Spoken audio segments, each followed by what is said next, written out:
Well,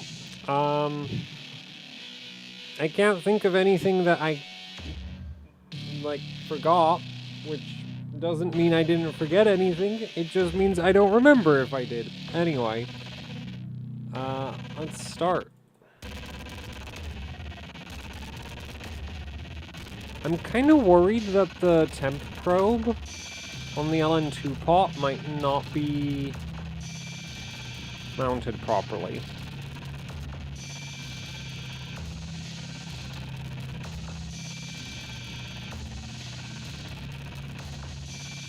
Because it's like, not really, yeah, like it's not really reacting.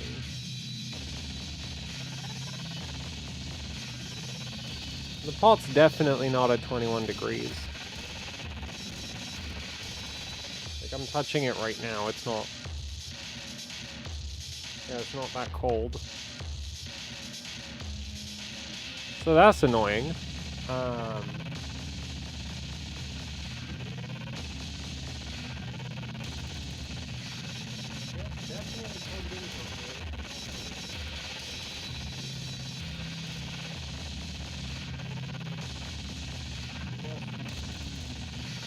We don't need memory voltage measurements, at least not right now. We'll worry about that later. Because yeah, the temperature situation is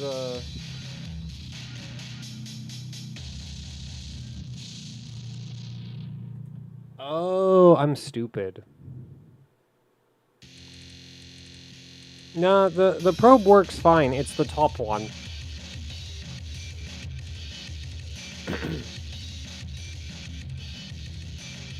Yeah, the pot's not at 20 degrees because that's not the correct measurement.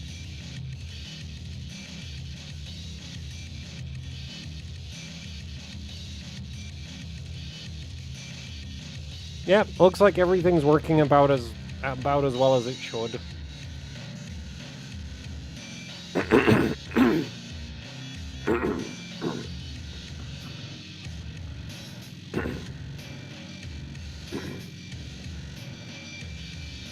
Man, if my vocal cords decide not to work today, that would be really stupid.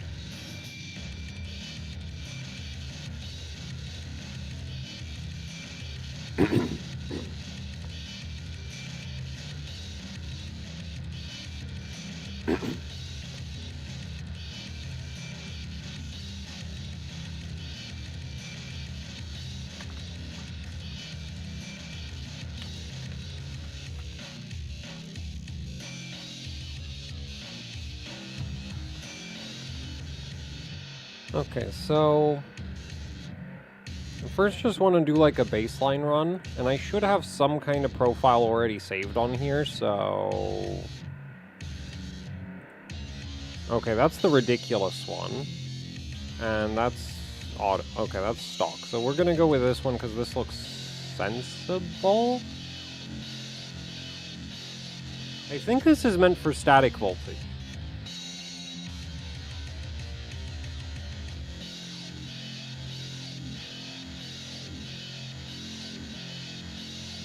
I think that's what this profile is.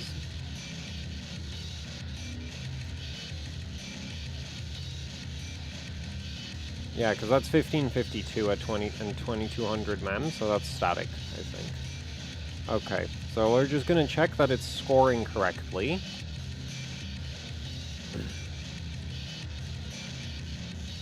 And we're not going sub-zero yet.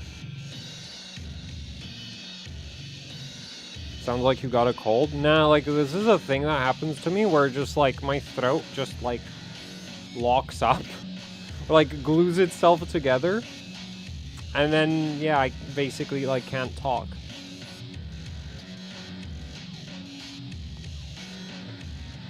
Also, I'm pretty sure it's related to what I eat or drink.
Yeah, I'm fine.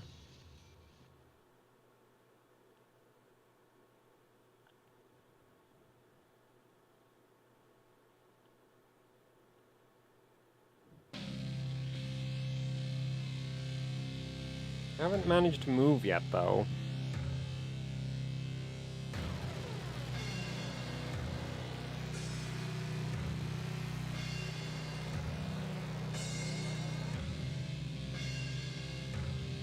Okay, I think for the top score for this thing, I just need to get like 11,000 points, which in theory might be easy.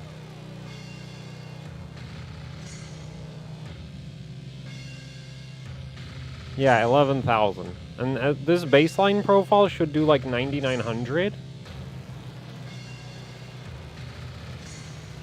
Might even do 10k at this lower temperature.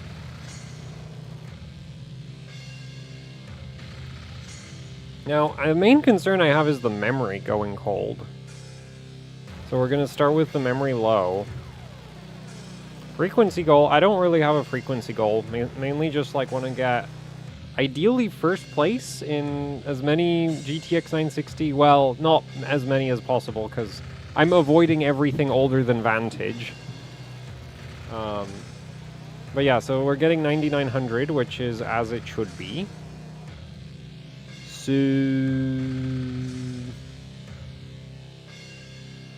I guess I'll drop the memory a bit and we'll see how things go. Okay, maybe not that much. That's like a lot. So, like, I want to run 2100 mem, I think.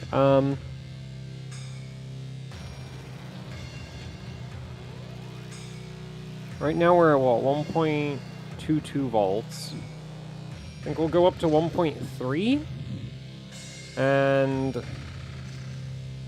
actually, maybe, yeah, I think we'll go up to 1.3.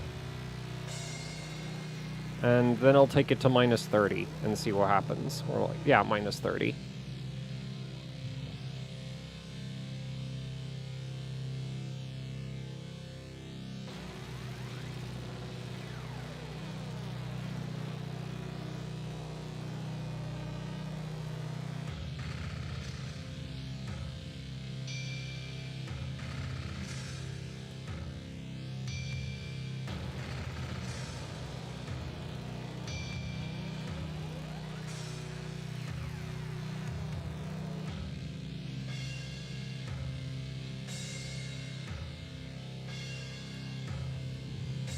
Because it's a GTX 960, and in the past, like, this didn't scale at ambient temperatures at all, even though it was running at, like, 50 degrees or something. Though it should actually score better at this with this extra voltage if I keep the memory back where it was.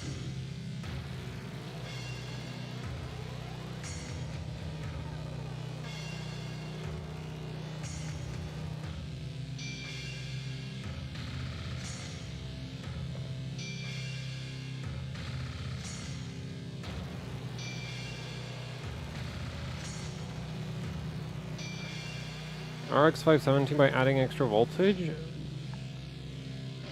Yeah, with AMD GPUs, you should use the AMD driver for everything, because, like, it's janky. And I haven't worked with Polaris in ages, but when I did overclock Polaris, I know, I used Sapphire tricks for everything, because Afterburner, like, I've never had a good experience with Afterburner on AMD GPUs.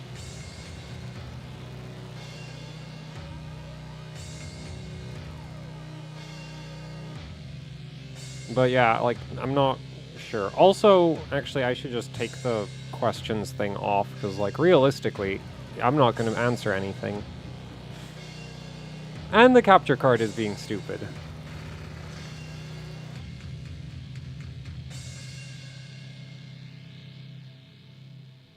Nah, mixing Sapphire and tricks and Afterburner is a terrible idea. You can mod tricks for all the voltage you will ever need.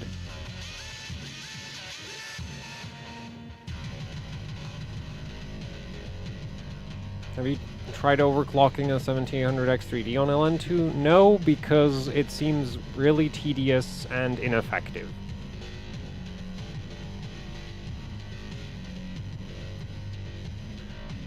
And kinda not very safe.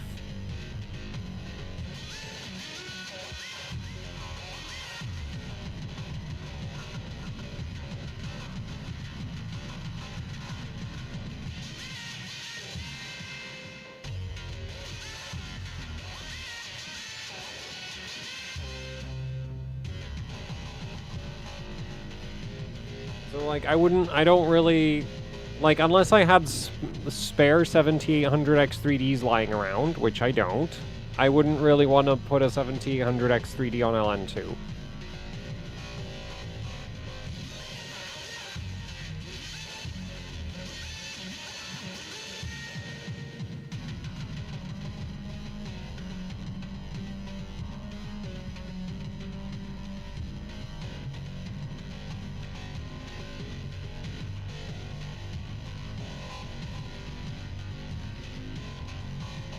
Kinda miss having a peak-to-peak measurement on the scope.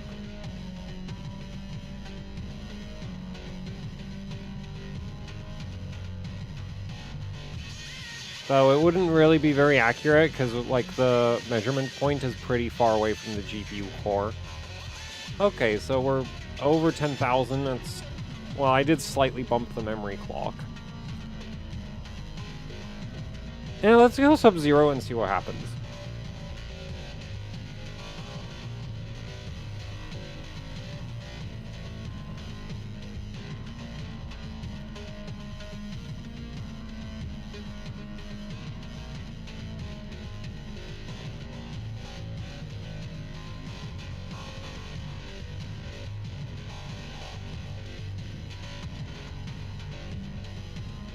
No, this is not going full pot. Maxwell maxes out at like minus 120, if I'm not mistaken.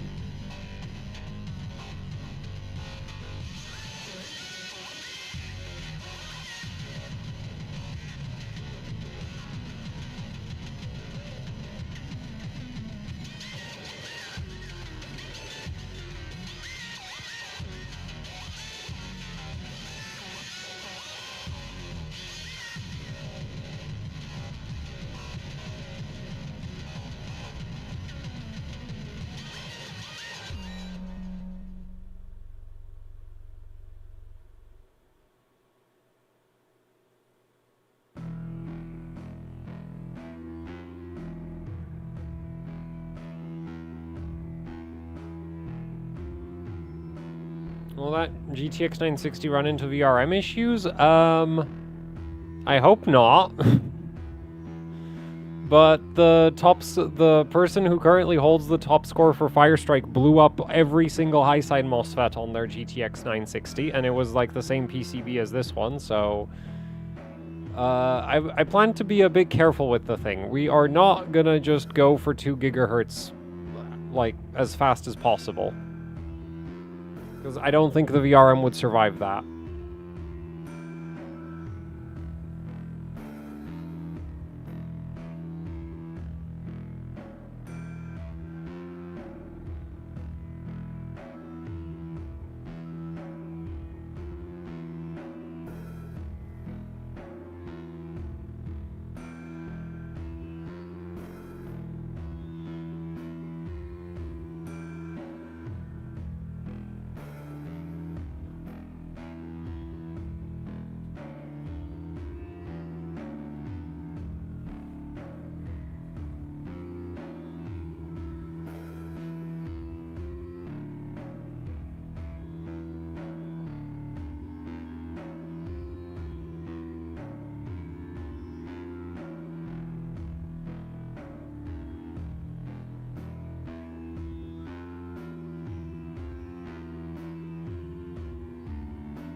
Okay, we're at minus 12. Wonder if it'll start clocking higher. Let's try plus 250.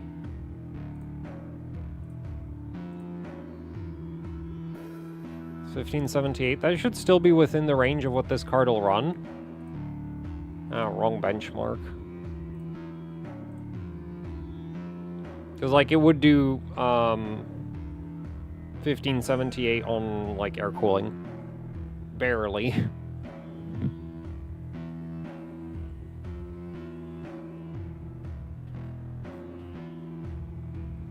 And with not this much voltage. That's like the funny thing with Maxwell is when you raise the voltage, on air cooling, it'll usually get worse.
Okay, so that ran.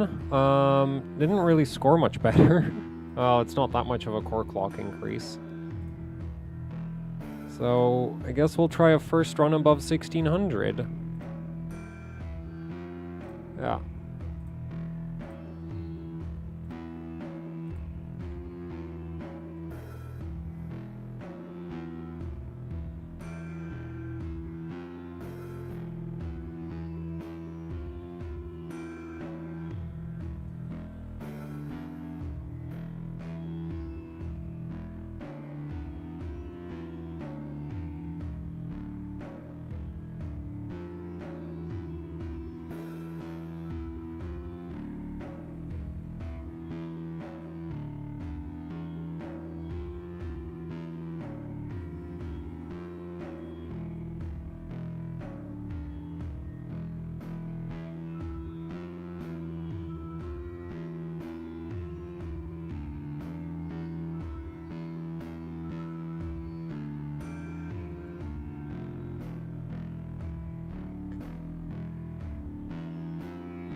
You can get LN2 pots from Elmore Labs.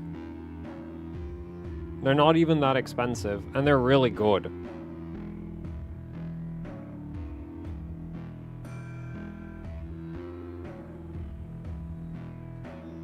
I wish I had the Elmore Labs Volcano. My CPU pots, I have a Venom and I have a Fusion, and the Fusion is not great for high power draw things, and the Venom is completely uncontrollable. Also not really that good either, but mainly uncontrollable because it's all sidewall. Like all of the mass of the Venom pot, which is a Kingpin cooling pot, that thing is, all of the mass is on the outside.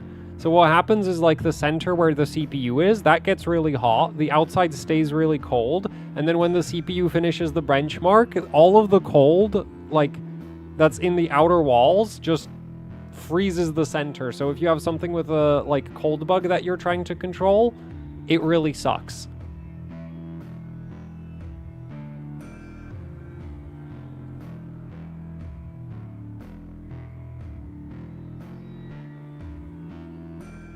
And the Elmore Labs Volcano LN2 pod is basically designed specifically to avoid that effect of having, like, the sidewall get really cold and then the inside, like, while the inside stays hot.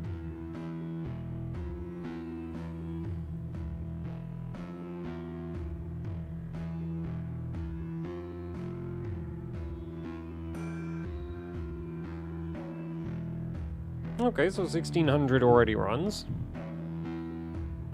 And we're only at minus 30, so, you know, not any kind of massive clocks. Also, it's really not scaling very much. I wonder if it's, like, massively memory bottlenecked.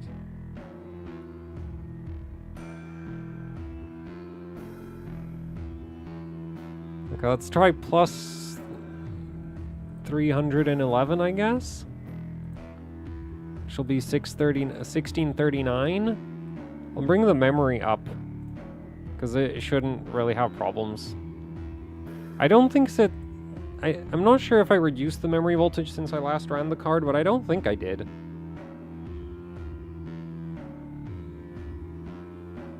So I think it should still be on, like, the memory voltage should still be high enough to run, like, 2250.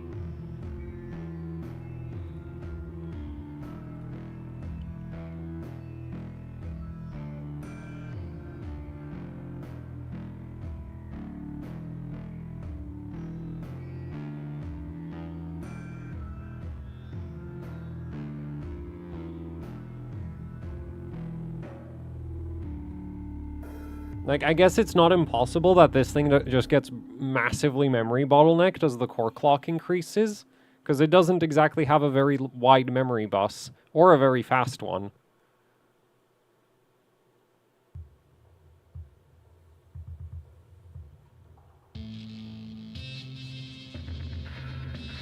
Nanya Adai DDR4, I don't have an opinion on it, because I didn't know that it existed until you just mentioned it.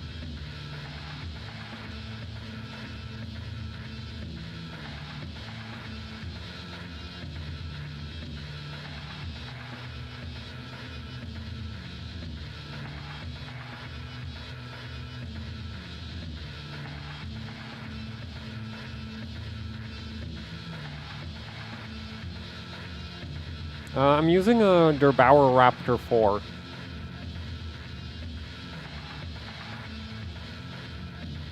How is the GTX 960 an underrated card? They're kind of trash.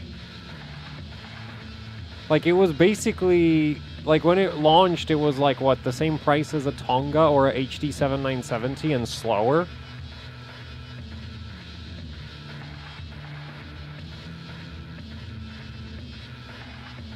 Really low power draw, but, like, in terms of actual performance, this thing kind of sucks.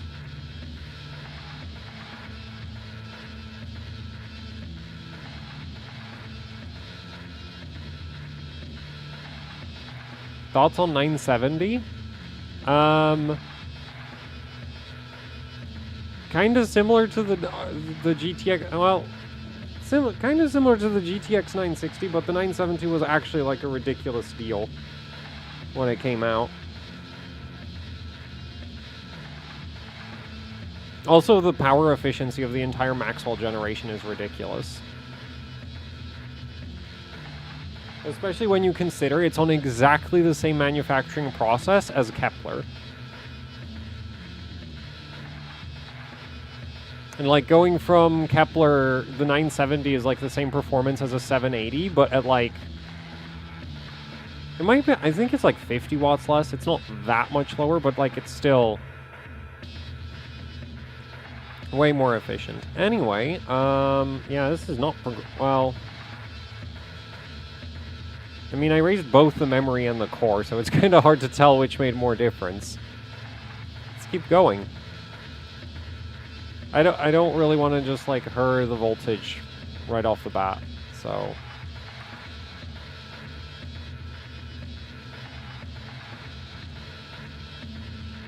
If I remember correctly, the launch price for the 970 was like $300 or something.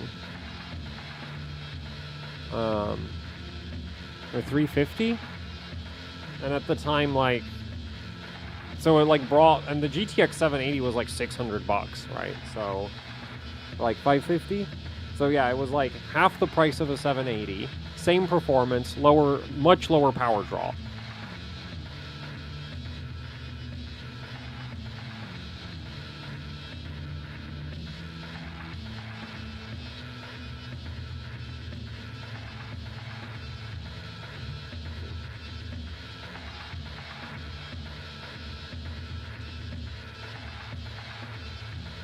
Good AM5 board for a 17900X, the ASRock B650M-HDV. Seriously, like with AM5, like the HDV will literally run a 7950X at full power.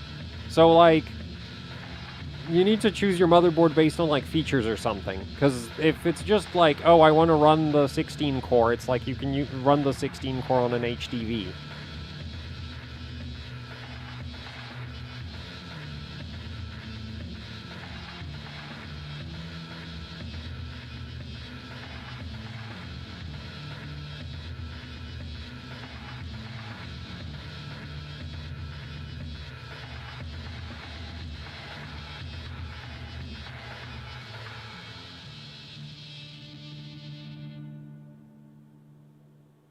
Under 300 pounds though, but the HDV is like 120 quid or something. I don't know why you want to spend 300 pounds on a motherboard to run a 17900X. Do you like need USB port? Like, what do you need? Because if you don't need any extra features, you can literally just get an HDV. It's like, I think the HDV is like, what, 6 USB ports in the back, you have some kind of LAN on it, so it'll connect to the internet.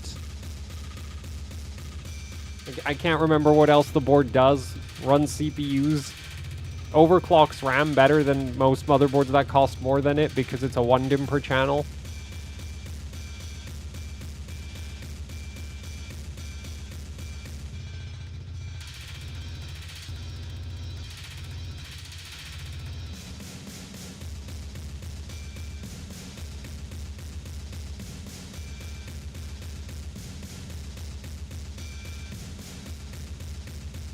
Now, if you get really, really lucky with the GTX 900 series, you might do 1600 on ambient. The thing with the 900 series is like either the card does 1600 ambient or it doesn't. Because they don't scale. Yeah, this really isn't gaining that much. Well, I mean, I'm really not raising the core clocks that much. I guess let's try plus 363. Thing is, I have like 0 experience running Maxwell on Sub-Zero, so like I don't know what'll happen. Okay, let's try 1700 for the first time.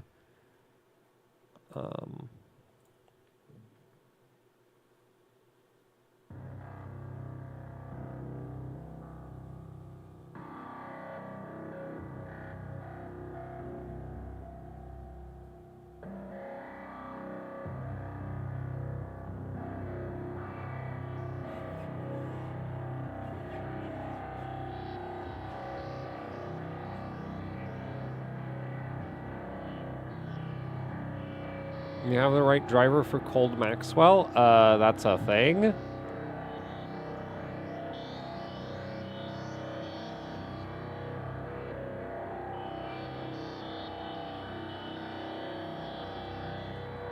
Does the driver, like, cold bug or something?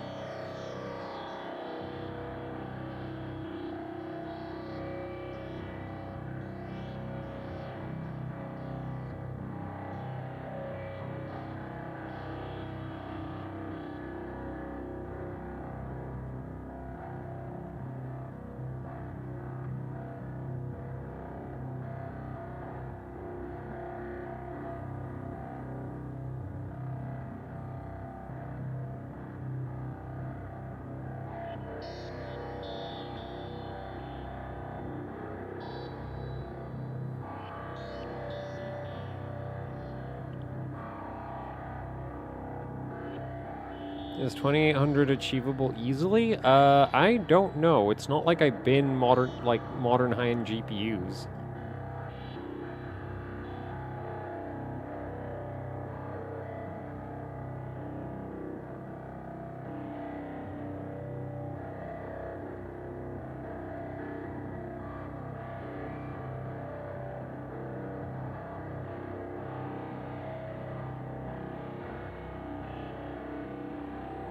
What GTX 970 was that? Because, like, I can't think of any GTX 970 I'd like to... Like, they come with such trash power delivery, so it's like, I wouldn't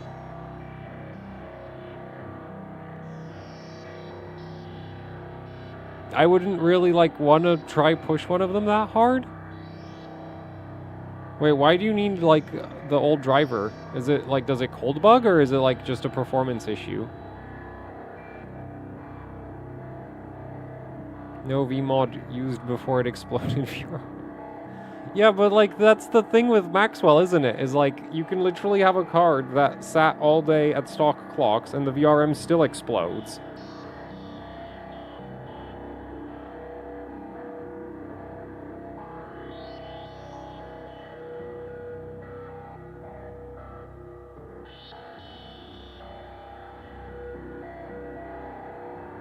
Oh, the temperature reading already completely bugged out. It says minus 164. The score really isn't going up very quickly, is it?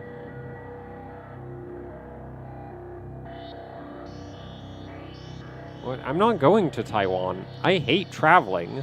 It's expensive. And I'd I'd have to get a sponsor, which is like that's a pain.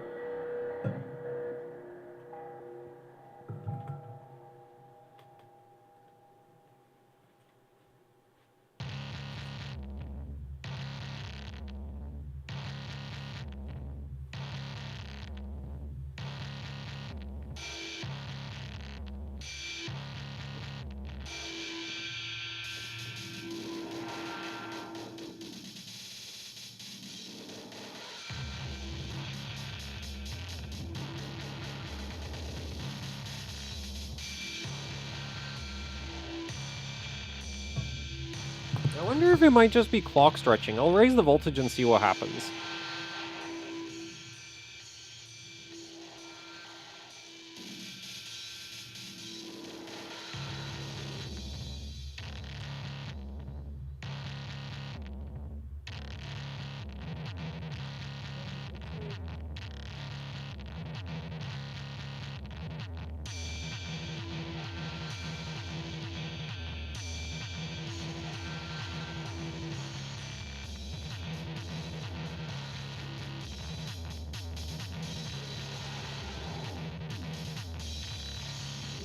I'll try like 1.38.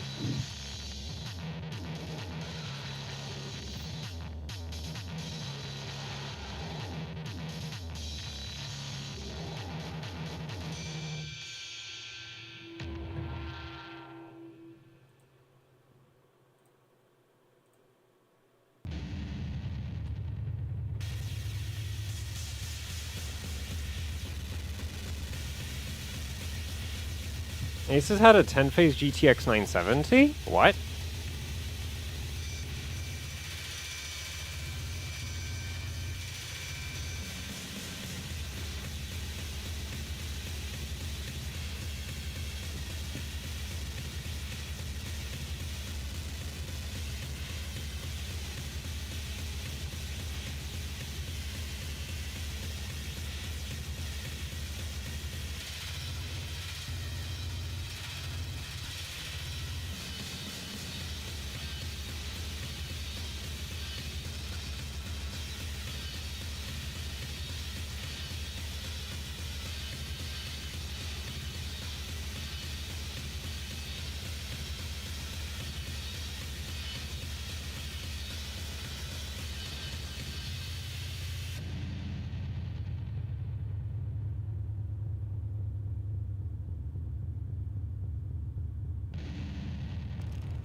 Huh.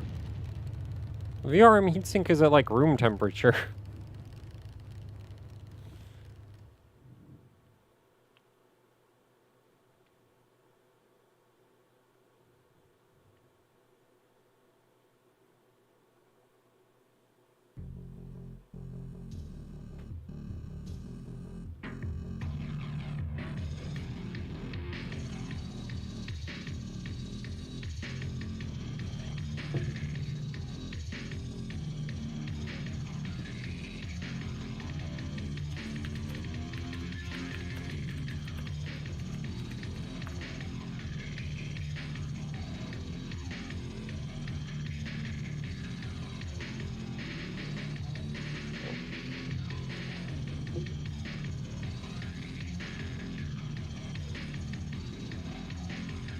But the Strix 970 is just a 6-phase V-core.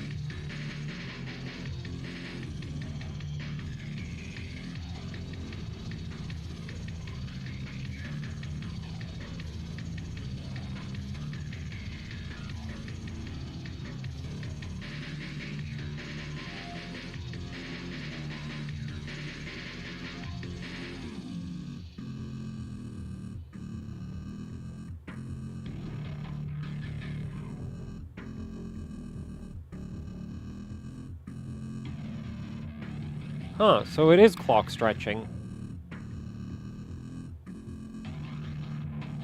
Because the score just went up from raising the core voltage without actually doing anything else. Oh, well, I guess let's try plus 424. That should be a little over 1700. And it should run, I think.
This is literally the first time I'm ever, like, well, I mean, I did run a Titan X cold, but that was like a total shit.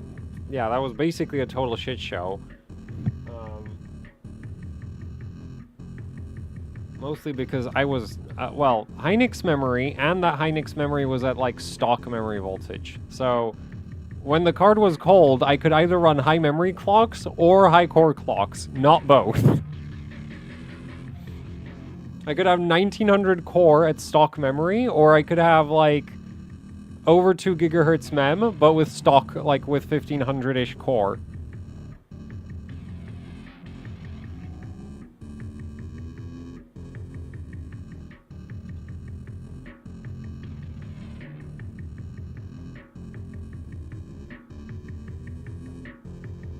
So this time I want to do things properly, because I actually have memory voltage control. I don't have a power limit. I mean, I didn't have a power limit on the Titan X either, but I didn't have memory voltage control, so, you know, that kind of screwed things over.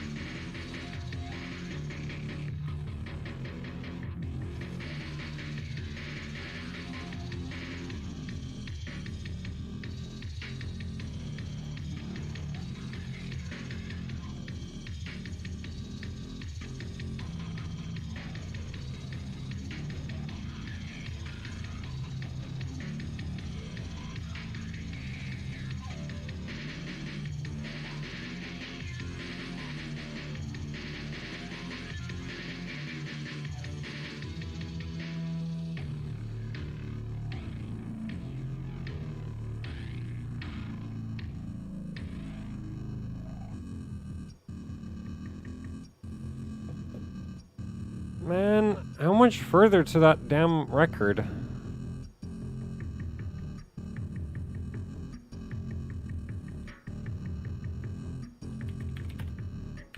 Because it's like high 9,000s? Oh, I'm 170 points away.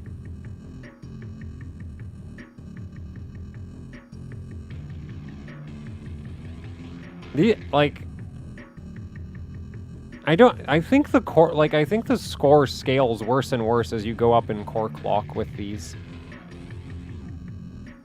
Because, like, at 1573, I was, like, on air cooling, I was, like, I felt like my efficiency isn't that bad, but I think it's getting progressively worse. So it's either, it's clock stretching or it's memory bottlenecked. It may be both. Let's try plus 500 and I'll give it 1.4 something.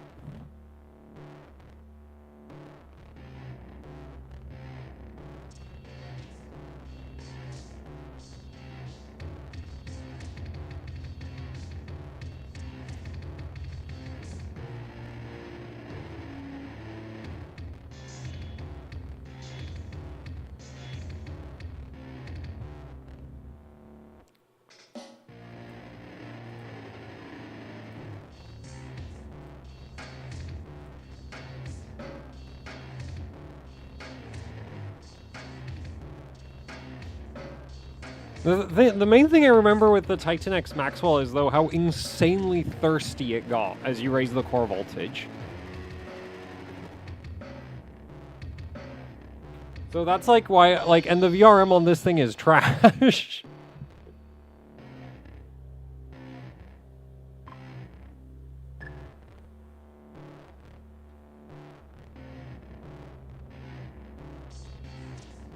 I'm kind of hoping that the power bridge is going to sink some of the MOSFET heat into the LN2 pot. Like, more so than the power plane normally does. Because, like, I even added, like, extra ground connections, though they're not soldered in that well. Because I couldn't be bothered to scrape the solder mask for them. There wasn't really a lot of space to scrape either.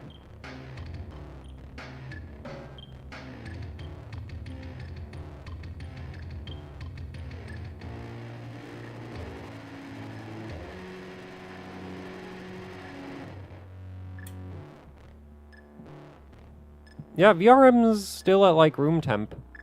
I'm literally just putting my finger against it. Also, I upgraded the VRM thermal pad, like, VRM heatsink thermal pads.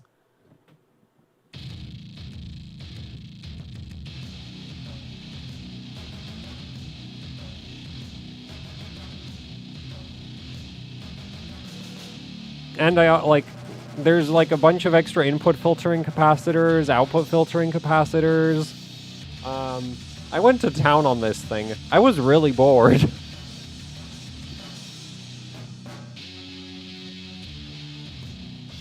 Memory's got caps.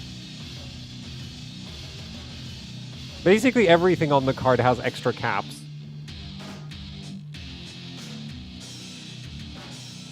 I think I installed, like, the entire input filter of a GTX 97. No, I think it's, like, a good chunk of a Fury X. Yeah, I think it's most of a dead Fury X that's on this card.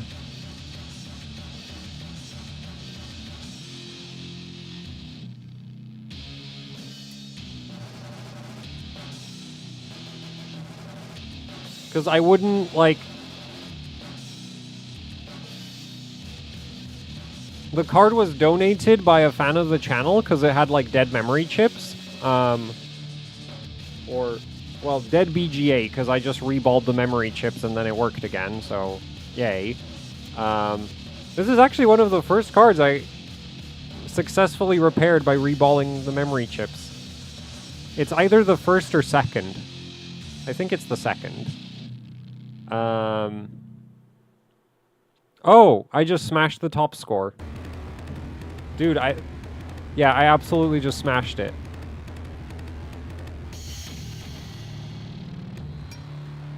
Yay.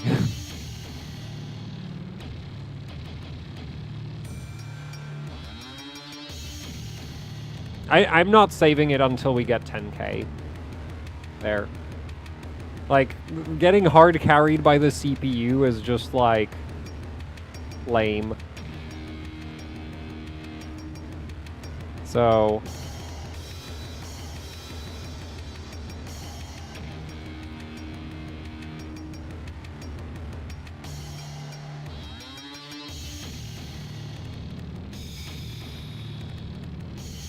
And funny thing I've noticed with Maxwell cards is the PCB on them always seems like it's made of paper.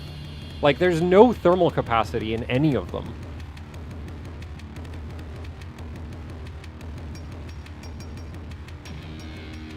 Except, like, no, that was a GTX 780. But yeah, like, this thing soldering on it is super easy. Oh, we finally crashed. What core clock is that?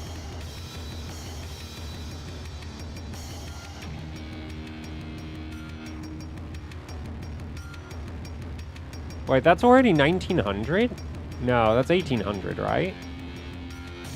No, that's 1900. Oh, well, I guess that makes sense why the score's so high.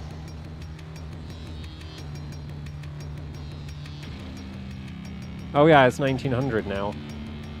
Cool. So, more voltage.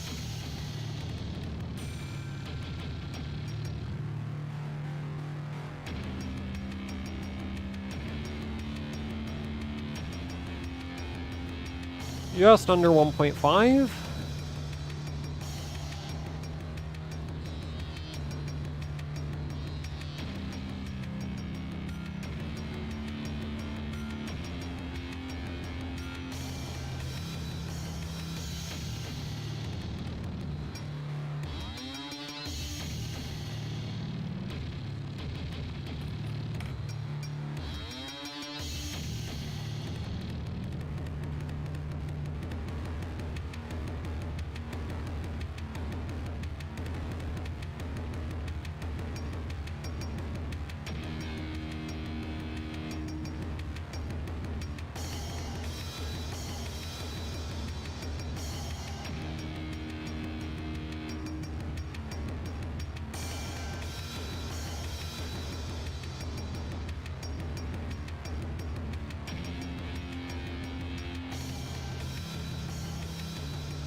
So now I'm tempted to see if, like, it'll just clock high by, cooling it down instead of just mashing voltage. Though I think Maxwell is one of the ones where it's like you cool it down and then you mash voltage.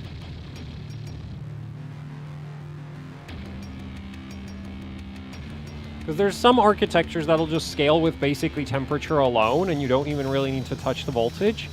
And then there's others where you need to crank the voltage. I think it's mainly AMD that has, like, architectures that are, like, massively thermally bottlenecked. Because, like, an FX chip at 1.5 volts on LN2 clocks way higher than it does on water.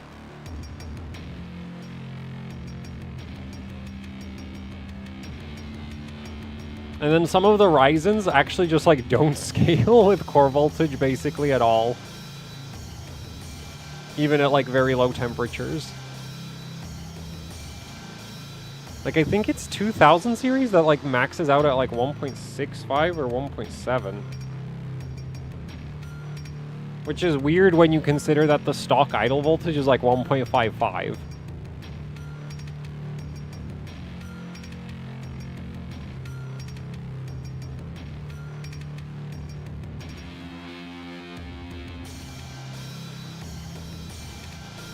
Funnily enough, I managed to pull the core off of a KP 980 Ti without, like, ripping any pads. And I've ripped a lot of pads when pulling cores. Admittedly, a lot of the time it's, like, a card that I plan to just, like, scrap, so I don't really care, but, like, I do try to be, like, you know, like, I want to... Like, one day I'd like to be able to reball cores, so I kind of take it as, like, well, it's at least practice for pulling a GPU core.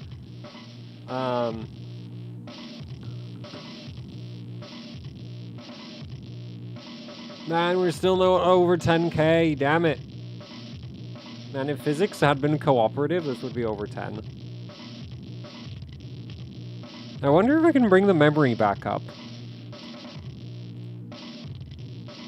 Because we're relatively cold, and apparently the memory controller gets upset about that, but I guess we'll see.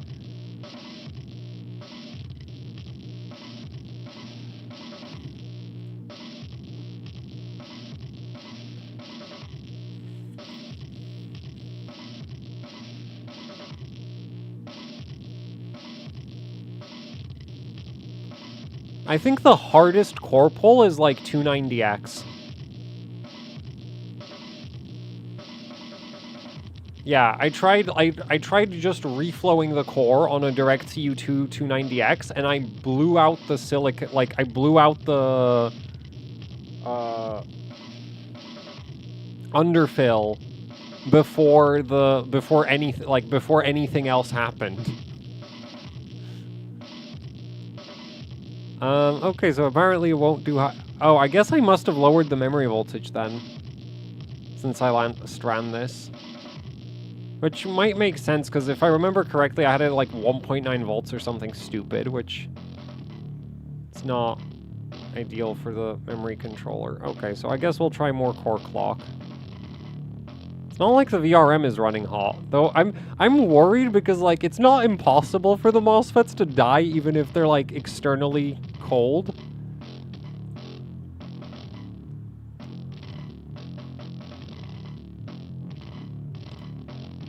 Wait, what?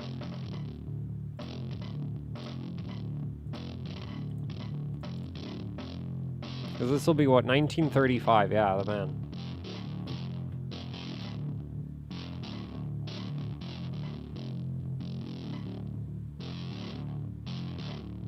I would kind of like to get 2 giggle. Yeah, I'd like to get 2 gigahertz, but I don't really want to blow the VRM for it.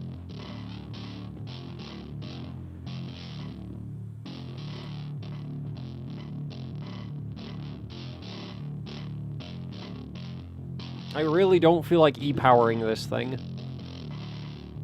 I did consider trying to put some better MOSFETs on it, but I don't have a source of better MOSFETs. Like, that's kind of the funny thing, is you can technically buy, like, some pretty fancy low RDS on discrete MOSFETs, and you will never see them on any real consumer hardware, in my experience. Except maybe server motherboards.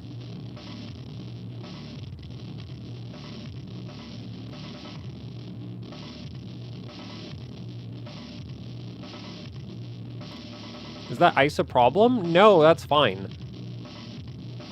Water is a problem, but the way I went with the insulation on this, I basically insulated all the high voltage parts of the board, and I didn't really insulate directly behind the core very much.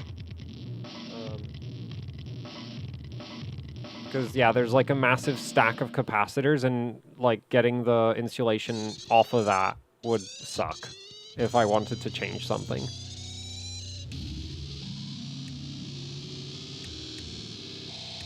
I also didn't insulate the MOSFETs, and I just, like, pressed the thermal pad from the VRM heatsink onto them as, like, hopefully airtight. 'Cause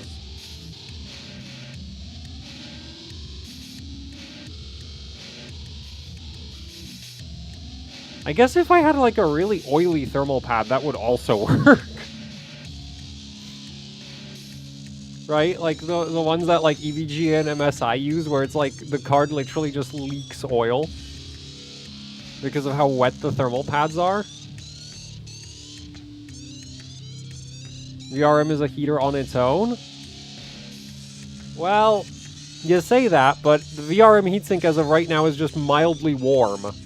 But yeah, that was my thought process as well, was like, the VRM will hopefully kick out enough heat that it won't freeze over. But at the same time, I don't want it to, like, die, so.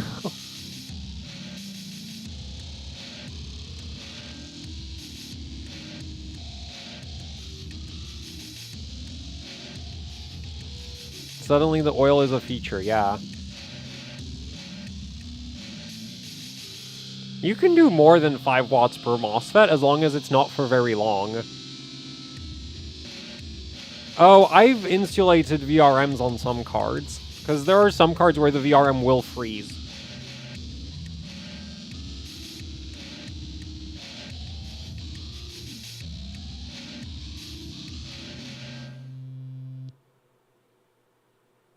I guess it also depends on how effective you are at actually getting back into the benchmark quickly. And also, I guess it helps that Maxwell seems to just chug power once you raise the voltage, even when it's not doing anything. Yay! And 10,000.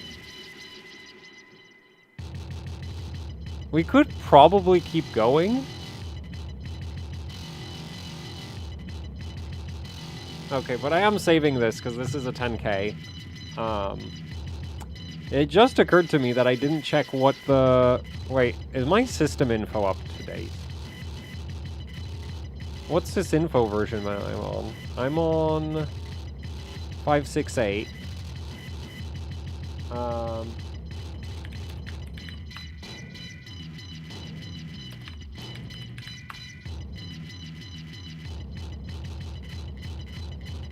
Oh, the latest version is 572. I think 568 should still be valid, though, isn't it?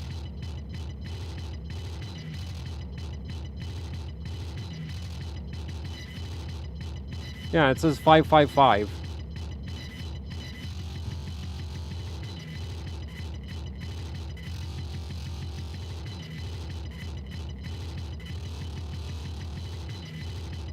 So that should be... Yeah, for hardware bot, it's fine. I mean, I'm running LOD. There's no way this is going on the freaking 3D Mark rankings.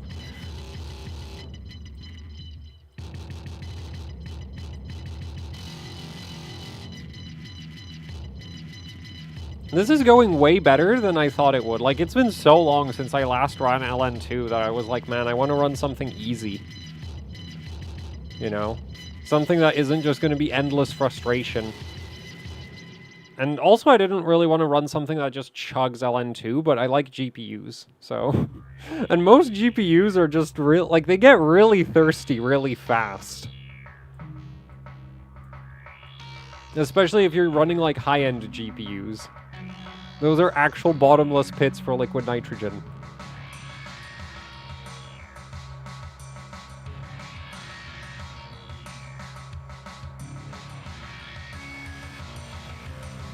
Closing GPU Z for the run, not worth it. It saves me the trouble of having to do the, like, frequency check.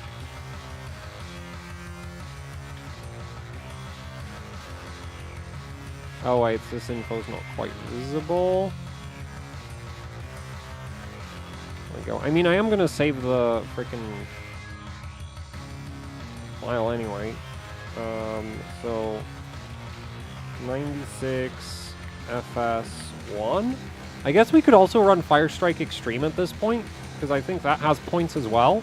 And it's basically just Firestrike. It should run at the same settings. Does FSE have points? Yeah, FSE has 50 points. And I should absolutely smash that, because my card is clocked way higher than the current record.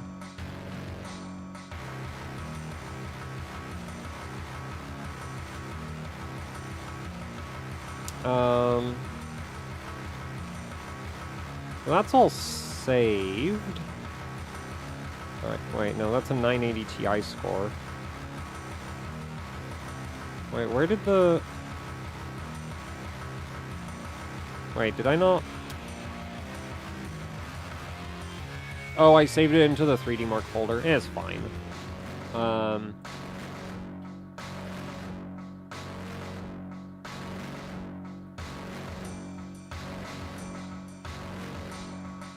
Basically, my plan is to grab a bunch of gold and then probably run the card into the ground on Firestrike. Yeah, that sounds good to me.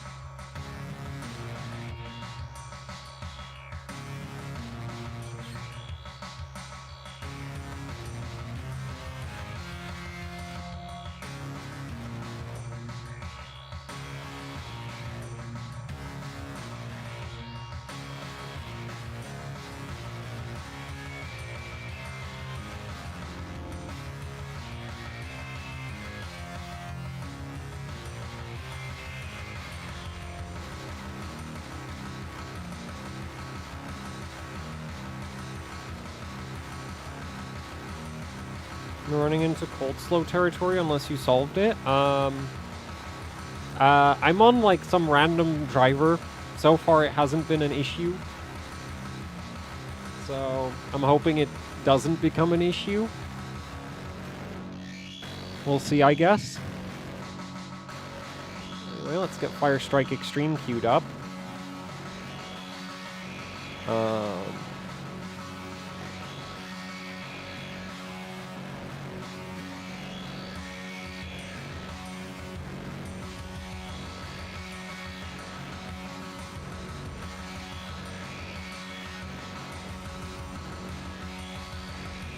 Once they roll over past minus 254. Does Thermspy work for Maxwell, or is that only for me?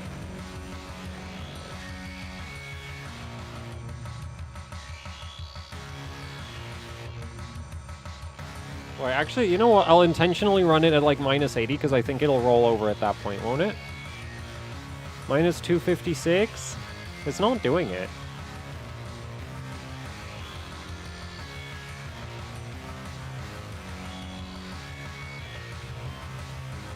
Nah, still minus 256.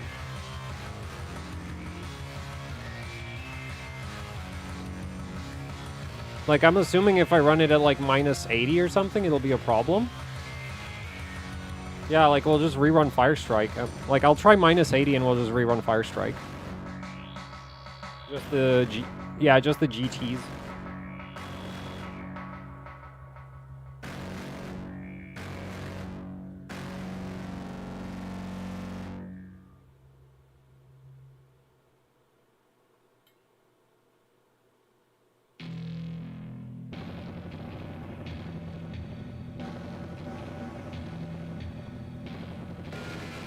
Nope, still hasn't rolled over.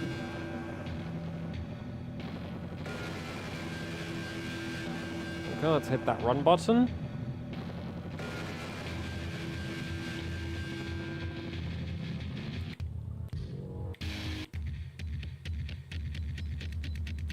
Yeah, it's just minus 256. I might have randomly stumbled across a driver that doesn't do it, or I got lucky with the card.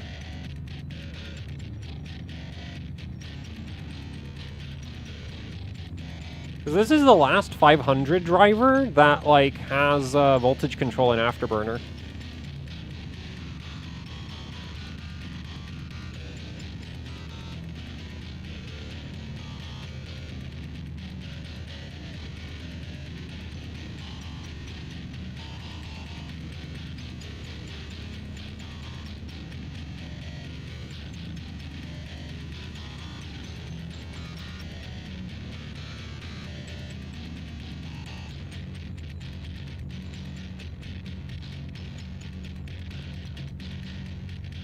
Actually, you know what? I might go for the full run. I'm wondering if just the lower temp might not boost the score, kind of like extra voltage does.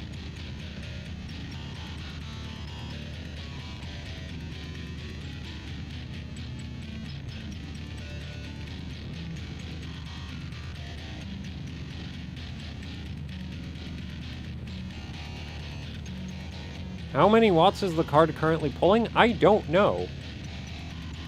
I can't measure it because the shunts are gone. The card thinks it's pulling 30 watts, basically no matter what happens. Actually, the card could literally be broken and it would still think it's pulling 30 watts. As in, like, if I could somehow get the NVIDIA driver to talk to the VRM, like the shunt monitoring chip, after desoldering the GPU core, it would still report 30 watts.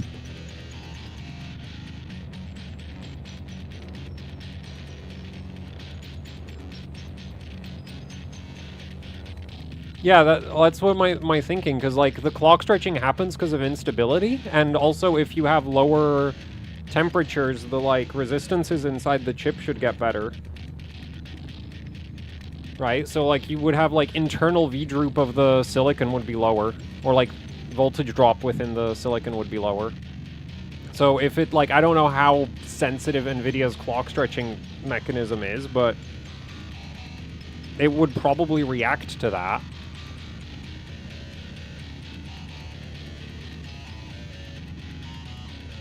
Cap millimeter on leads. So the other issue is that this card runs like 8-pin and PCIe slot, and there's no way to measure the PCIe slot. I think it ran just fine.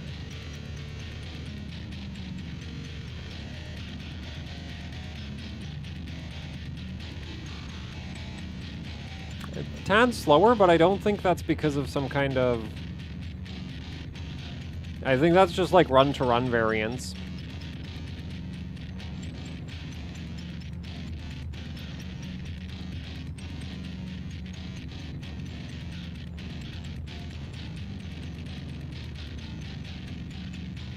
Anyway, let's do Fire Strike Extreme.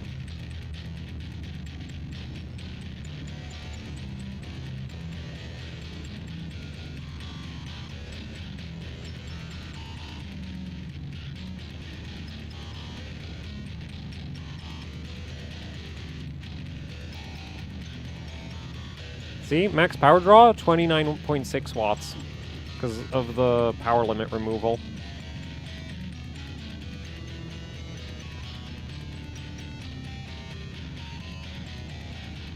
I mean, it's not, yeah, it's not literally 30, it's a little under 30. I'm not that accurate with my resistors.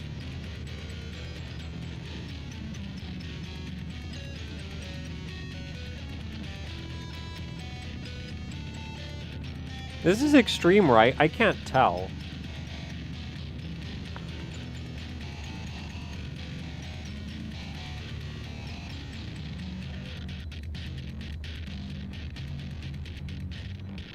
I should watch chat less and watch the scope more, because like from the scope you can tell what the frame rate is. At least if you watch it for long enough, you can tell if the frame rate is up or down. I can't tell from the blurred out LOD Fire Strike run. The smart sockets. Yeah, I have I have a thing for measuring like wall power, but it's not hooked up to this power supply right now, and I don't feel like switching it over.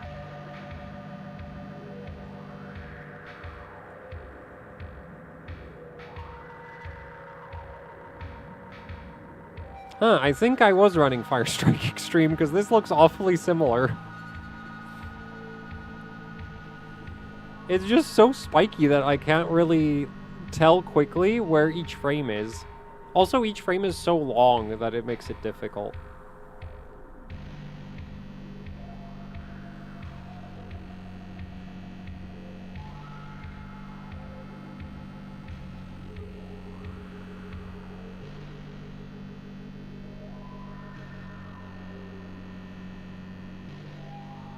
Man, now I want to try one of the, like, I have, like, a weirdly large number of 980 Ti's.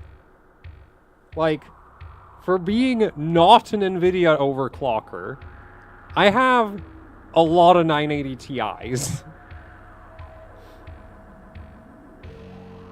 Like, I have a 980 Ti Strix that I have because it was, like, listed as 4 parts not working on eBay. Turns out the reason it was not working is because the 5-volt the 5-volt power supply was getting shorted out by the backplate. So, you know, easy fix. You take the backplate off, GPU works. I was all prepared to, like, replace the 5-volt regulator, and, like, nope. 5-volt regulator's fine. Backplate's not. GTX 970 e-power project? Oh, I have it. It works, but it's, like, weird. So I didn't want to, like, well, there's 2 issues with it. I am not sure how I'm going to get an LN2 pod on it, because the e-power, like, ends where the core is, basically. So I might have to run the Fusion and sit it on, like run it sideways on a CPU pot. Because, yeah, there's no way the Raptor's fitting. Like, the Raptor barely fits on this thing. Like, it's touching the capacitors on one side. Not my capacitors. MSI's capacitors. All of my capacitors are on the back of the card. So, you know, they can't get in the way of anything. But, yeah, the 970 is, like, I am not sure how I'm getting an LN2 pot on that thing. And because of that, it's just been kind of sitting, and also I wanted to get a feel for Maxwell and LN2 with something that isn't an abomination. Because, you know, you run a like, the E-Power cards are, like... And also, like, on Ambient, the efficiency seemed, like, weirdly terrible, so it's like, I don't really want to run this, because it's, like, it's, you know, being weird. Oh, man, I just destroyed the Firestrike Extreme top score. I mean, you know, the physics is helping a lot, but, like, I'm also... Yeah, I'm, like, 300 points up on the GPU test. 100 points up on combined, I think. So, well, that was easy. Things are going well. I'm surprised that 960s aren't more popular, because they're, like, dirt cheap.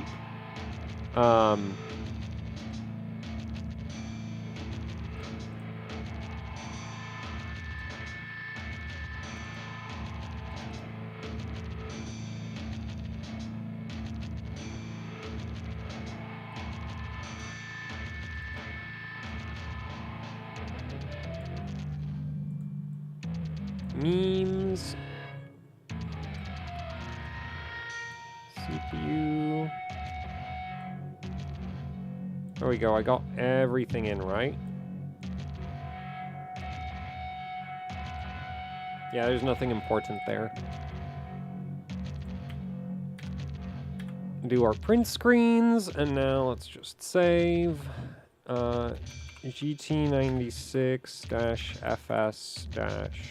FSE-1. And I guess we're going to try 3D Mark 11, because the CPU settings right now work for 3D Mark 11. But I think I'll lower the core, because 3D Mark 11 is, like, heavy. And long. And heavy. Mainly heavy. So I'll drop that to 1900 for 3D 11. Yeah, I have memory, core, everything. Just in case. One last time.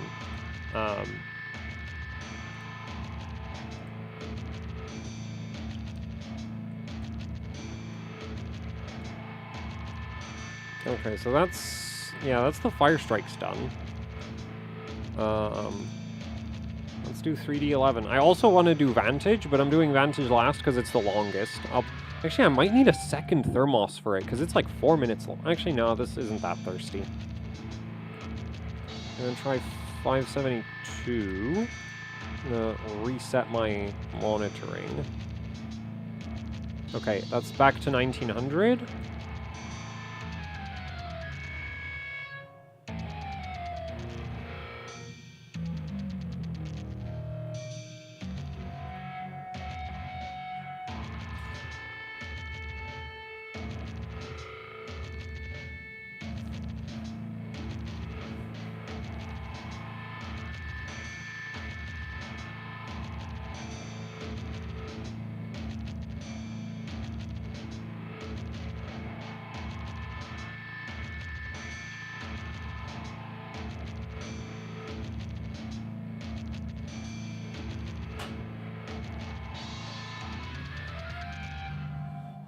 Now we get to run the benchmark that I really suck at.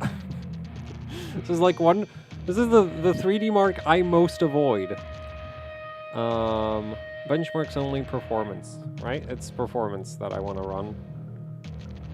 Yeah, because extreme isn't worth any points.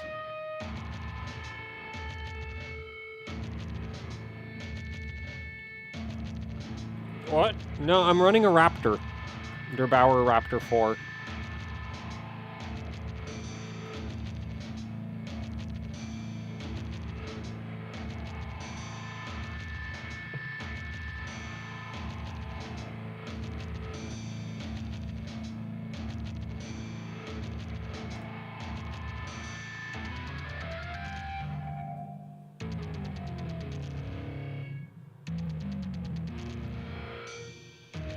Oh man, 3D11 starts so much faster. I thought I'd have more time.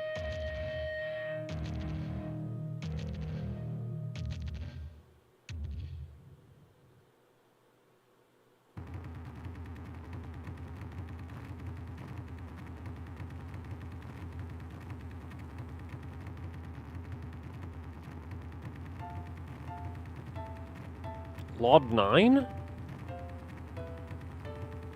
You mean like Hex 9 or like what? Like you go into NV Inspector and punch in 9? Because I'm on +3 right now, which is I think 27.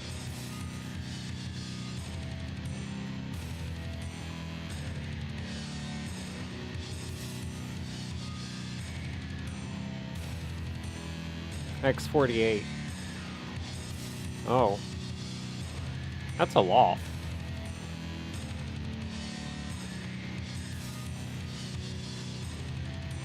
I mean, I'll finish this run anyway, because, like, it's working. And I want to see how it scores.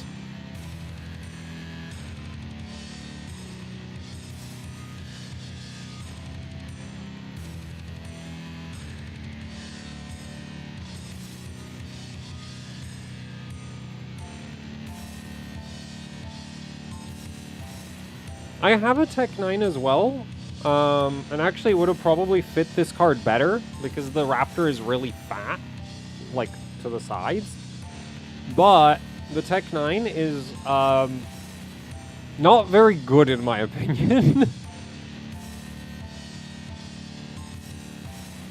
I like pots that you can, like, run basically dry when it comes to temperature control. Like, pots where any LN2 that goes in just immediately gets burnt. That's like, I like it that way. Because the Tech 9, like, you put LN2 in it and nothing happens.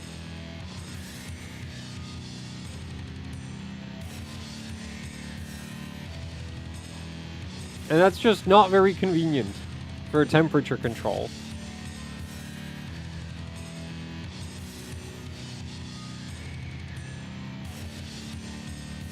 More like the lack of holes.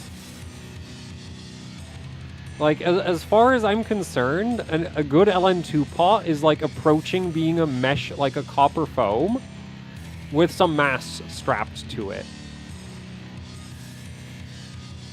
Whereas the Tech 9 is basically a block of copper.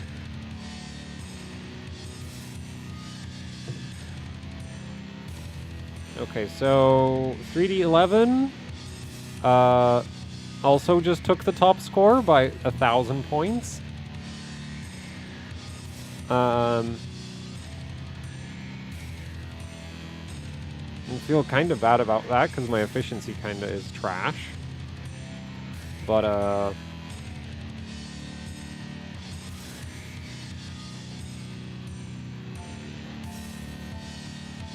slower reaction? More like no reaction.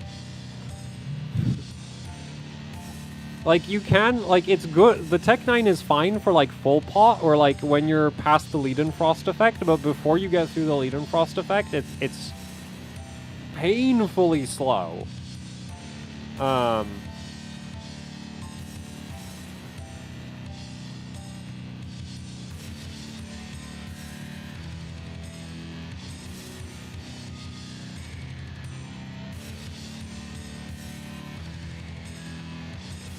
Too low power output?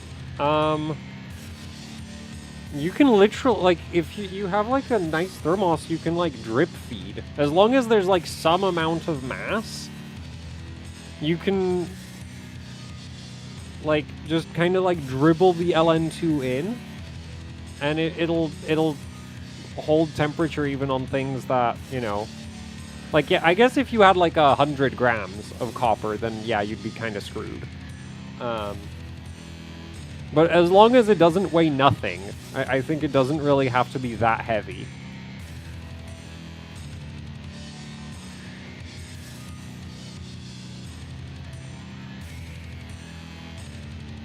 The thing is, the GTX 960 is, like, it's kind of weird, because I think there was, like, an MSI competition on the 960, because there's, like, a bunch of LN2 subs. Or, like, there's, like, a few LN2 subs that are pushed pretty hard, and then there's nothing.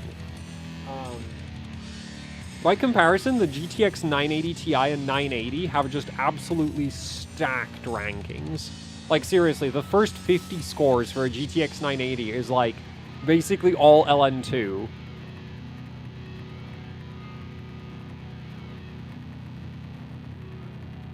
Man, I am very slow at getting these freaking screenshots. Oh well, we're not in any rush. Just a nice, relaxing first session after not benching for way too long. 60. 3D11-1. Okay, so I'm going to be digging through the documents folder for all of these, but oh well. Do I want to rerun this with the different LOD setting? I guess yes.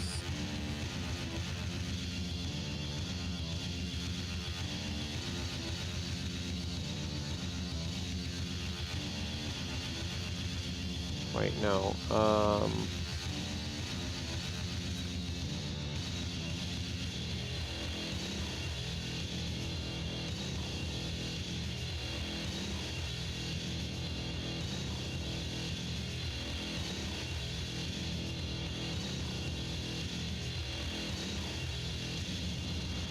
Wait, which of the 3D marks is it where it's like you can't save a score until you restart the instance?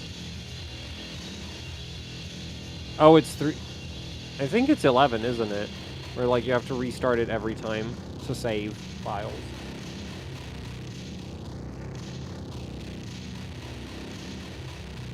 Wait, how can a 1.6 kilogram pot get too fast even for dribbling?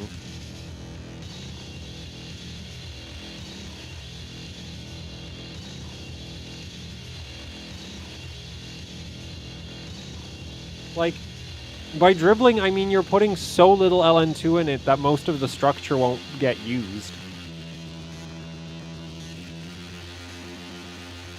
You have a really strange version of NVIDIA Inspector? I like my strange version.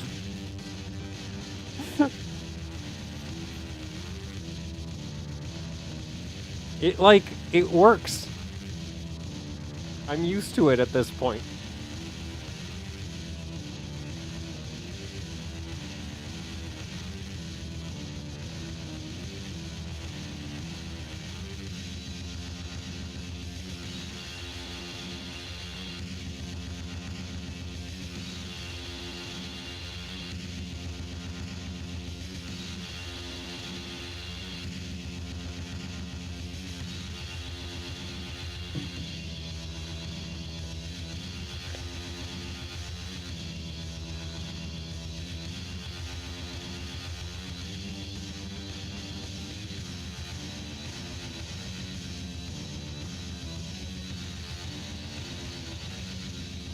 Oh, I should point out about the oscilloscope shots, the peak-to-peak on it is, like, not even remotely accurate because it's measuring off the top of a stack of capacitors.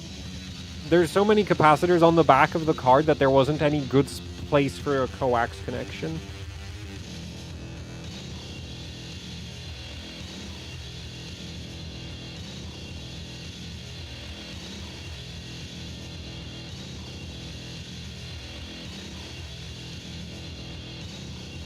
It's still good as, like, an indication of the frame rate and, like, what's happening with the voltages. Like, if something goes really whack, then it'll be visible.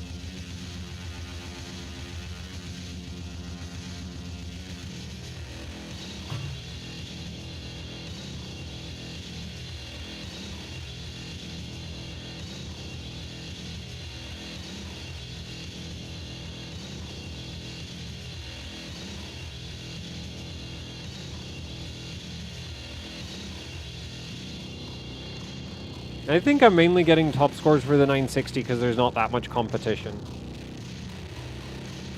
Rather than because, like, I'm some, like, massively skilled overclocker.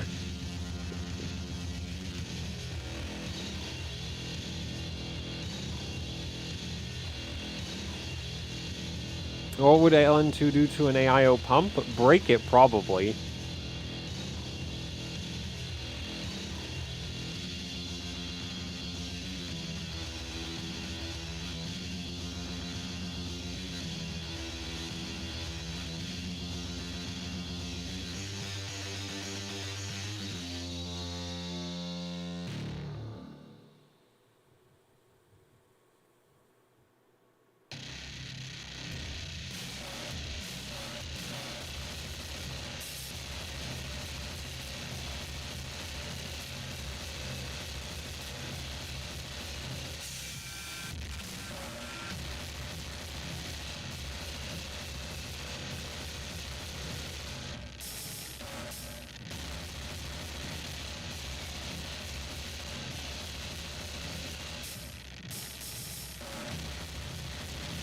And we can sit through combined.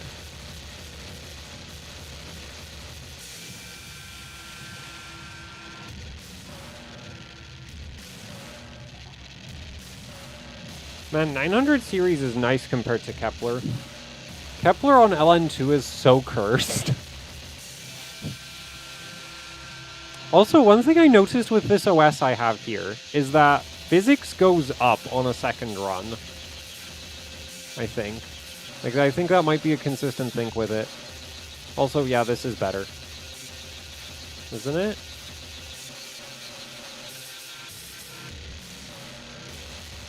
This is the old one. Oh, man. I don't know how I do that. Like, I broke the freaking default image viewer thing. Paint works. Oh, that didn't really make that much of a difference. It's like 100 points on the GPU test. That honestly might be random variance.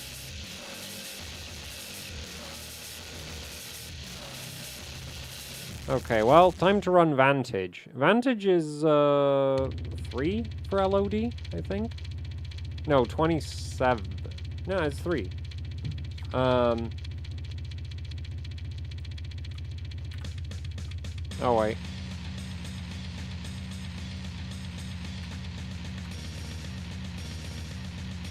Okay, time for Vantage. This one is the big jank. Yeah, if I remember correctly, there's some really janky stuff with the UI.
Superposition is really funny with LOD. Like it keeps gaining score up to like 1,000 LOD. At least for me, it did the last time I tried it with, I think, a 20 series card. I turned off the feature tests.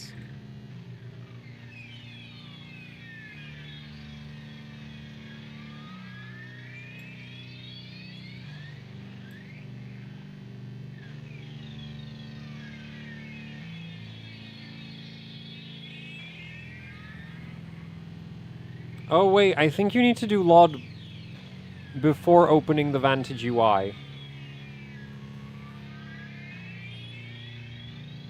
Oh well.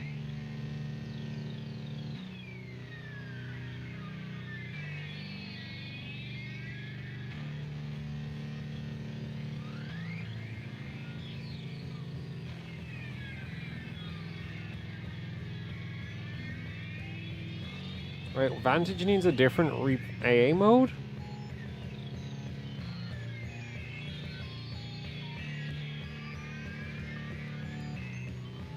What?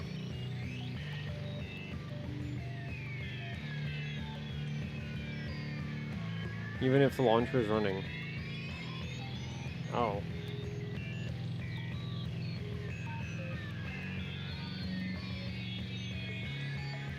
I must be misremembering.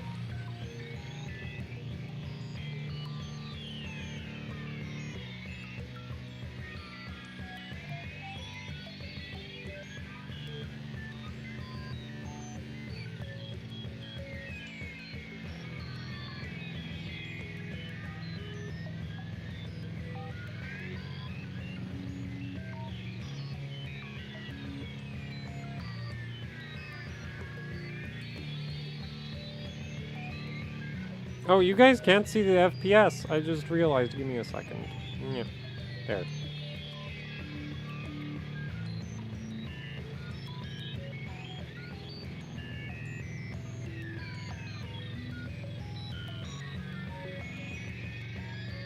Replay mode all is the only one that ever works for me.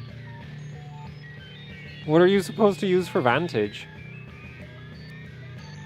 Because, like, all the other ones, in my experience, either don't work, and the MSAA ones and the SSAA, like, all just trash the score.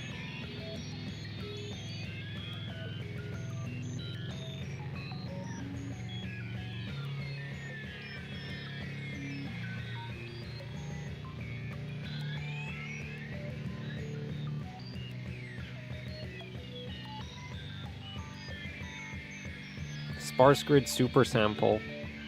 Yeah, that destroys the score in my experience because it's like super sampling. So it like over renders the image. I mean, we can try it right now. It's not, you know, card's running very good.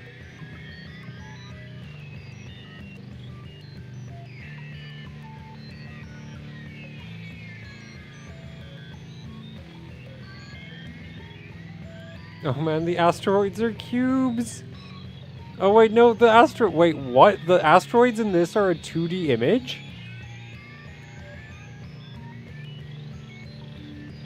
I thought they were actual, like, 3D objects.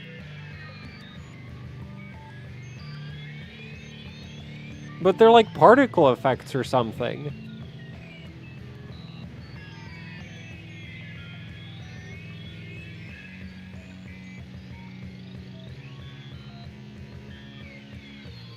This is the future space junk.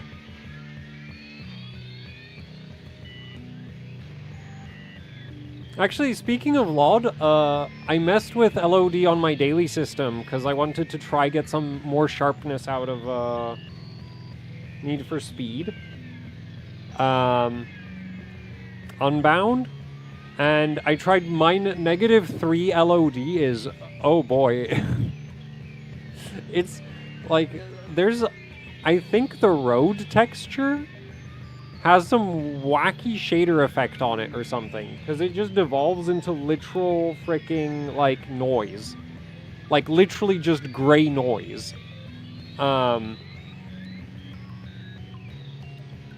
Which is super weird, because you'd think, like, you know, if you set the LOD to -3, like, the texture quality... Like, just, like, it hits max texture quality and then it just stays there. But what it ends up doing is, like, nope, you just get this, like, gray noise. Which is super whack.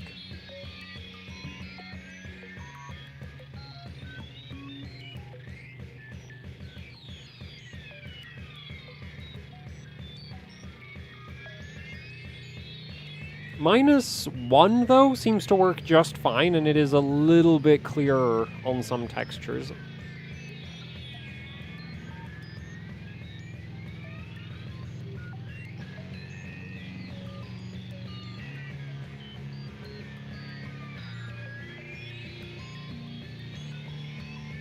And it also, like, doesn't affect performance at all. At -1. Or at all. It affects it less than I can notice.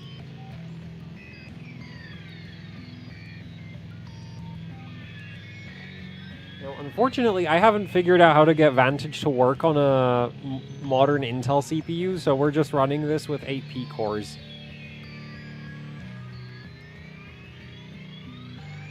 So the CPU score isn't that high. Is that another top score? And yes, it is, by 2,000 points, because the previous record was done at like 1,600 core.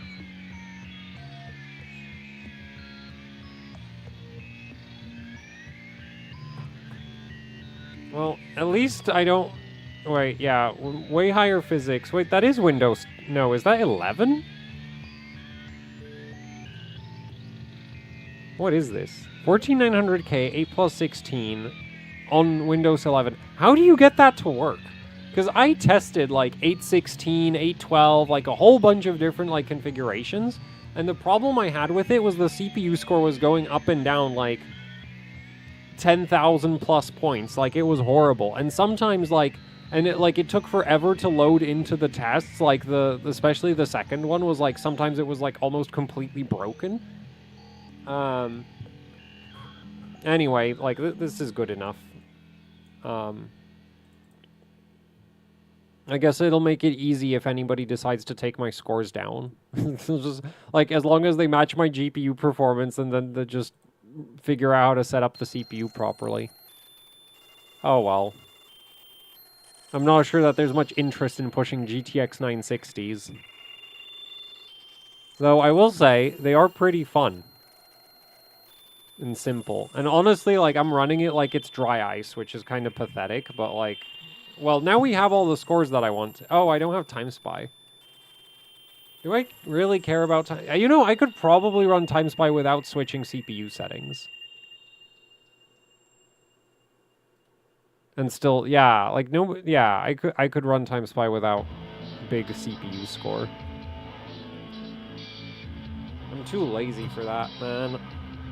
Just like, I wish my GPU bench, like, on one hand, it does, like, if GPU benchmarks were actually just GPU, they would get kind of boring, because they're kind of all, like, I'm running the same settings for everything.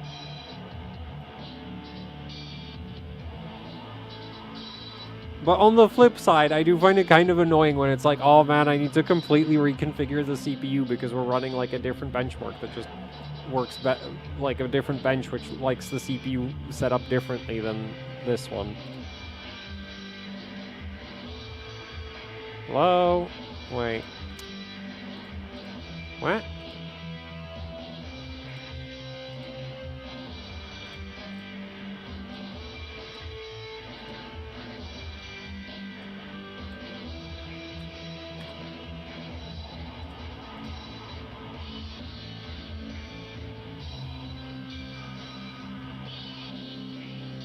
Yeah, I think I'll quickly do Time Spy, and then I'll just go and, like, try max out Fire Strike, like, get it to 2 gigahertz and stuff.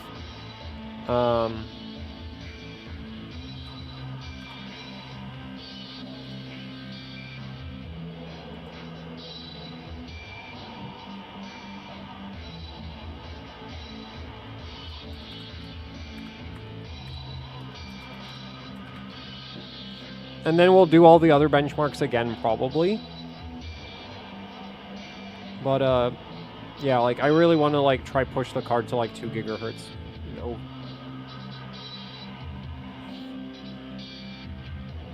And then if, like, I don't break it, yeah, well, I mean, I won't intentionally try to blow it up, but... Like, the VRM on this thing is, not great. Wait, did I forget memory tab?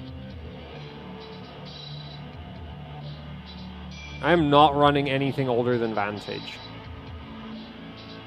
I think I forgot the memory tab. Man, that's so stupid. Yes, I forgot the memory tab. Man, that's so stupid.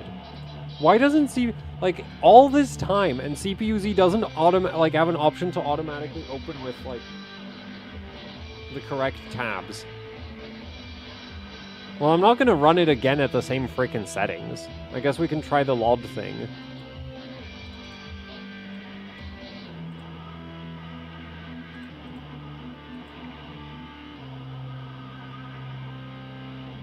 "2x sparse grid." Yeah, I can't see how that would perform better.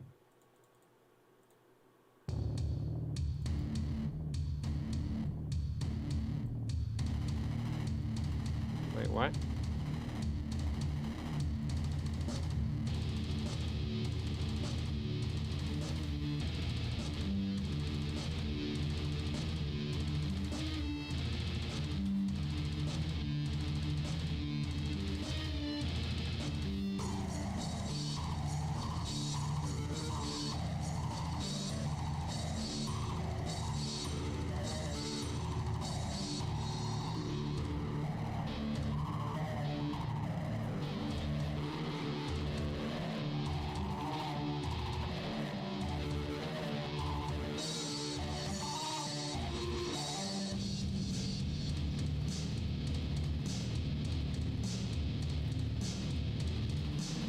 Oh no! No, no, no, no, no, no.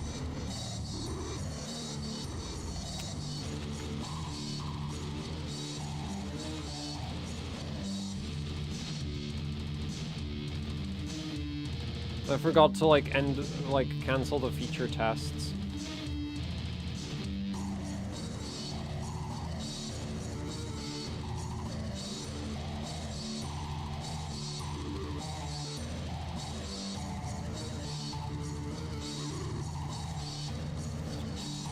There's no way 8x is optimal. That's 8x super sampling. I don't care how sparse the grid is.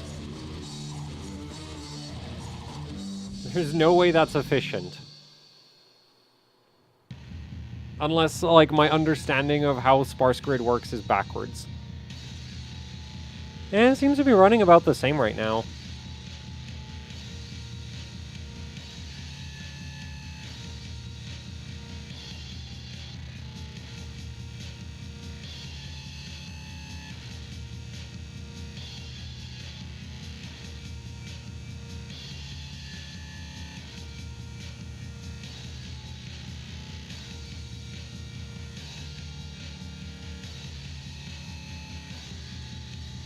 Man, it just occurred to me, I have no idea how I'll insulate the GTX 970.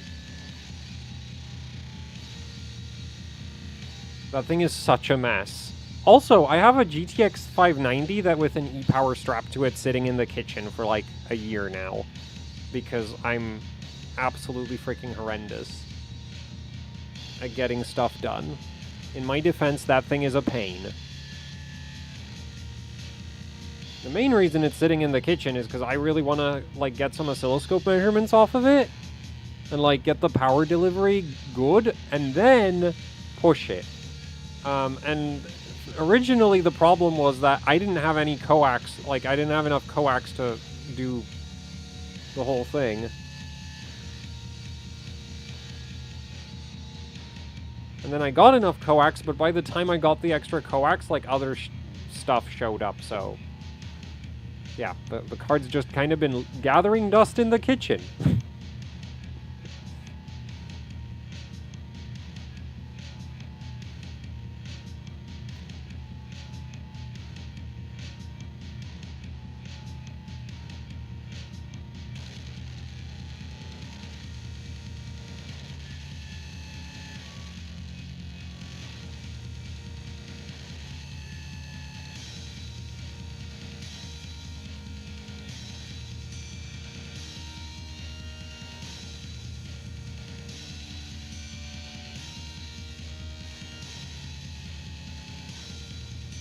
Like, maybe, like, the only way I could see the higher sparse grid working is if the 8x means the sparseness of the grid, rather than the super sampling, right? Like, 8 times sparse, like, the grid is 8 times sparser, whatever that means.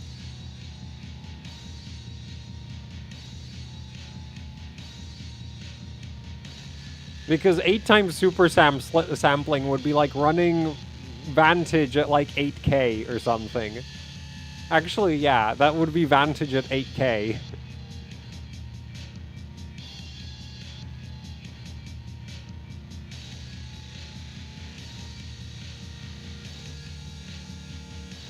My kitchen sink gets more use for washing GPUs than it does for, well, kitchen sink activities.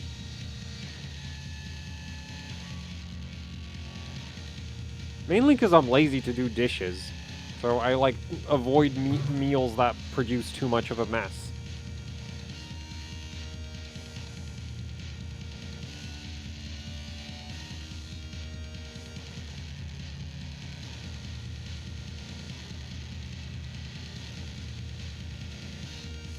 Wait, superposition like sparse grid?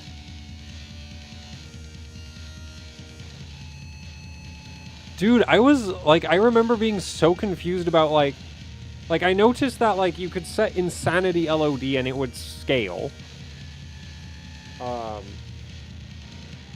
I remember being, like, super confused about, like, how I still wasn't, like, because I was setting, like, 1,000 LOD and, like, the score was going up, but it wasn't, like, I wasn't catching up to the top score for, I think, the 2080. And I was using replay mode all. So I guess I need to try that again. I actually kind of want to run the 2080 on LN2. Because, like, what else am I going to do with it? But at first I want to do measurements. Because, like, that's the thing is, like, I don't want to run the card on LN2. Go like, oh, that was a disappointment. It needs XYZ modifications. It's like, no, it needs the modifications first. And then it can go on LN2. That's like why I'm pretty pleased with this 960. The only thing I didn't do is PLL.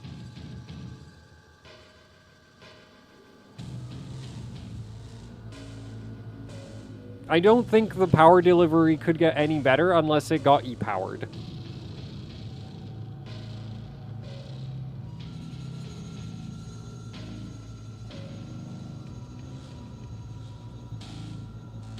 So did you set 1000? I managed to set like 1337. That's the thing I like about my NVIDIA inspector. You can just set whatever number you like.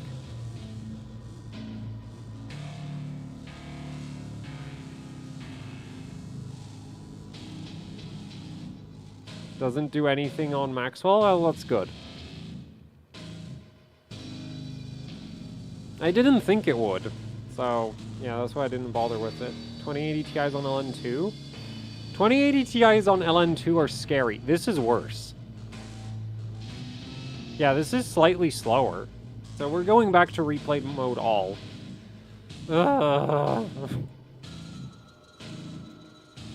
Unless 8x... There's no way 8x sparse grid is going to make it better.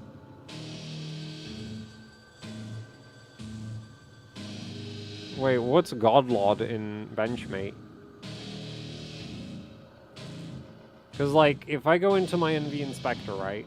I'm going to blow it up. And I want to set whatever lot I want, right? Like, I just type in here, and I go like, ugh, and then enter. Wait. Apply changes, and yeah, you see? It just works. Like, I don't know why. But it just does. I imagine we're going to see absolutely... Like, the thing is, past a certain point, they all look the same, because the textures can't get lower quality than, like, 1 pixel, but...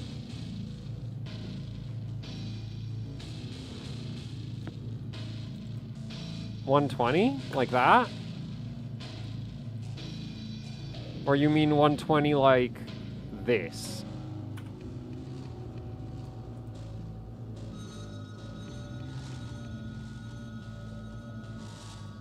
I guess, you know what, we may as well run it again. It's like... The funny thing is, when I ordered the liquid nitrogen...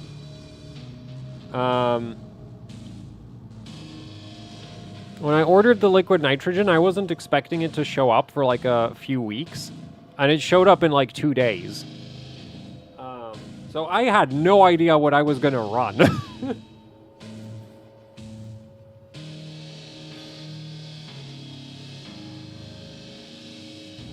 And I've also decided, like, I'd like to commit to actually running a lot more liquid nitrogen this year. Because it's honestly, like... I am disappointed in myself at how little liquid nitrogen I've run, considering, like, how many... Like, I have 4 doers, and I basically didn't use them at all for, like, over a year or something. And right now, I don't have enough space to use all 4 of them, because 2 of them are super awkward, so, like, I can't get the LN2 out of them without, like, pouring them into a different doer. I guess I could do it outside, but, like, I'd have to break, like... Well, no, because I'd need to, like, bring a couch outside. Because, like, they're too big to put on a chair, right? Like, the whole issue is I need to tip one of the 35s into the 30. So that means getting the 35 to a higher position than the 30, because the 35s have, like, this tiny little opening with this massive lip. So when you try to, like, pour out of them, it just, like, the LN2 just, like, surface tensions itself to the lip, and just goes down the side instead of, like, forward. So you need to get, like, a freaking massive thing to catch all the LN2 that's spilling everywhere. And then, like, it's horrible. Absolutely horrible. I bought one of these 35s from a friend, and he like managed to spill a bunch of LN2 on himself because of just how bad the freaking opening on these is. They were really cheap though, so that's something. But yeah, like filling a thermos with them is like not an option. It's just no.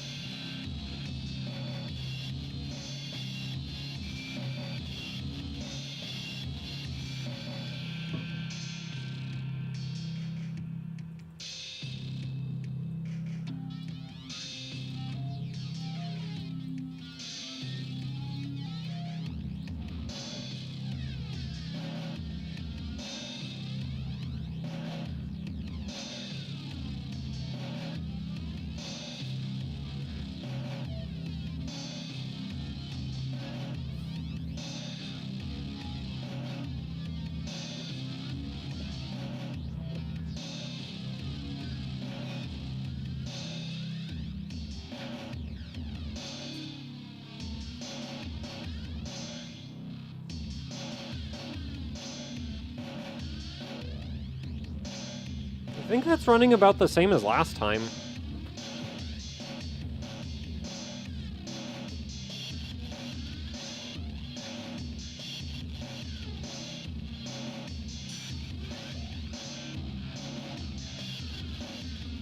They have a styrofoam jug.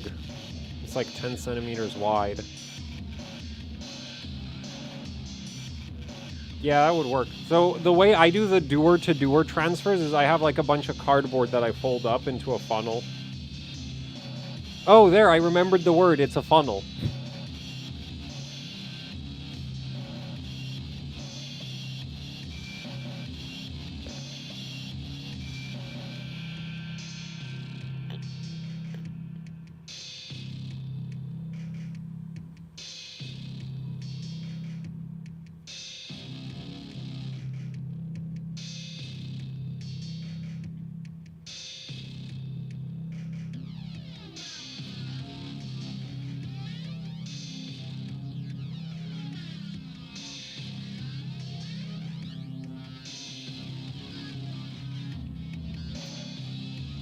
Man, do people actually want to see the card or the benchmarks and the scope? I'm wondering. Personally, I'm more like, well, actually, I'm not really watching the scope, but well, I do like it as just having an indicator.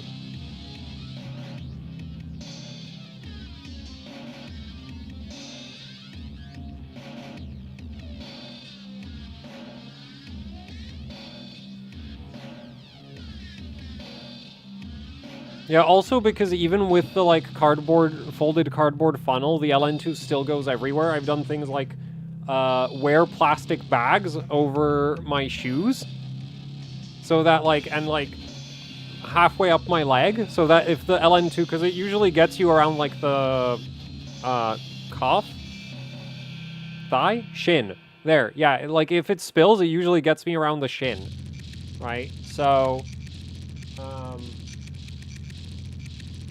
yeah, basically have like something that's not permeable, like something that won't soak the liquid nitrogen up halfway up my leg.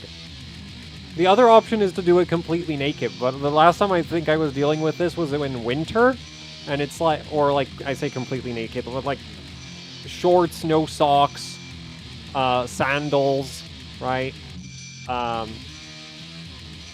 Yeah, but doing like in winter, it's like, and then the floor gets cold because you get the like cold gas from the doer spilling everywhere as well, and that just hugs the floor. So it's like, yeah, so I'm like, when I needed to do the transfer in winter, I ended up just like wrapping, actually I think it was just bubble wrap. Yeah, so that was like my LN2 shielding, because the LN2 just like bounces off the bubble wrap, whereas if it hits like clothes, it soaks into clothes. So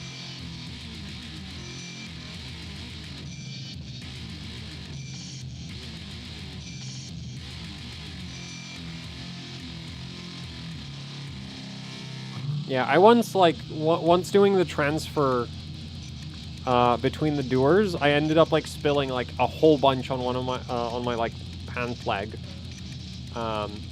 And like I didn't get burned or anything, but it was kind of like I had to stand very awkwardly because I was like holding the trout, like, yeah, I was basically holding the leg of my pants away from myself, waiting for the LN2 to boil away. Because like once they're soaked, you can't do anything. Like it's just there. Because like if you try to like move the soaked fabric, you'll just touch it, and then it'll burn you.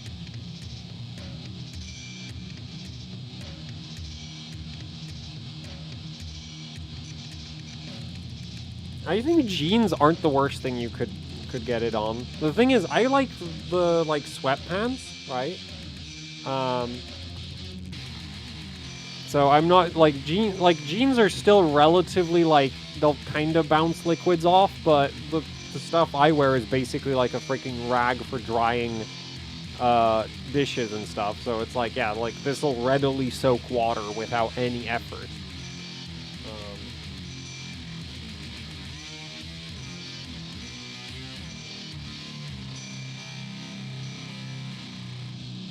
How much did you spill on the floor that you had to dance in it to dodge?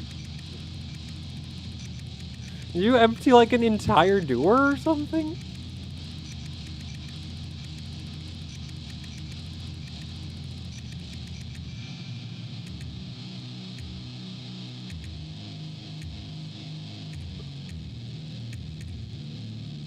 Well, let's see if that made it any faster. Huh.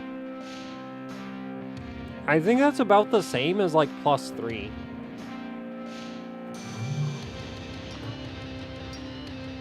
Like, 2 liters. That's not that much. Oh. Does your floor, like, bend to wherever you're standing?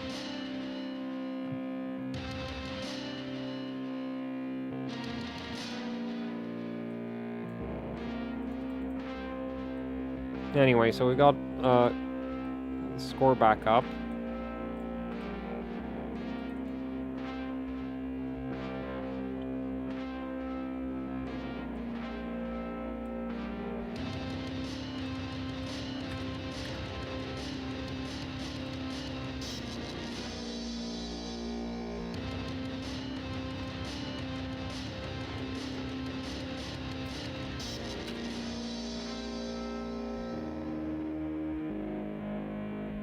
So that's Vantage done. Actually, I'm just gonna, just in case. Man, digging through that screenshots folder is gonna be so much fun. Not.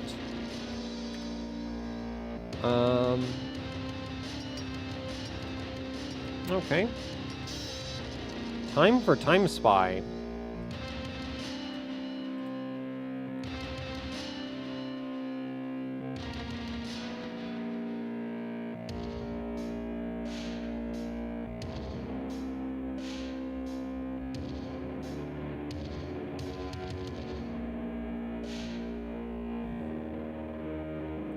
And then I'll try max out Fire Strike. Okay, well, we're actually just running... Oh, wait, I need to turn LOD off. Wait, what? This is the wrong one, isn't it? What? Oh, that's NVIDIA Inspector. That's Profile Inspector. Dum-dum. Okay, how do I...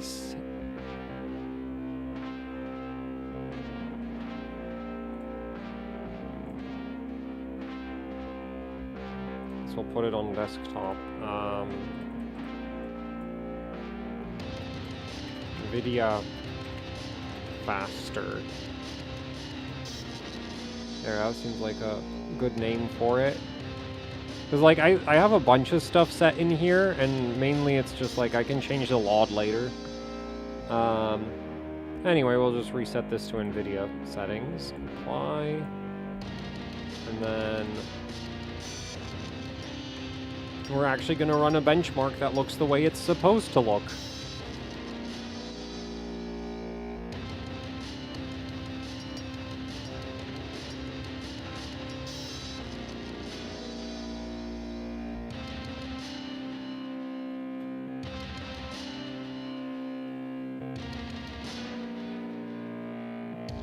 Time Spy is pretty heavy. With the 980 and the 980 Ti, I think it's actually heavier than anything else that I've run.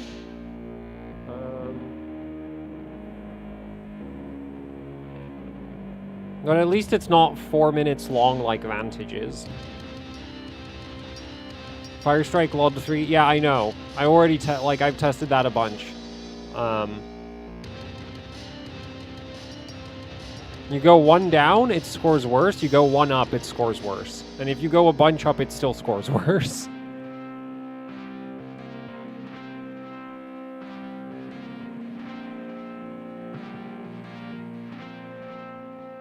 Try going towards minus 90 under load, but I don't know what it'll do to the score.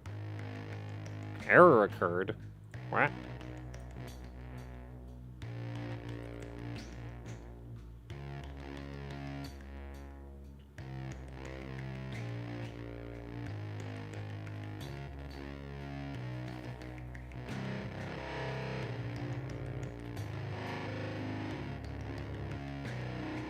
Oh, it's probably the memory clock. It's through the frickin' roof.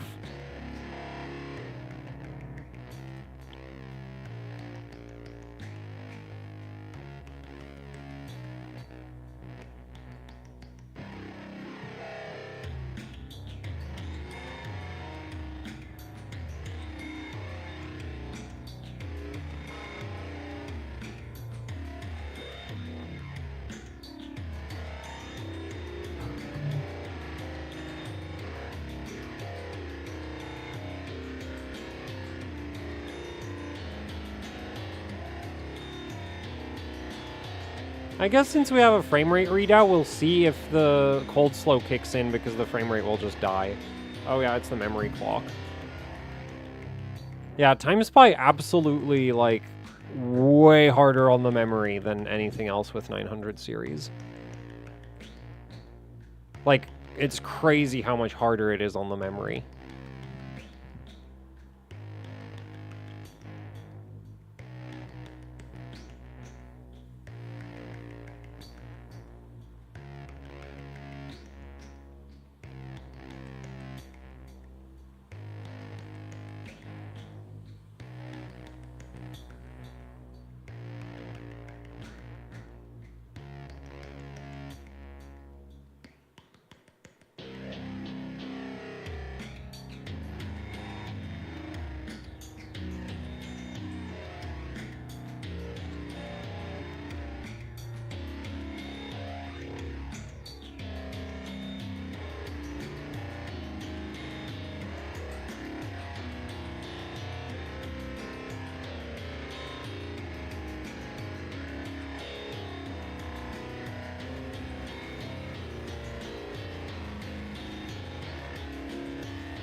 I might not have enough for GT2. I didn't think it would take that long to get through GT1.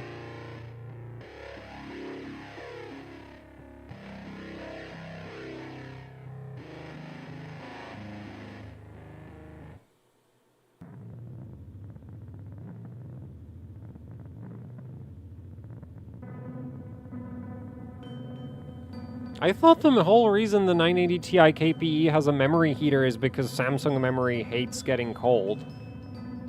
And the Hynix, like, the Hynix memory, as far as I know, has, like, issues with high voltage. Which is a problem, because apparently you need high voltage on low temps to get good stability. Because I do, like, I had the Titan X Maxwell that I tried running is Hynix. Right, and that was like stock memory voltage, and it was either I could run either I could run high core clock or I could run high mem clock.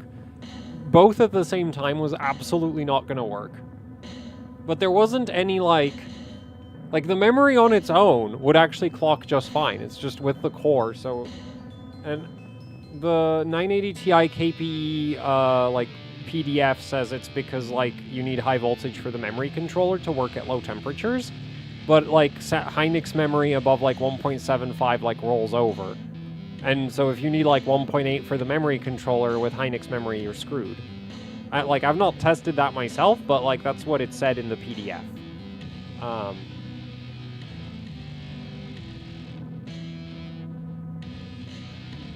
Is that a top score? Man, that CPU score is sad.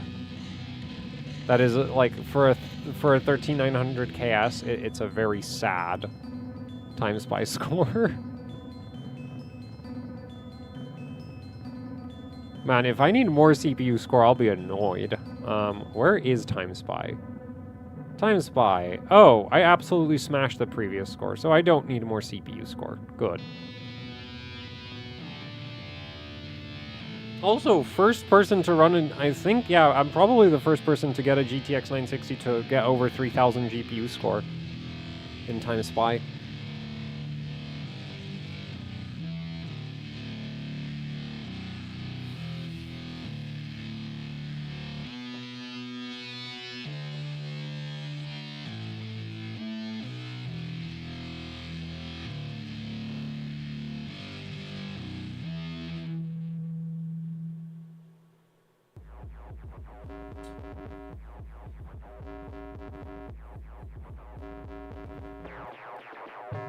Okay, well, we'll save this, and then I'll move on to Firestrike.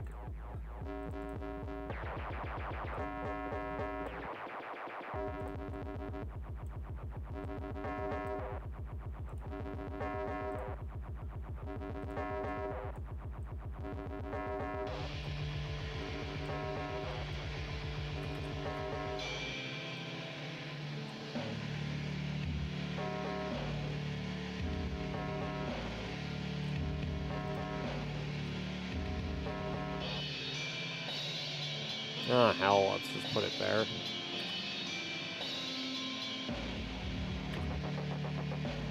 There we go.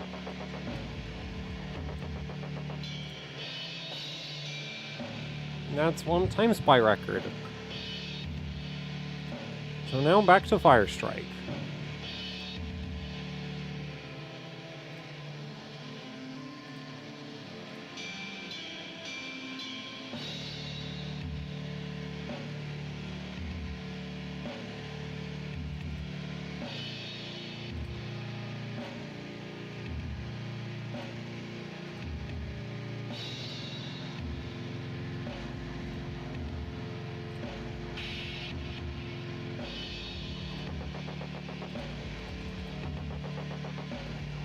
Okay, so let's back to +3. Now...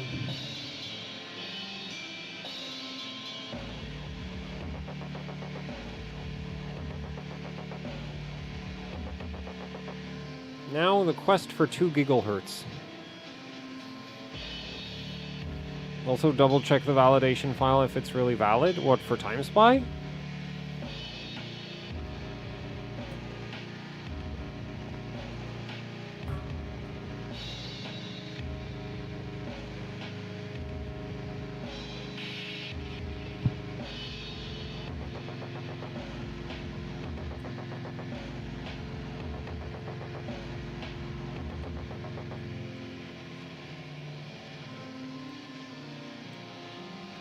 Oh wait, I didn't save the...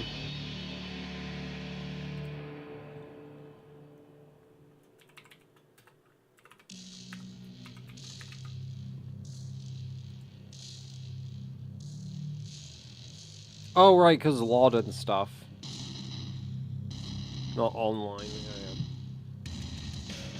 yeah. It should be fine, I reset NV Inspector.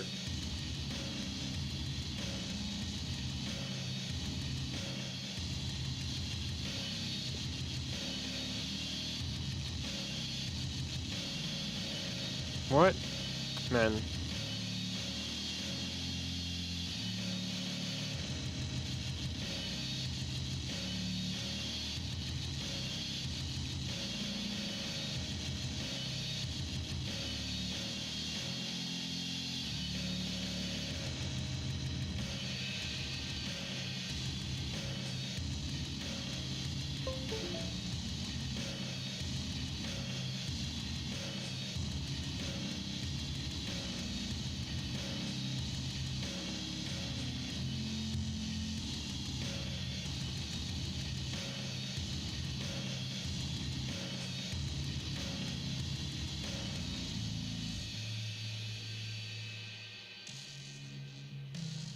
It's complaining about system info, but it's valid. So that's cool. So all good.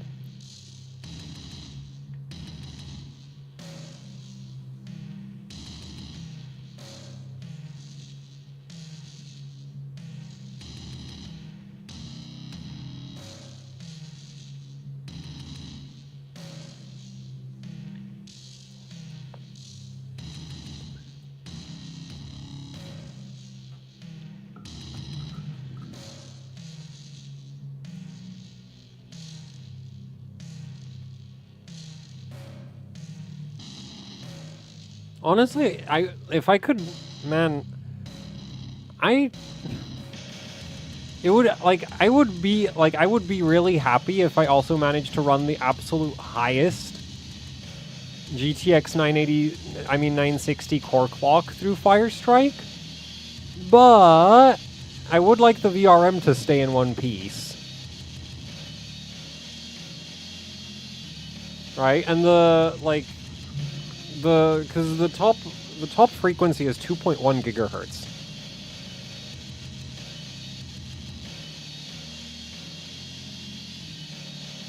And that card had the VRM die, so I'm like worried. Because I don't, like, this isn't some amazing ASIC thing, I don't think.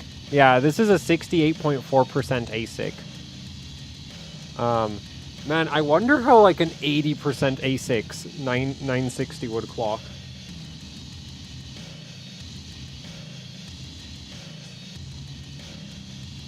I wonder if you could get a... I wonder if you can even get an 80% ASIC 960. Yeah, more cold is what I'm thinking.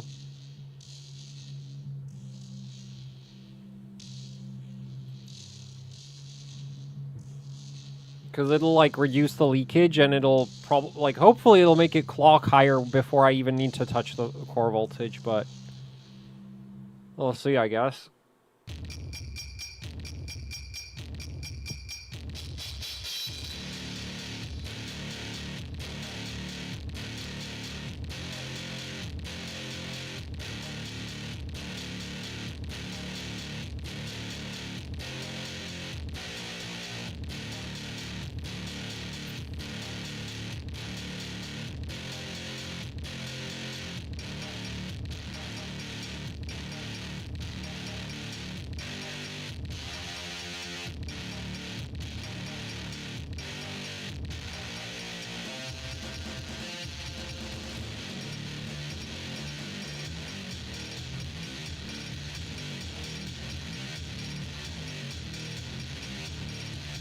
No signs of cold slow yet. I'm gonna pull the oscilloscope back in.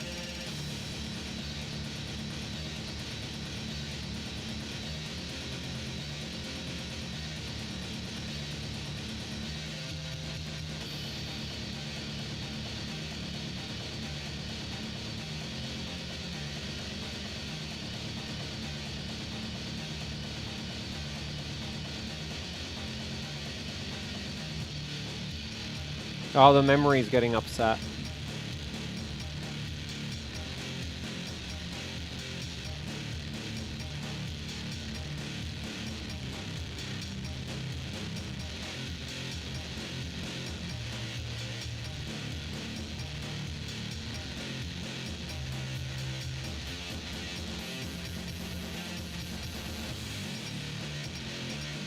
And I have a fan pointed directly at the VRM heatsink as well, so... But the thing is, like, I'm not sure under what circumstance, like, the other card, the card that blew up, like, that had the VRM heatsink. Like, I know a lot of people run their cards, like, completely naked, and they just point a fan at the VRM, which, to me, always seemed like a really sketchy way of doing things.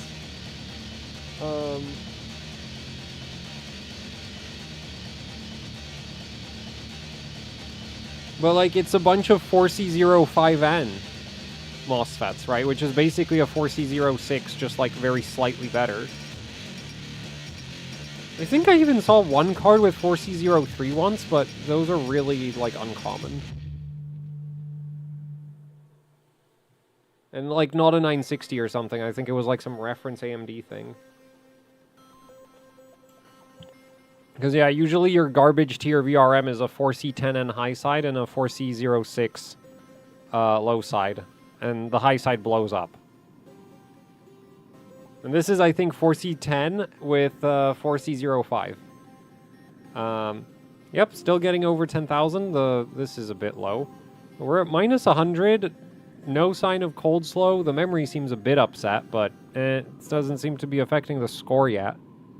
Actually, what's really funny with some NVIDIA cards, if the memory glitches out just right, you get a bigger score.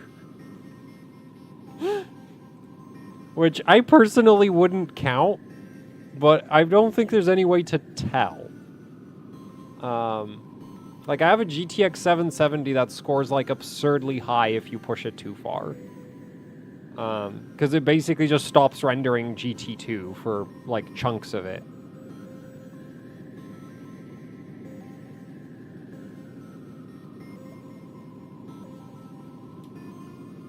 Oh, I just heard a crack. But that doesn't necessarily mean anything yet. I hope.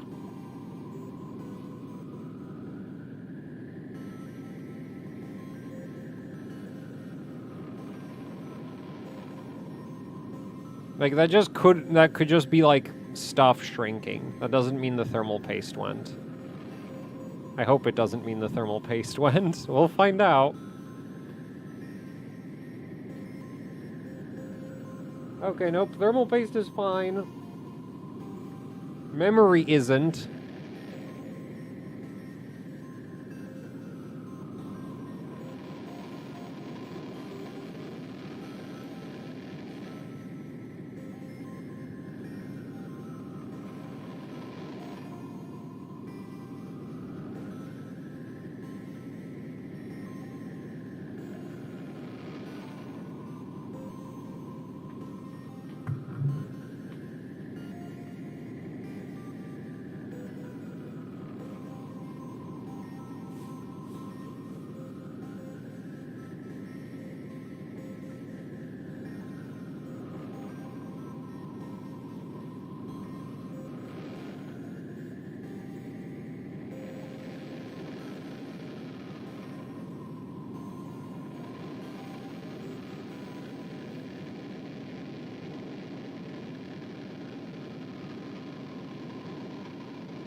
Have one card that didn't render Firestrike correctly? No.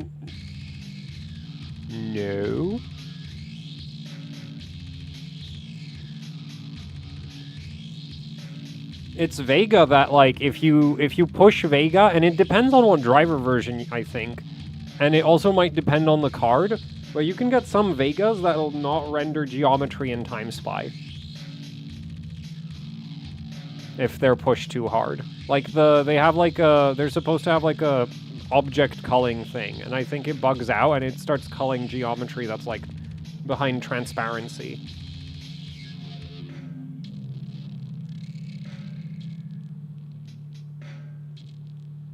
The memory is really not doing okay.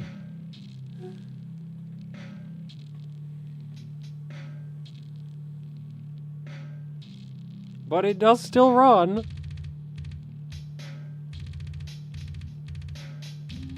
And that was a 1961 core.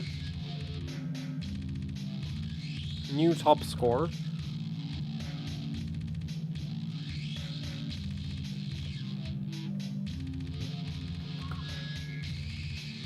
Yeah, no cold slow on this. I don't know if it's the driver or if it's the card, but, like, I'm not getting any of the cold slow issues. So 512, like, if anybody else wants to check if it's the driver, then, like, 512.95.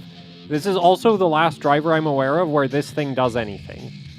On newer drivers, this stops working. The core voltage slider does. Not a huge loss if you have a soldering iron, but if you don't, like, on 900 series cards, it does actually give you a bit more core voltage.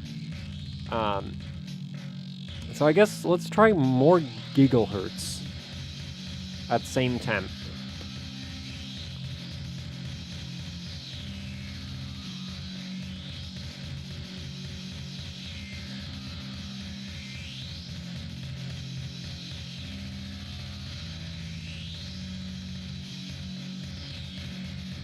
You know, I'd like to believe that all the extra capacitors will make this thing clock better than, like, other 960s, but I have doubts.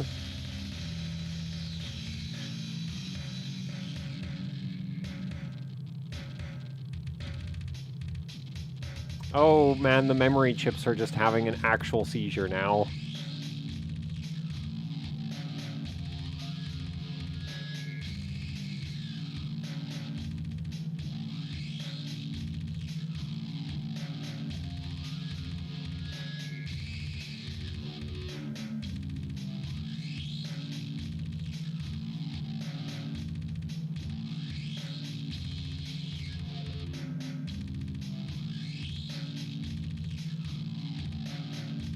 Evidently, I should have been running the card colder this entire time. Oh, the core also does it?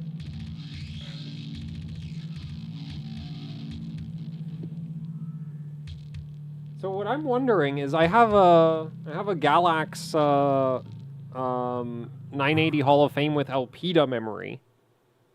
And it actually clocks pretty high ambient, it just doesn't scale with voltage at all.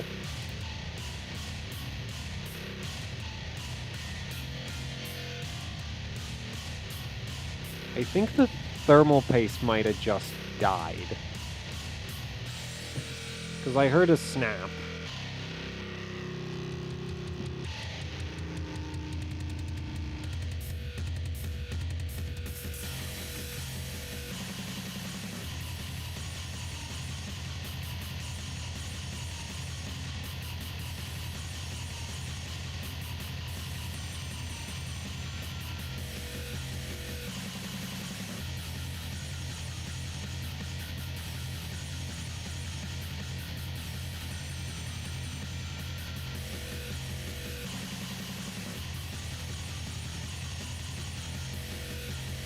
Also, it crashed on desktop, which,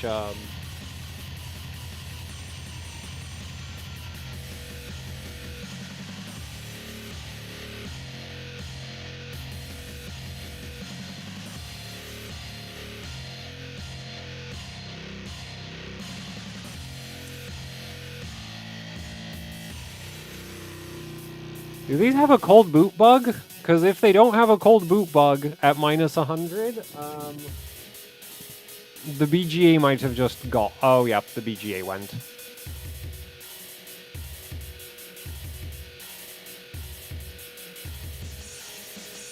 Well, I guess that was that cracking sound.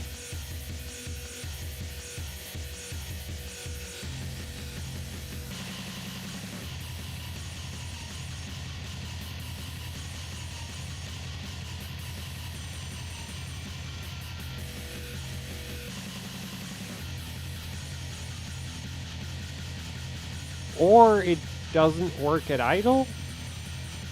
Nah. The memory doesn't go idle voltage until the driver initializes, so... Something is very broken right now. Oh yeah, it's not initializing the driver at all.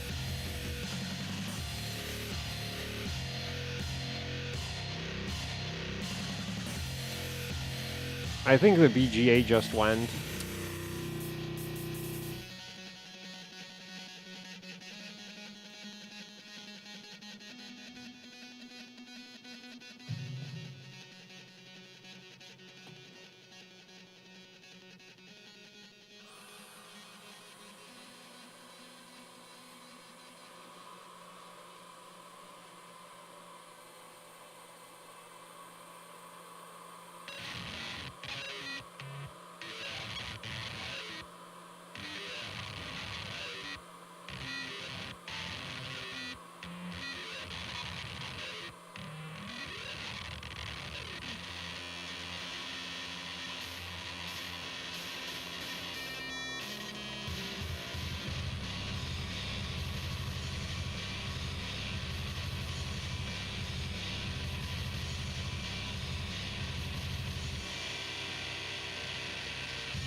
It works again!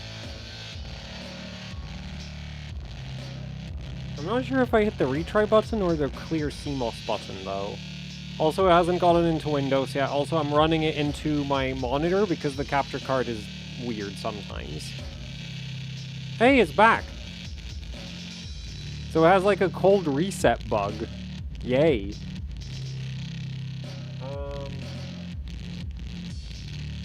I guess we can't run it below minus 115.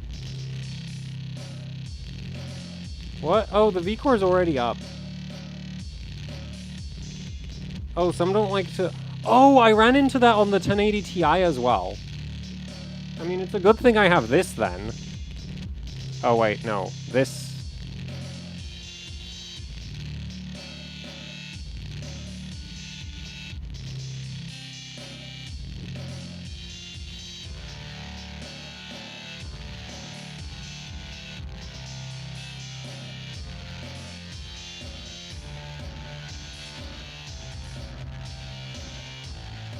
Well, but I don't think it'll work below minus 115.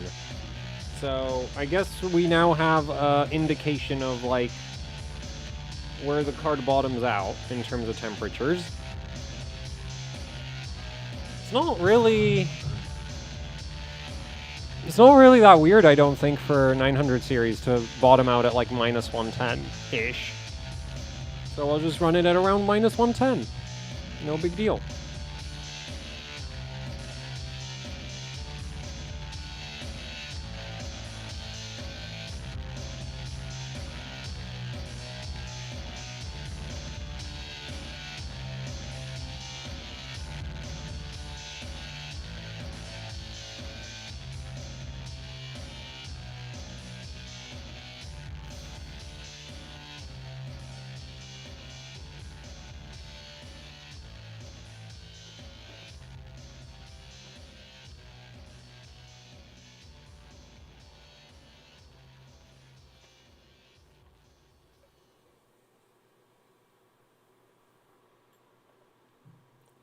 I mean, I guess I should check if the thermal paste died or something. But I don't think it did. Because, like, it took way too long to get it back up and, like, warm.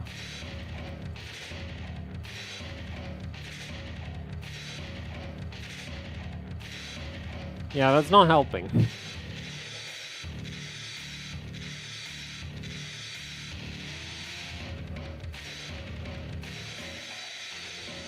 The idle states make it unstable a lot of the time? Ah! No! What?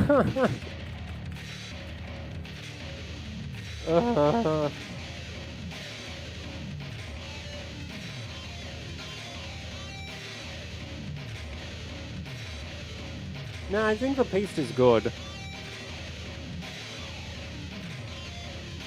I'm trying to wait for it to go back into the temperature range where it actually works. For the temperature reading.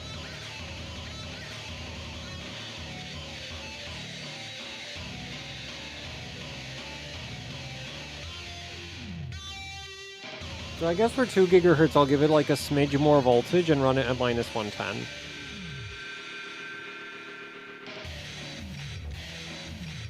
Yeah, no, thermal paste seems fine. Minus 44 to minus 47 on the, like, at 1.5-ish volts. That looks good.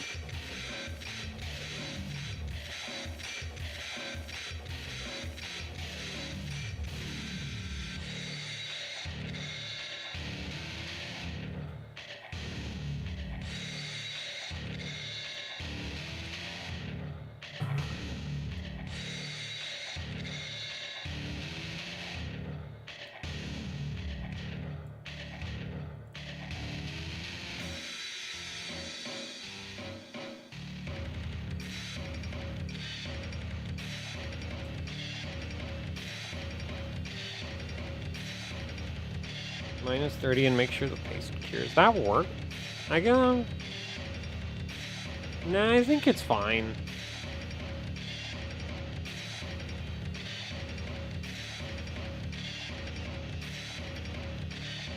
I don't think it actually, like, cracked. I think it just, like, crashed, and the cracking sound might have just been, I don't know, random like, inconveniently timed cracking noise.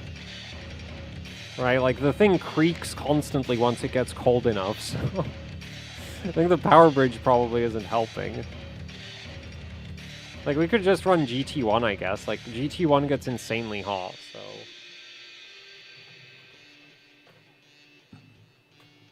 Oh, I guess I could window it.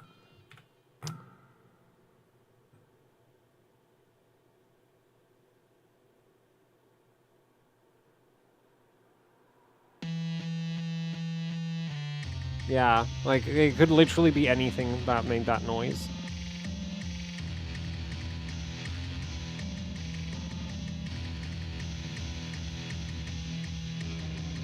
I guess I'll let it warm up a bit.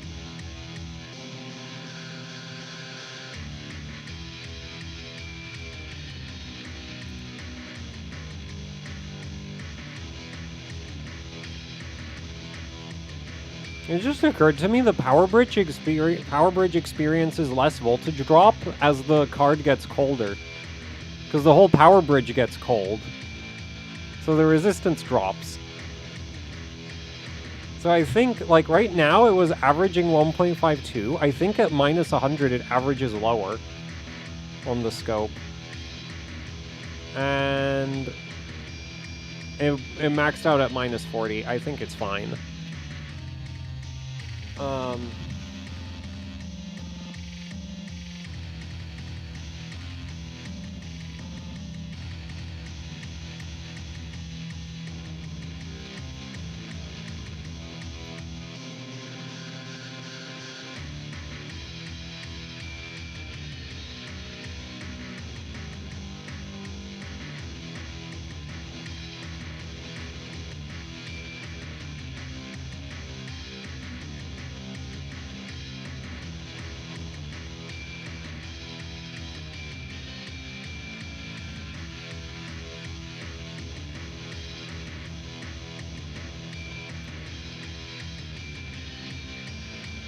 I might just run render test to put some load on the card. Like, render test is weirdly heavy on some cards.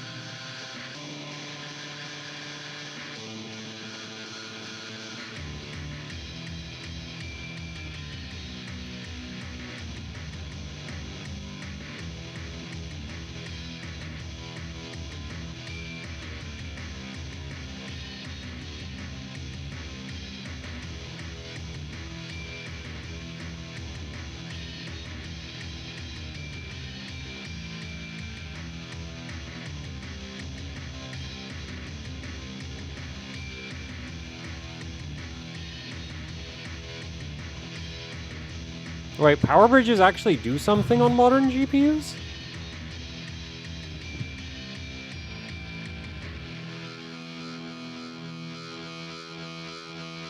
Because, like, I've been testing them a bunch, and I never really saw my... Well, then again, I've not tested them on LN2. I've mainly just been testing them ambient, so... Like, there's a very different, like, load scenario, I guess.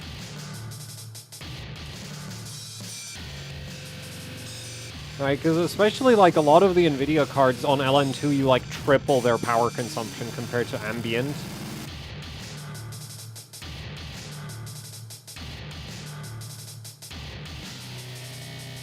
What do you mean by executed well enough? The thing I've been wondering about is, like, what if you, like, did something that's the equivalent of a twisted wire pair, right? To try get the inductance as low as possible.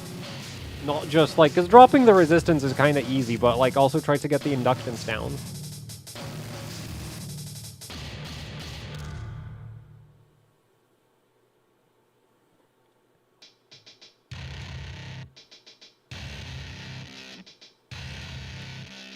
Has anybody tried the carbon sheets with LN2? They don't crack, but they also run kind of warm.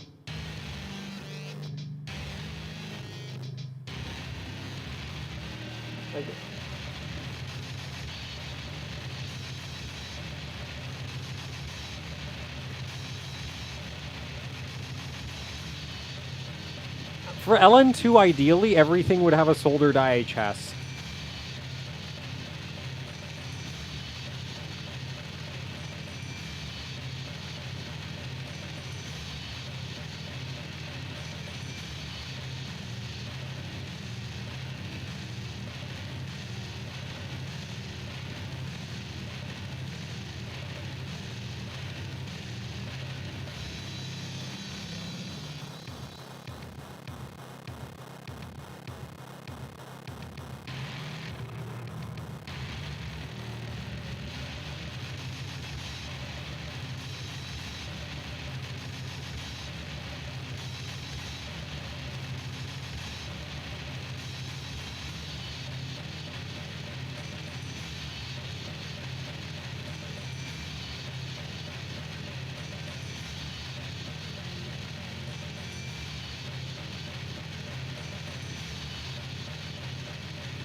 Okay, time to juice the core clock.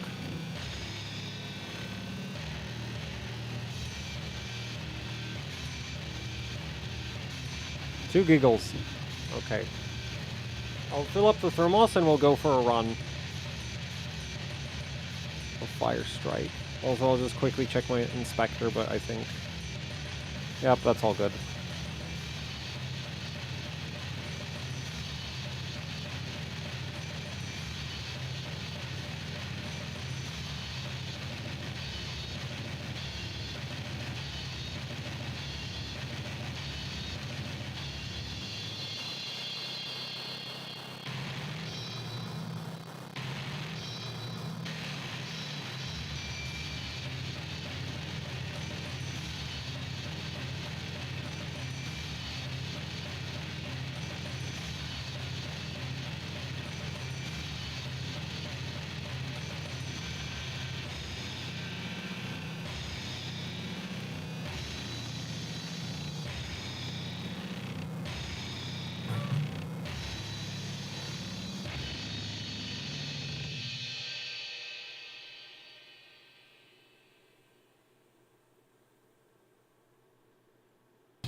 And I can't see my temp reading through the smoke cloud.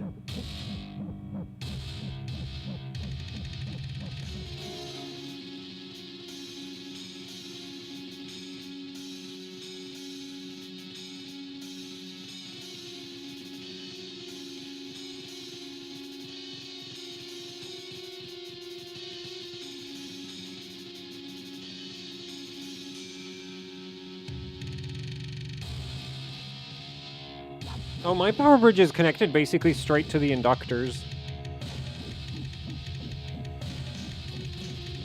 And also scraped, scraped solder mask.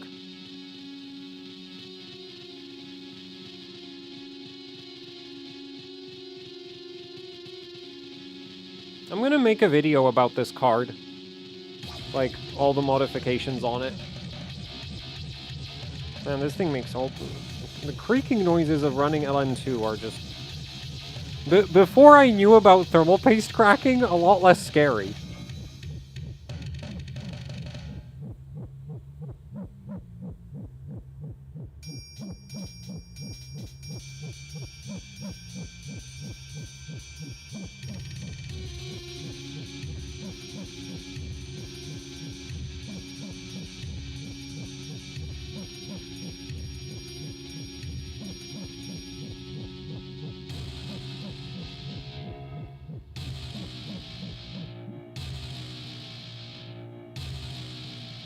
The thing is, you can like, you can get a good run with thermal paste. So the like cracking is like not that much of a, like it's more annoying than it is like a massive like handicap.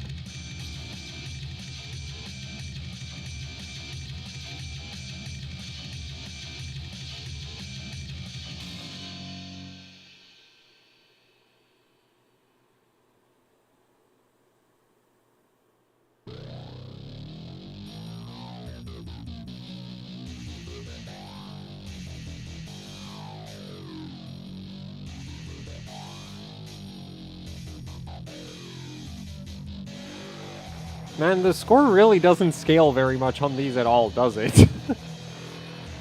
It just actually doesn't change. But we got my first 2 GHz run.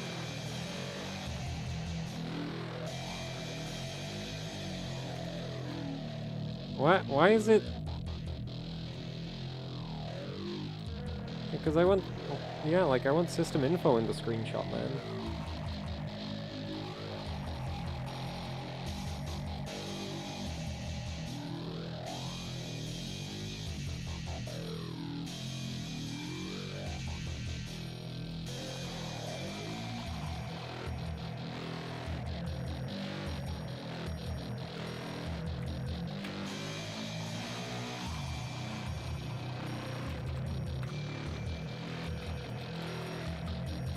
So do I run other benchmarks now, or do I just keep pushing Firestrike?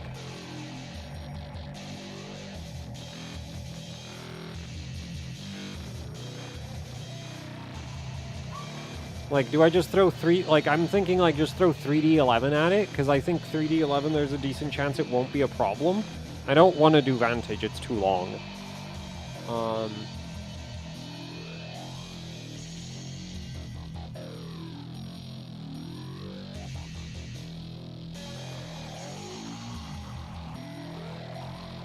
Or do I keep pushing it? Let's do 3D11. Like, I don't want to, like, I don't, it would be kind of lame if, like, because right now I think 3D Mark 11, Firestrike is actually the, like, most pushed result for this card.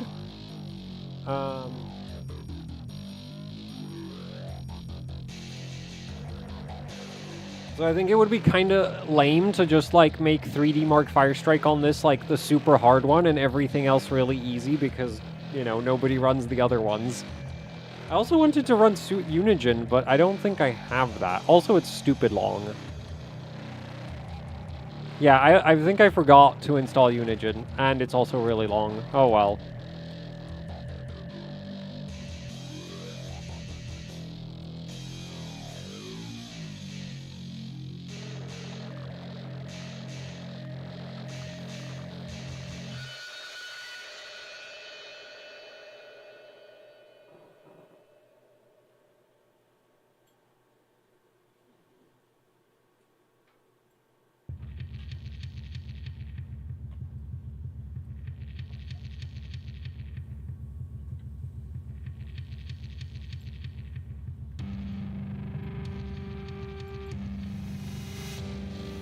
Steel Nomad? Don't have that installed.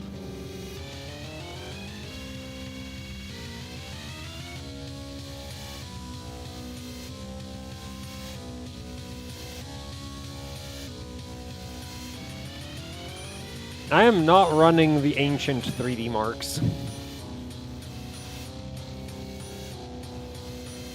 I don't have them installed, and I don't run them enough to know how to run them properly.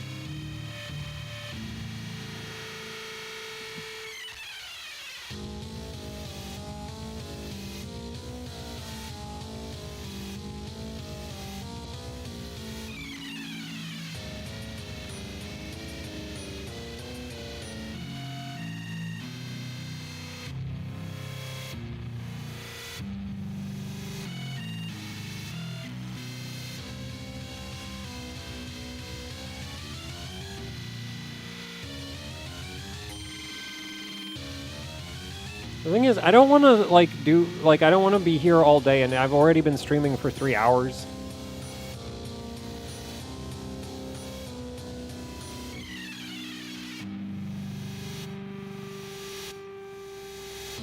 Like, my plan isn't to burn all the LN2 on the 960. Oh, I think I overdid that.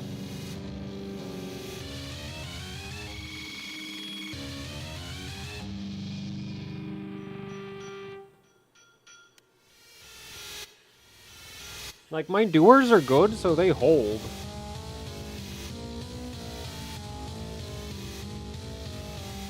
So, like...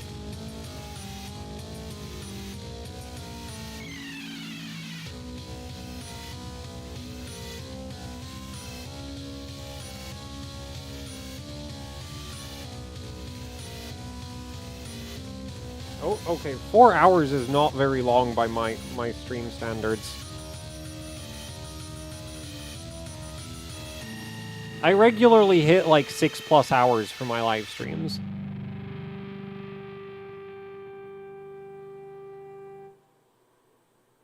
Yeah, the memory gets kind of upset at these low temperatures. Actually, everything seems to get kind of upset at these low temperatures. If you want a card that runs good at really low temps, 10 series. 10 series on LN2, if you get lucky, is amazing. Because apparently some of the cards can't full pot. But if you get a card that full pots and you get your thermal paste right, man, you can literally sit there and just bench non-stop. without ever, like, you just keep the pot full and just go.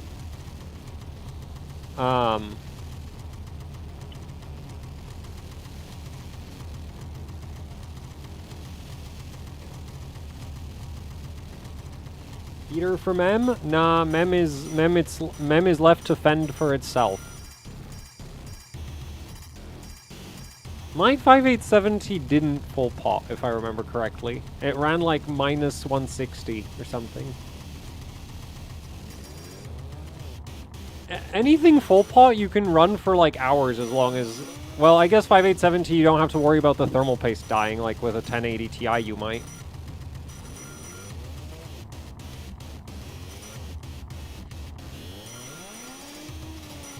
I don't even know what this score means. Is it big? Oh yeah, it's big.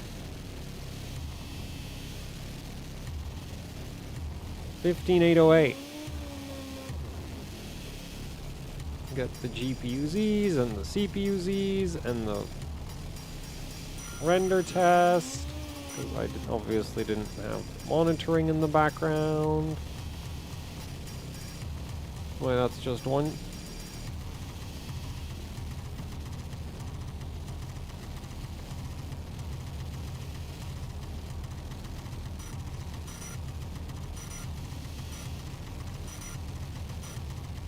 Oh. And we somehow caught a 2 GHz spike. Well, that's convenient.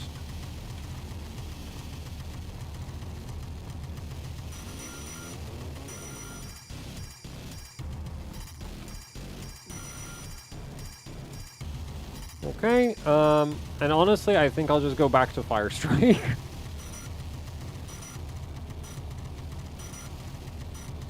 Yeah.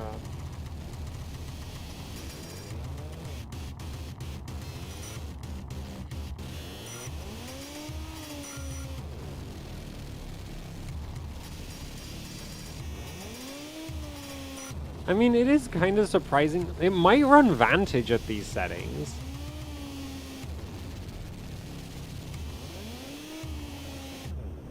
And my current Vantage score isn't that much higher than the current, like the old record.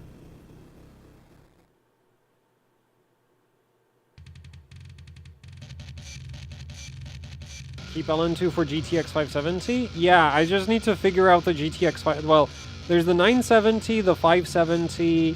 I might also do, like try some Raptor Lake frequency validation. Maybe a Pipe Prime or something. Actually, no, maybe a Cinebench. Something, like, truly brain dead. You know? Nothing... Well, man, Vantage is thirsty, though. Yeah, but I like Vantage. Unlike 3D Mark 11. Yeah, I think I'll do a Vantage.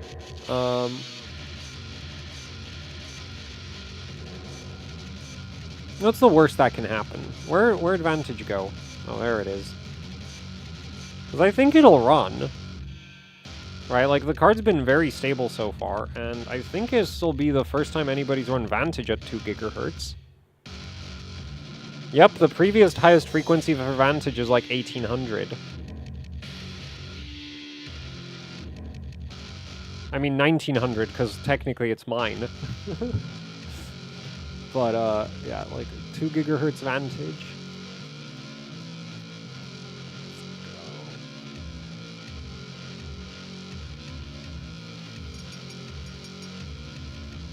Should I do the LOD? Oh, I'll do the LOD.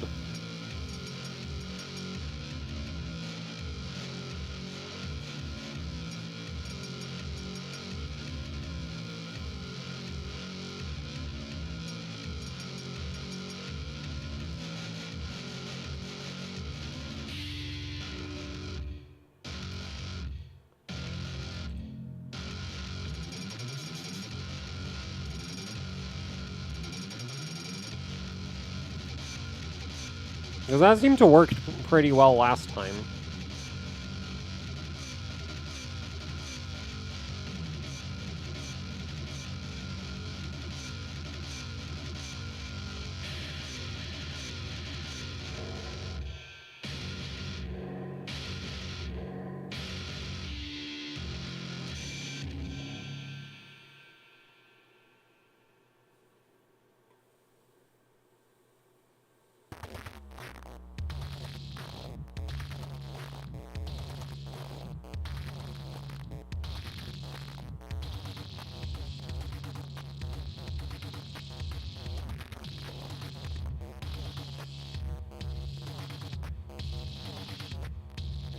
Yeah, but the thing is, it's not like there's a single core version of Cinebench, right?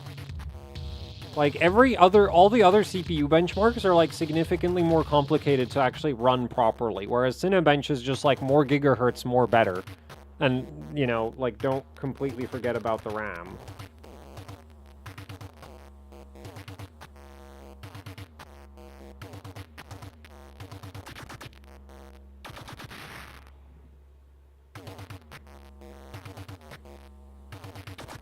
I also kind of want to try revisiting Vega. I might focus on GPUs ultimately. Actually, maybe if I wanted to do something dumb on LN2, the 7950X would be, like... I'm sure that's an absolute pain train. AMD's Infinity Fabric really likes LN2 based on my past experiences.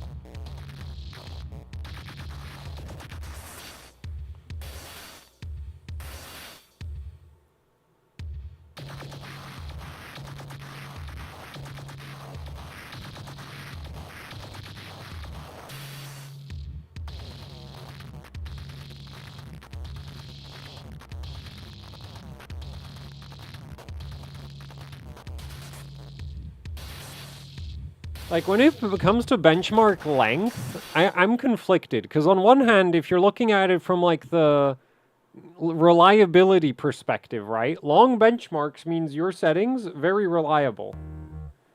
On the other hand, it chugs LN2, and it's, like, it gets old at some point. So, I have, like, yeah, mixed feelings about it.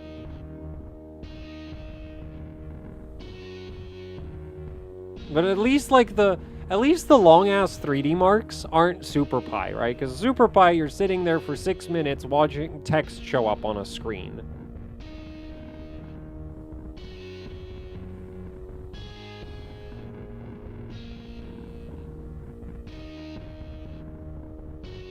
Vega 64. Actually, well, I don't have LN2 pots to run Crossfire Vega. Unfortunately. I wish I did. Because I totally would if I did.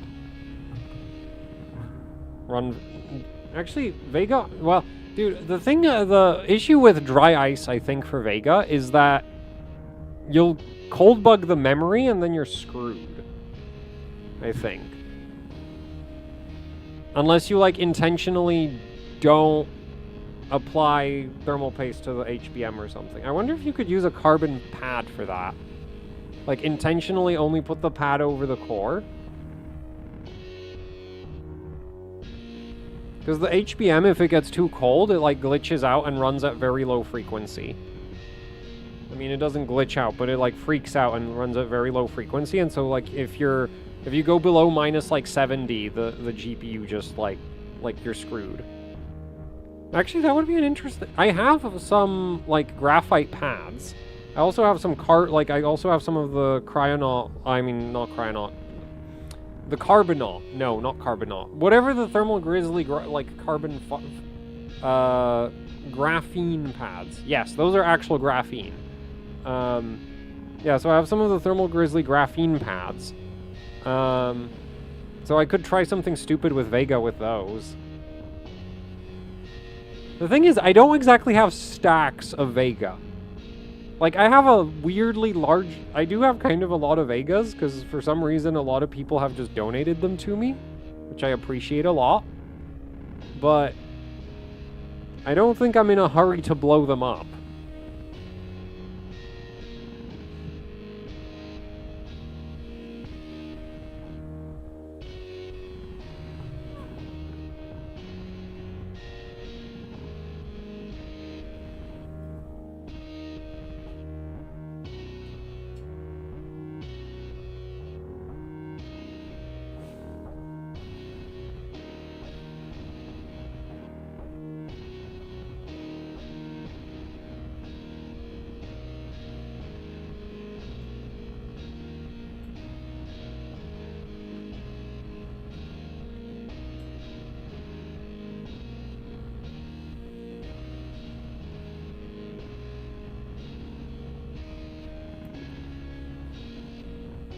run Hawaii?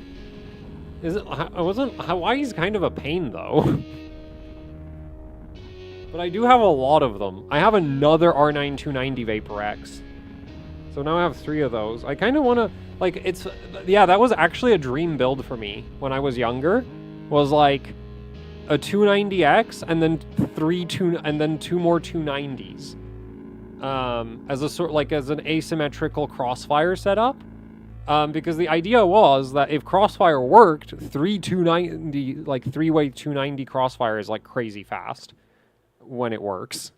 Which it basically never does, but when it does, it damn is it fast. And then when it didn't work, you'd still have a 290X, which is at least faster than the 290s, right?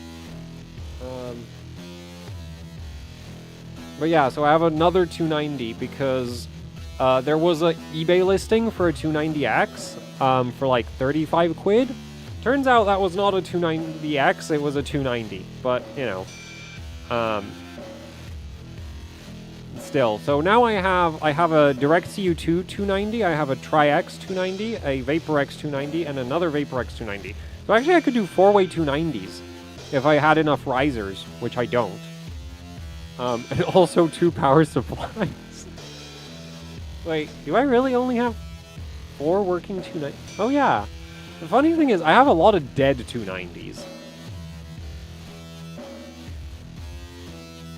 And I recently tried to repair one of them, and I either need to figure out, like, either I'm not repairing the correct memory chip, or there's, like, a problem with the actual core.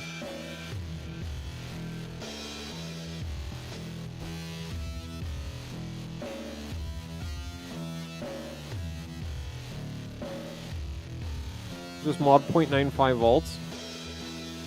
Yeah, I know, like, does it really fix most of it? In that case, I might do Hawaii. I don't know, like, and I even made a video about how to mod the, oh, not a video. I already know how to mod the 0.95 volts on the Vapor X cards. It's really easy.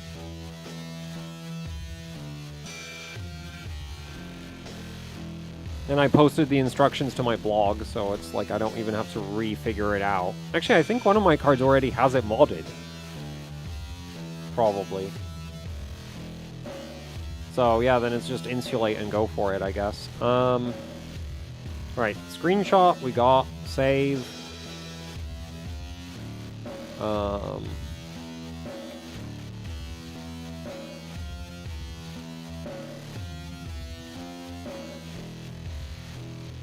Okay. So that's a 55,000 for Vantage. And now, I guess we'll run Firestrike Extreme. I haven't done that yet. CB around minus 100 to my house 1.5. Wait, 1.5 volts on the 0.95 volt rail? That sounds concerning. Then again, like, if the core... Like, the funny thing is, like, this is something I wondered about. Is, like, it doesn't really make a ton of sense that, like, on the same chip, you would have, like, massively different... well, no, it does. It does, because you have certain parts, like the GPIO, I think. Yeah, the... Because, like... But well, I guess it depends on what it's powering, doesn't it? Oh, just 1.25... Oh, V-Core. And that fixes all the black screen issues. Oh, that's cool. Yeah, I know the 0.95 volts is supposed to help with the black screen stuff, because that can sometimes help even at ambient.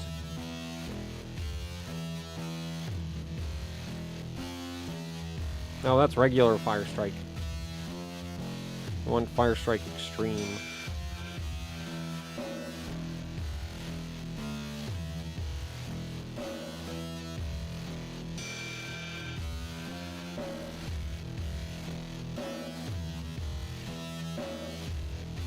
This is really not very efficient at actually producing scores with me reading chat. But I guess I'll do... Yeah, I think I'll consider Hawaii. I'll think about it. Because I don't, like... the thing is, like, the prep... Then again, 290s are, like, good in terms of power delivery to begin with, so... It's not like NVIDIA cards where, like, the stock PCB is made of tissue paper and... voltage regulation is an afterthought because the clock stretching just deals with any like, power delivery issues most of the time.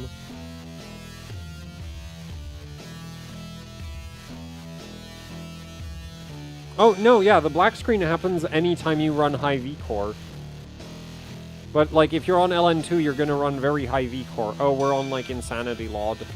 Forgot about that.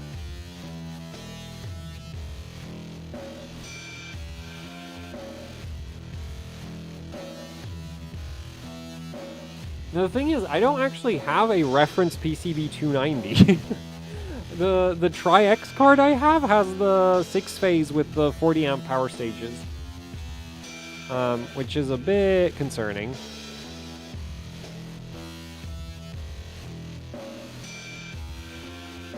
Right. Put fan on the VRM. I mean, I'm gonna run it with a heatsink. I'm not gonna run it naked. Like, I care about my GPUs entirely too much to run the VRM naked. Like, the people who, like, zip tie a Delta fan to the VRM and it's like, oh, it's gonna be fine. It's like, you scare me.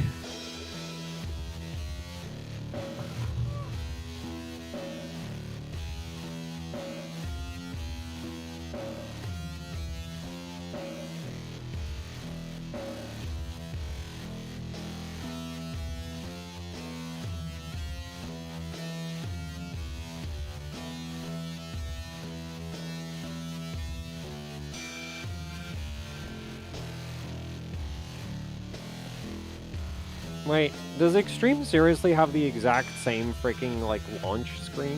No, it doesn't. I'm just dumb.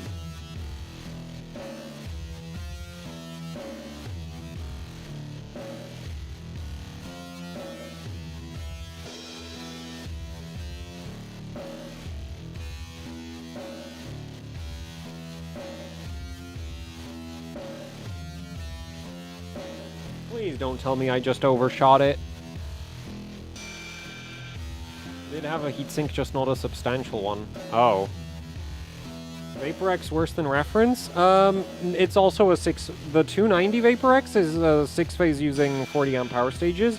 290X is a 10-phase using... Like, it's literally double the reference VRM. So that really shouldn't have issues. As long as you have, like, airflow over it. If you don't have an airflow... If you... Like, the heatsink on its own is not gonna do much. Because, like, that's the funny thing about heatsinks is that they're kind of garbage unless you shove air through them. In fact, a bare PCB with enough airflow is a better heatsink than a heatsink with no airflow.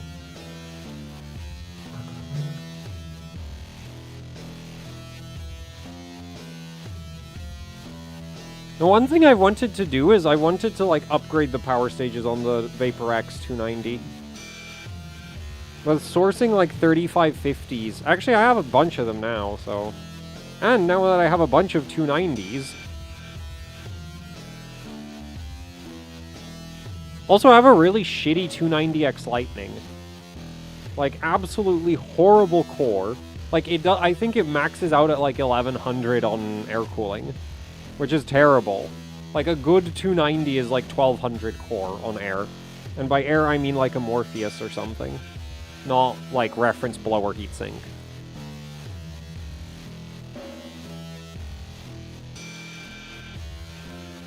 You could also compete in the GTX 770 comp? Oh, I guess I could. The thing is, isn't Kepler on LN2, like, a massive pain? The last time I tried Kepler on LN2, I couldn't get it to work properly below minus 50. Which I want to learn how to go below minus 50, but, like... I don't know, like... I guess it doesn't matter. It's not like there's going to be an... I'm assuming there's not going to be an LN2 shortage in the UK anytime soon.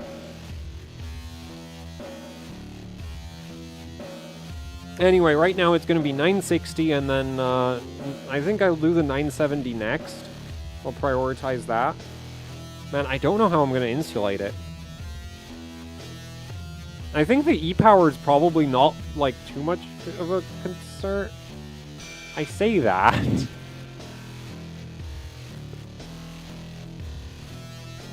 But, like, that E-power is tied into that 970 pretty well.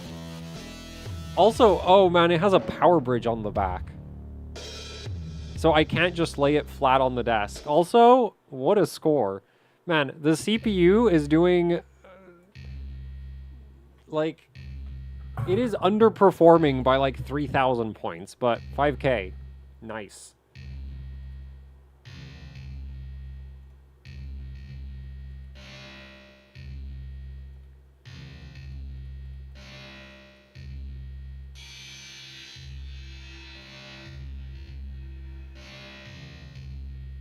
The blue 290X Vapor X. I have 2 of those. And I also have 2 of the 290 Vapor X cards. Originally I wanted to have 3 290Xs, but yeah, it turned... like, this is one thing that annoys me with the 290 and 290X Vapor X so much, is the eBay sellers will regularly not identify them correctly. Like, the number of times I've seen R9 290s listed as 290X Vapor Xs is, like, way too often. And it's even pretty obvious because, like, they have different back plates. Like, you don't even need to read the sticker. If you just look at the back of the card, you can tell if it's because there's, like, holes in the back plate for the inductors. So you can immediately tell if it's a 6-phase or a 10.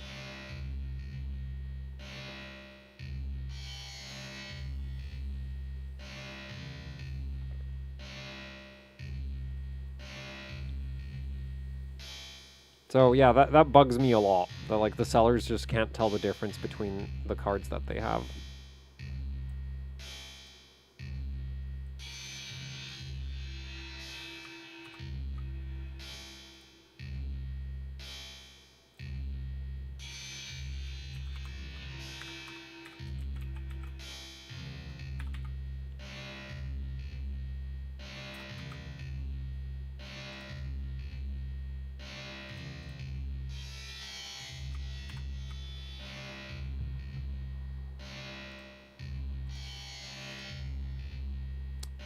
Okay, well, back to Fire Strike. Because, like, for Time Spy, I would need to change settings, whereas for Fire Strikes and Vantage and 3D11, I can just run the same LOD.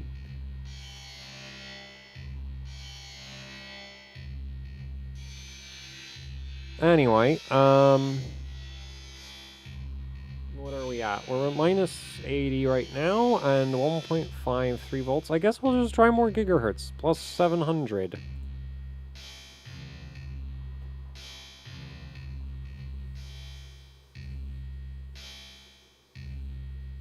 I wish I had a temperature probe on the VRM.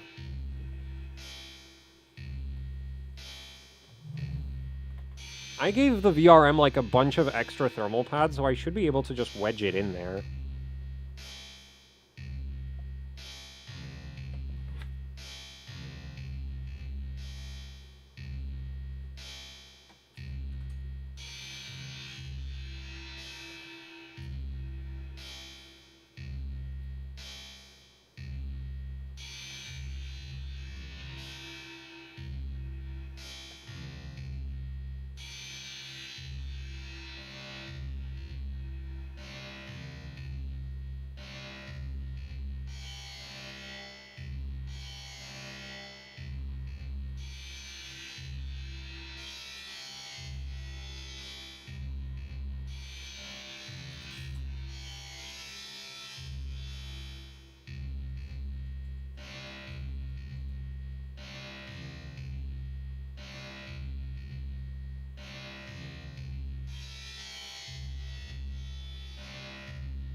Okay, well...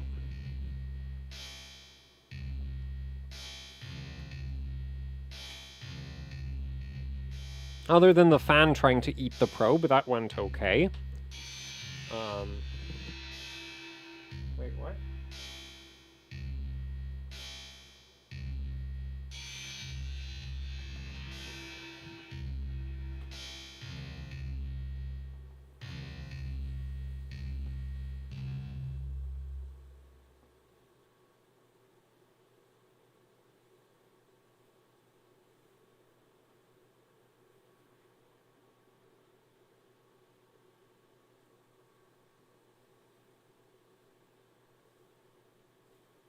It's not exactly the most accurate probe position right now.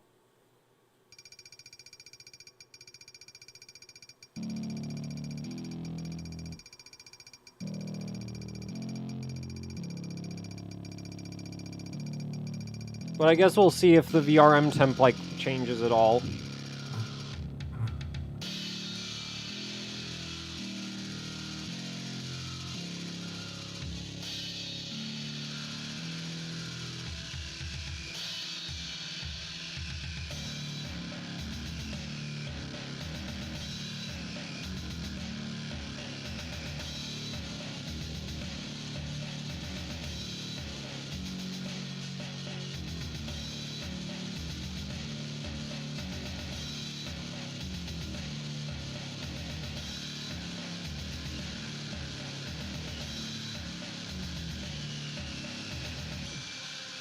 It does go up. Not very much, though.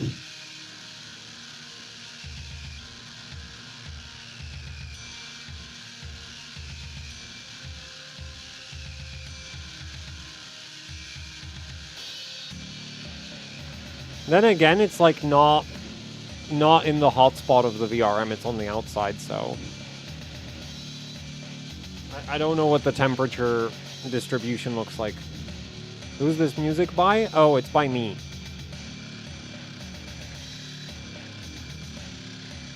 I don't just torture innocent GPUs, I also torture my viewers' ears.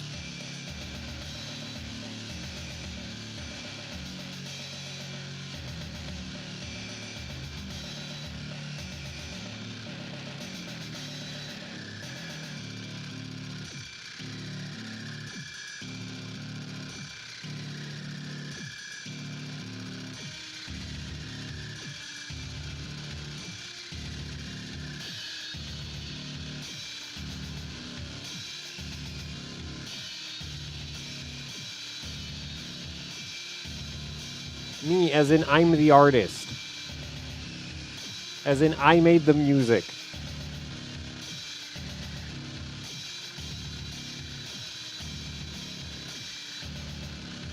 Well, that VRM temperature measurement didn't tell us very much, because it didn't change. Like, I was hoping it would be, like, extremely high or something, so it would be, like, a clear warning.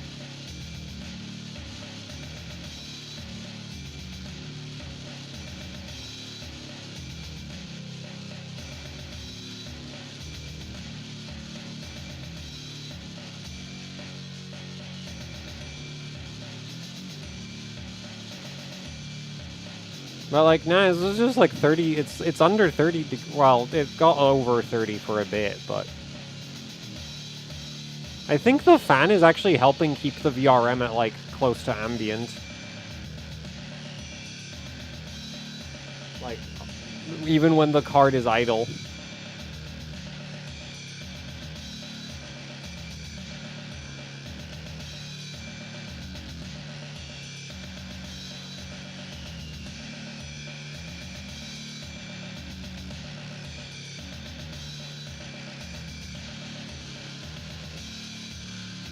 Do I just go for it and try to run 2120 already? No, that'll definitely crash.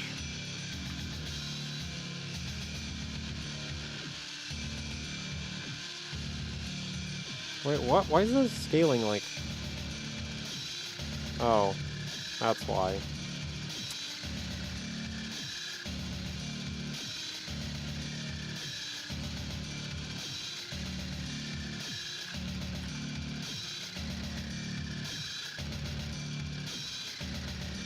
I need more nitrogen.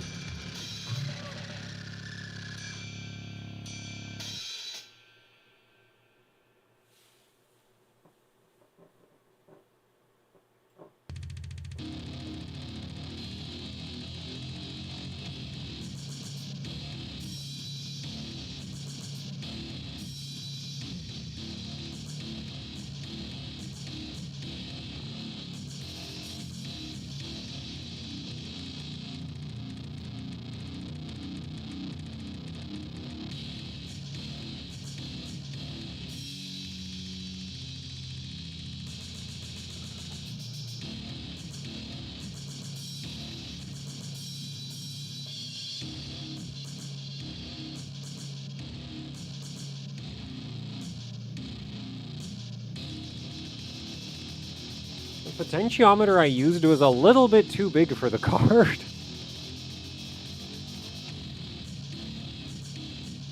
So I don't have quite as much control as I'd like to at the top end. I should have used a 20K, I think. The thing is, a 20K at ambient would actually be really extreme. But 100K is like, on LN2 is like, really not precise at this point. Like, I'm setting it so low.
$20.75 pass. Man, now the score is like rocketing up. Like, I was moaning about how this thing doesn't scale the entire time, and now, oh, physics decided to be cooperative for once.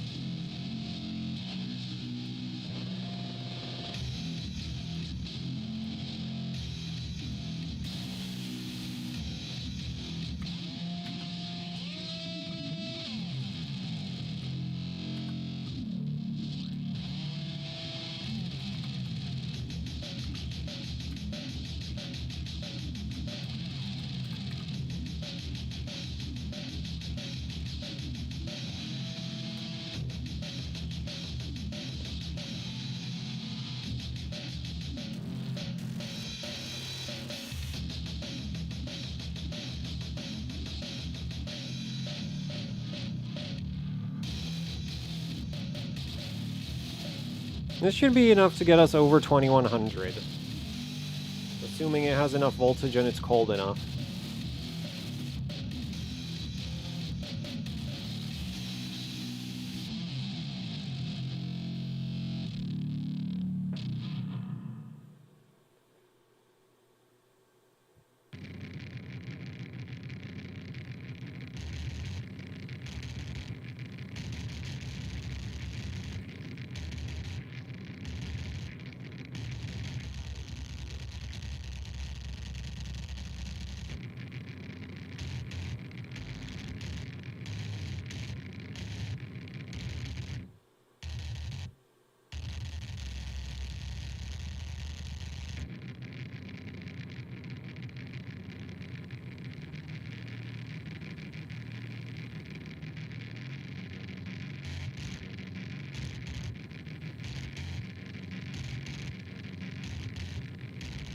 Okay, well, that's not enough voltage. It crashed.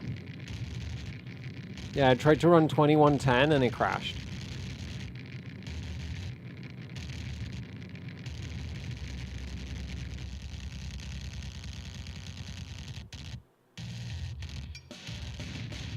We'll try 1.57.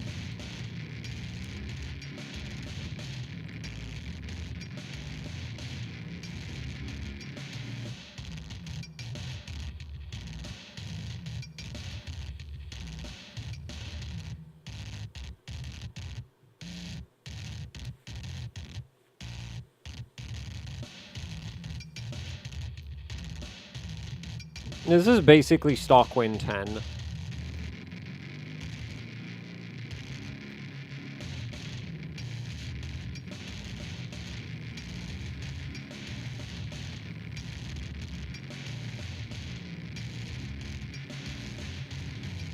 Does it really need that much more V-core?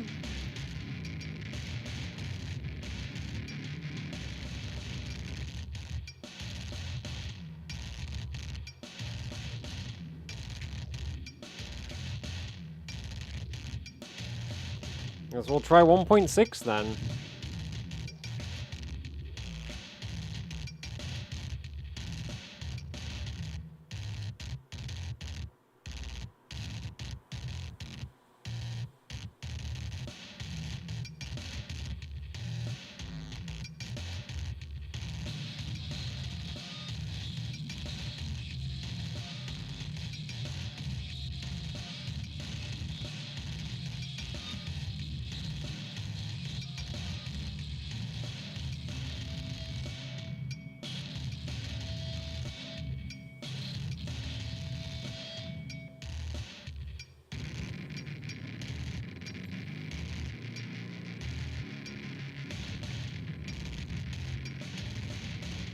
Man, the core is not happy.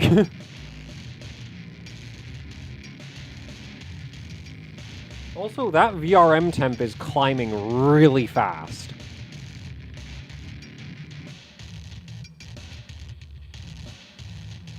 The card has the thirst.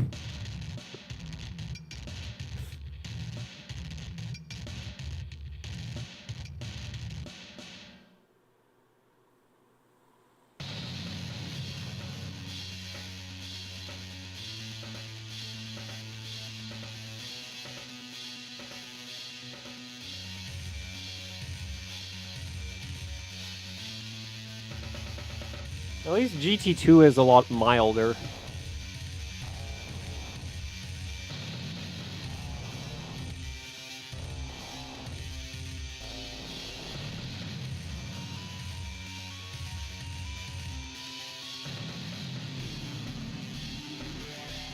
Still made it to 40.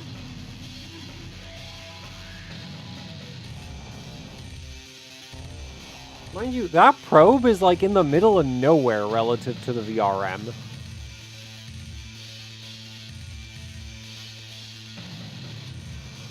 And I have a fan on it, like on the VRM heatsink. And I upgraded the VRM thermal pad.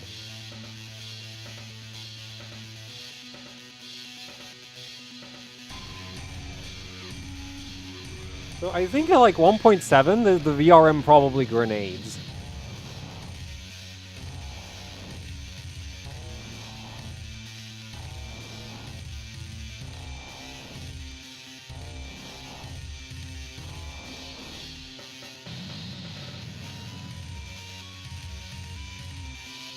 Because, yeah, the power draw right now is, like, so much higher than it was ever before.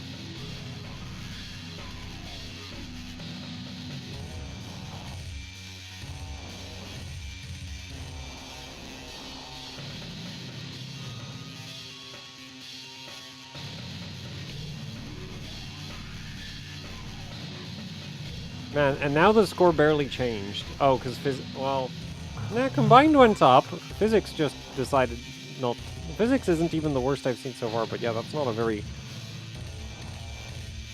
much higher score than before.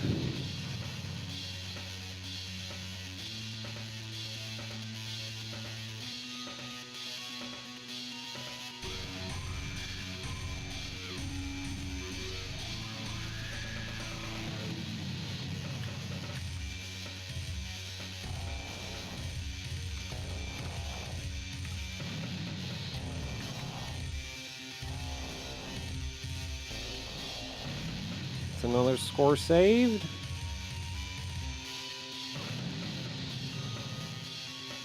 I need to fill up on liquid nitrogen, and we're giving it a smidge more voltage and more gigahertz. I mean, more megahertz.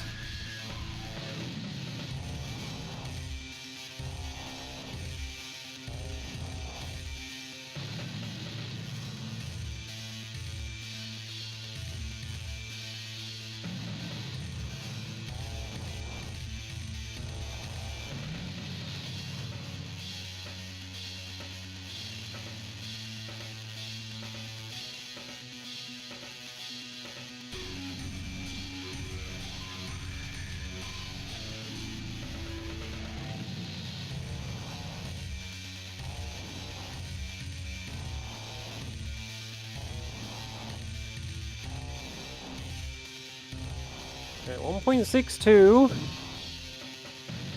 for plus 800. I want 800. There.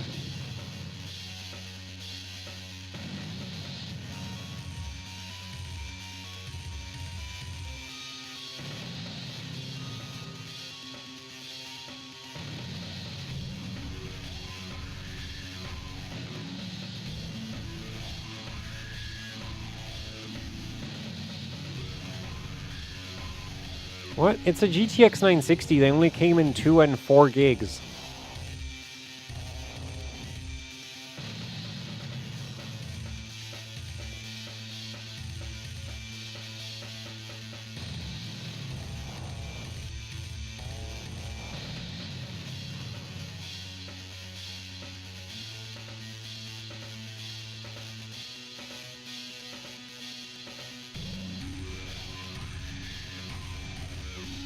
Well, it's a 2 gig.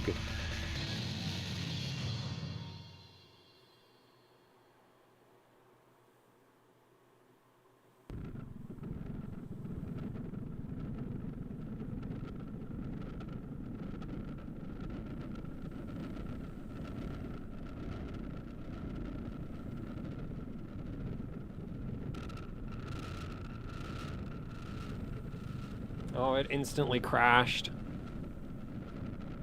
Man, it needs so much more voltage. Yeah, that's 2128, and it needs way more V-core.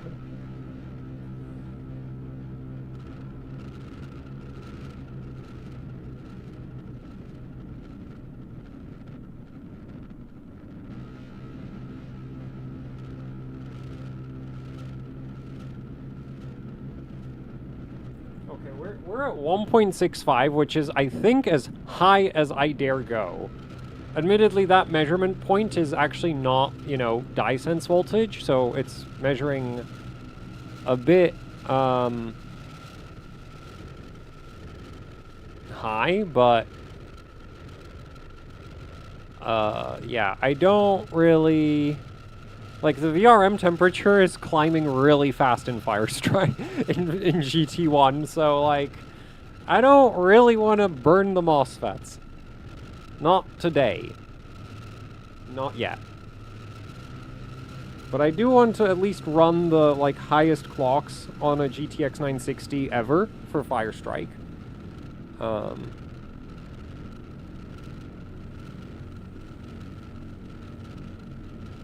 And so far, I've just matched the previous, or I haven't even really matched them. I'm like a megahertz behind. So I want to be like 10 megahertz ahead.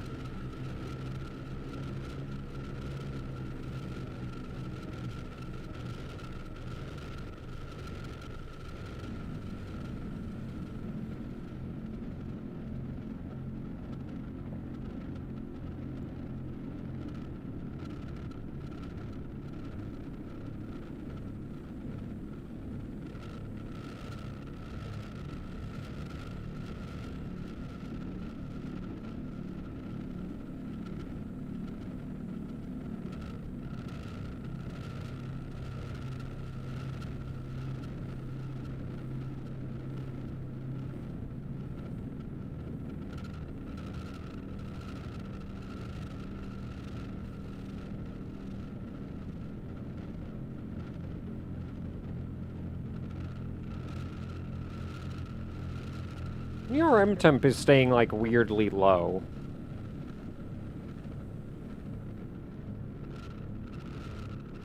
Yeah, the card's actually just not running that hot right now, which is weird. Did it bug out?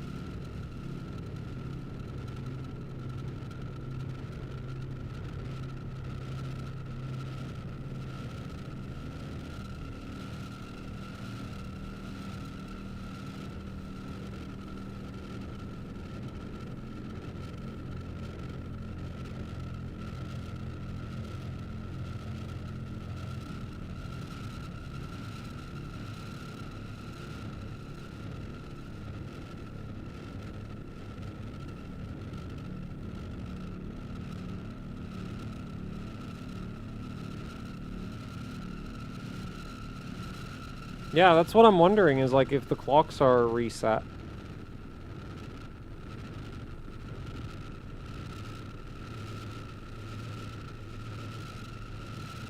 Because it is running way colder.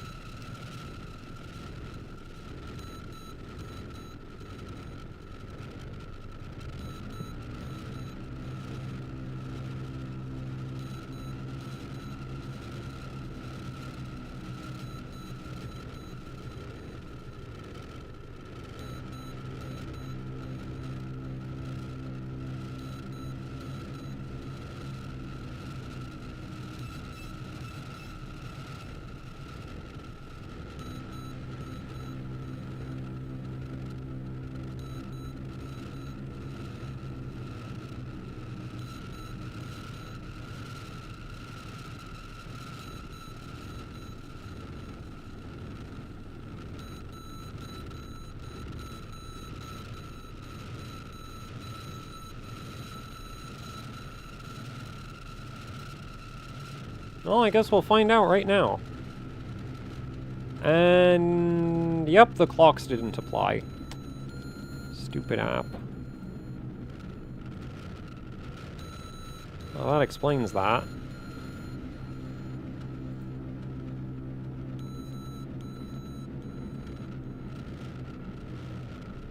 Well, we're back to the Inferno configuration.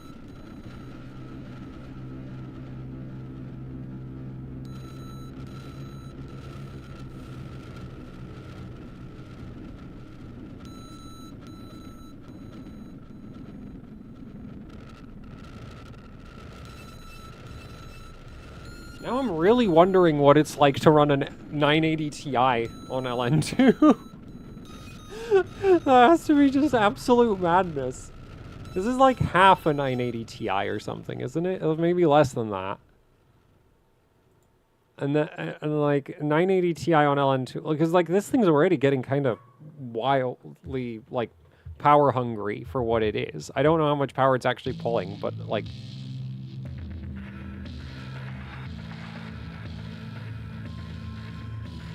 sure is thirsty. Also, why is the memory downclocking right now? That doesn't make any sense. Did the NVIDIA driver like reset or something?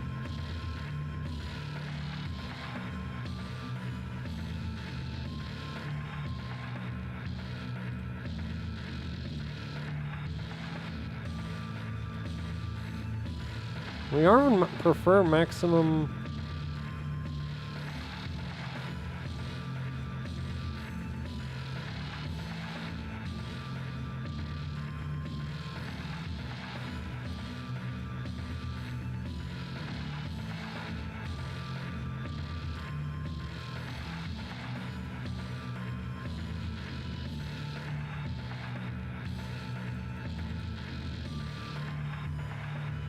Yeah, it's going to idle. Which is really interesting. Because it used to just sit at like 3D clocks and now it doesn't. I mean, like, it used to sit in one of the higher P states. I wonder why. No, I have plenty of 980 Ti's. Like, I don't need more of them. It's just that 980 Ti's are kind of scary to run on liquid nitrogen.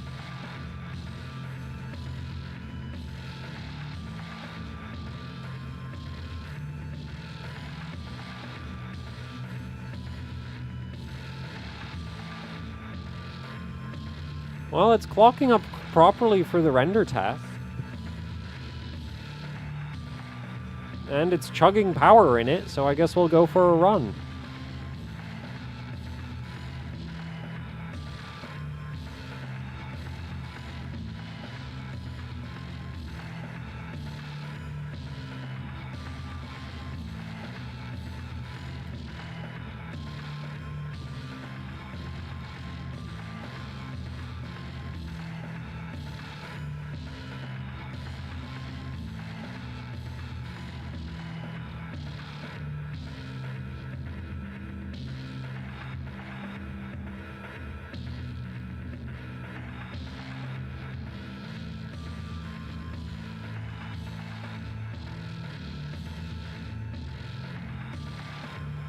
Oh.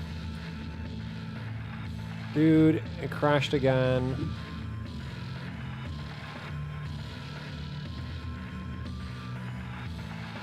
I need to bring the temperature back up. It doesn't like being below like minus 115.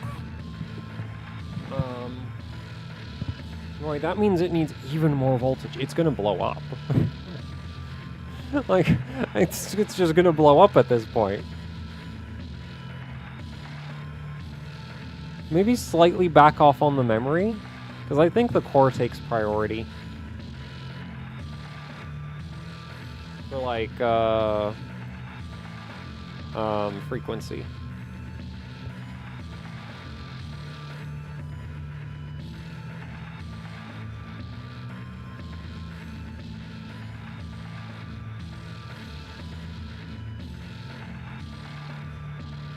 Okay, we're in that part of the potentiometer range where it is just so inaccurate now. Okay, you know what? I'm gonna plug in the memory voltage probe and check the meme volts, because I might give it a bit more memory voltage, I think.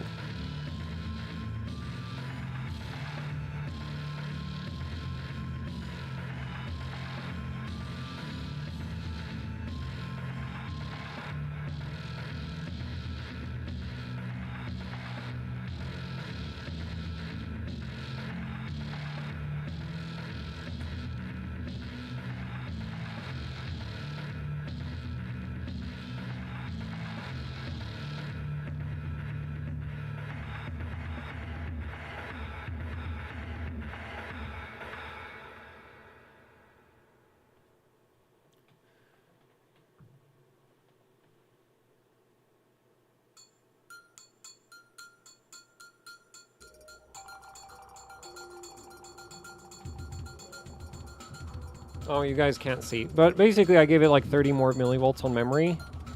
And bring the memory back up, because I want to run both at max speed.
Okay, bit more memory voltage.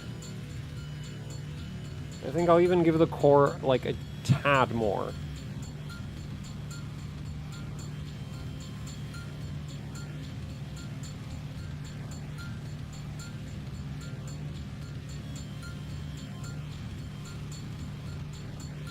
And I need to grab more liquid nitrogen. This thing chugs at this point.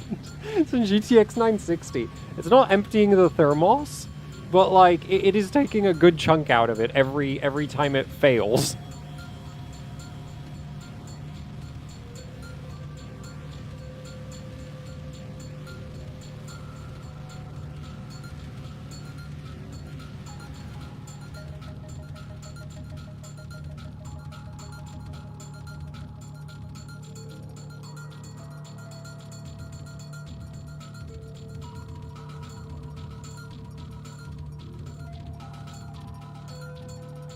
I'm not running any other benchmarks this hard.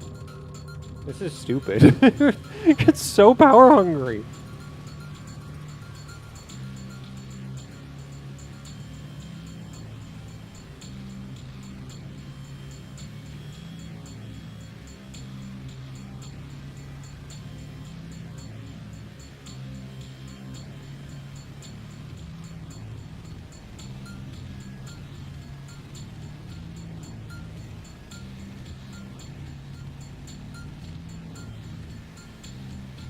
Cam is better than DIMM slots.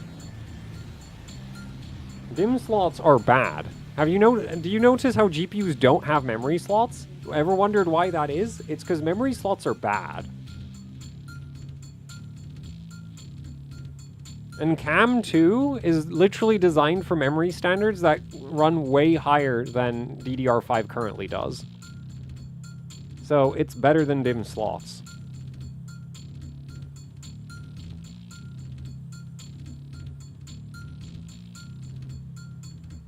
Wait, is it rolling over? Dude, it might be rolling over.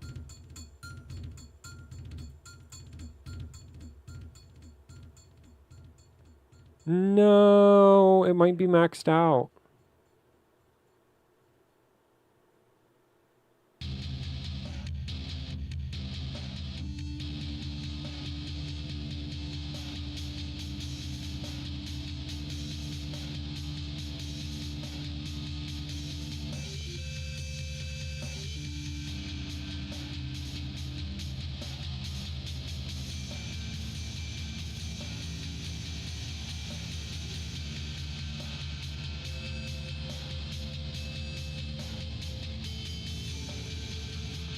Okay, well, I guess we'll have to run it at like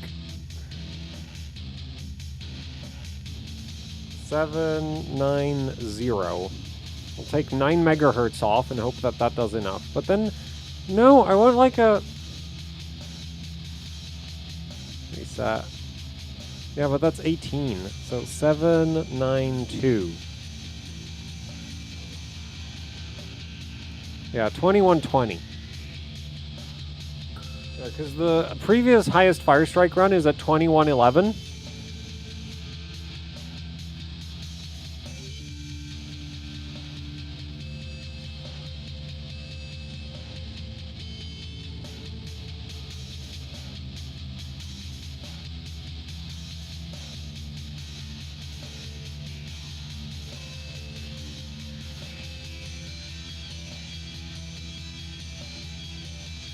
I mean, I did just give the memory even more voltage, so maybe...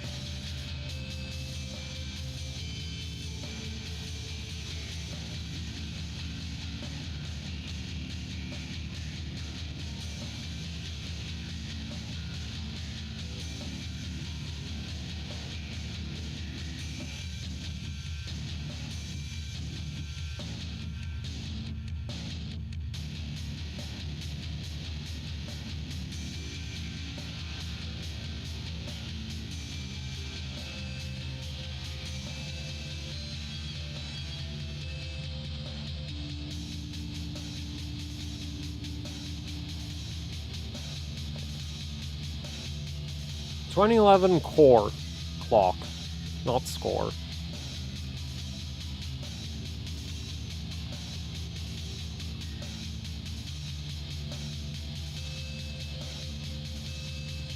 Because I already beat the score ages ago.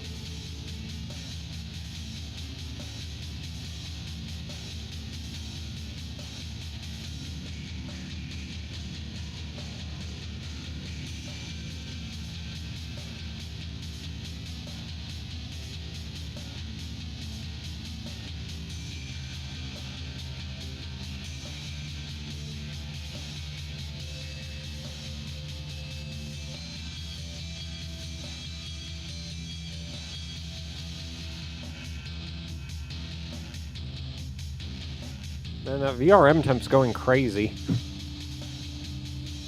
It's climbing like 2 degrees a second. Dude, if you ran this in Vantage, it would blow the VRM, I bet. Like, these settings, like, even at lower clocks, it would blow the VRM. Oh no, it crashed. That's what I get for pushing the memory.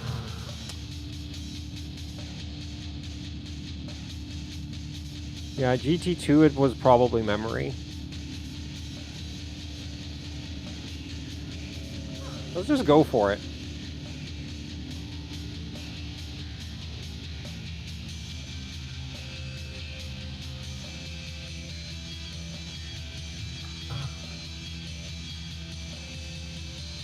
Because, yeah, the frequencies are set.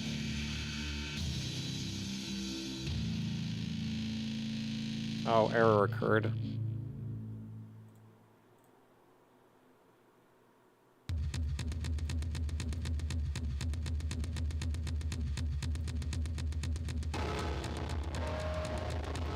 Set the sensors.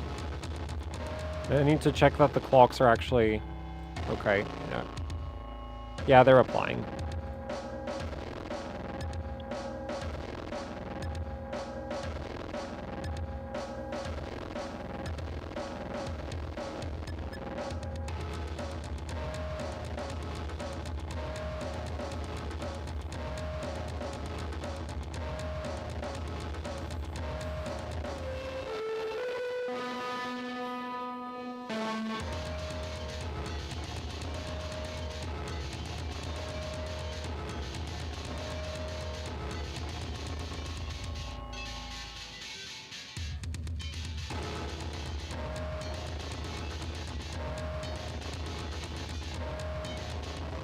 It's... Oh, maybe it got too warm.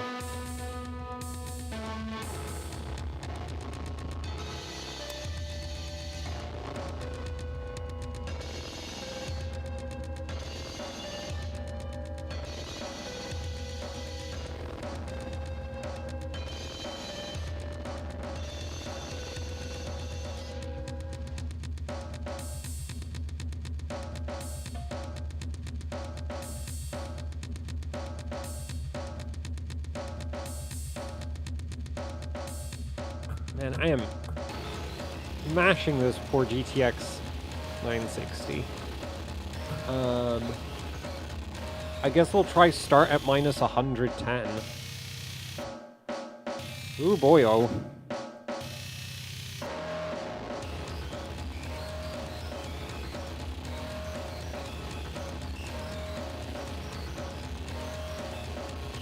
Oh no, that's not gonna run. Okay, you know what? Let's try 790.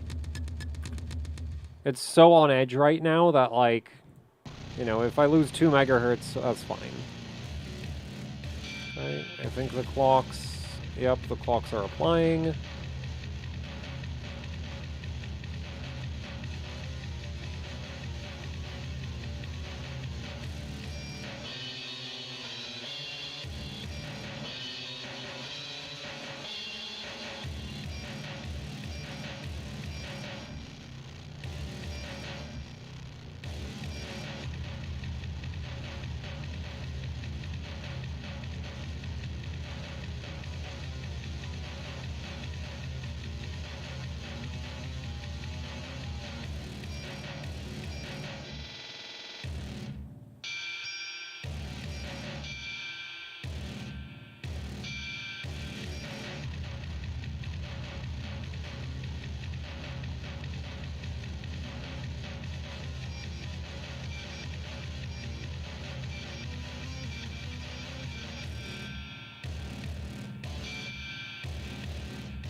It dropped 6 degrees.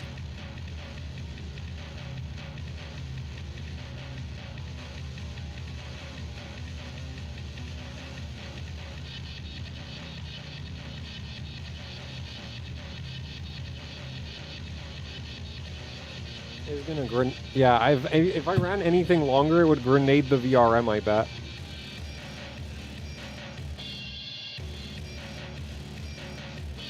There's that loading screen.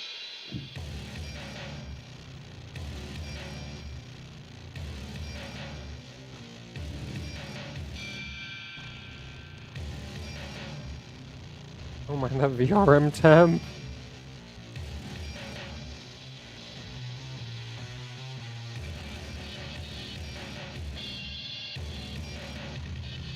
Mind you, that probe is not in the middle of the VRM, it's on the outer edges. Aww. I think that was the memory giving up.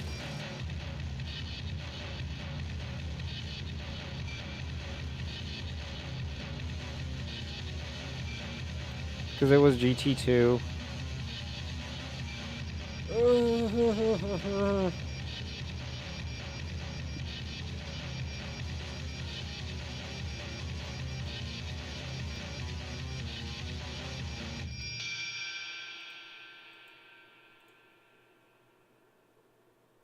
Okay, it is clocking up correctly again.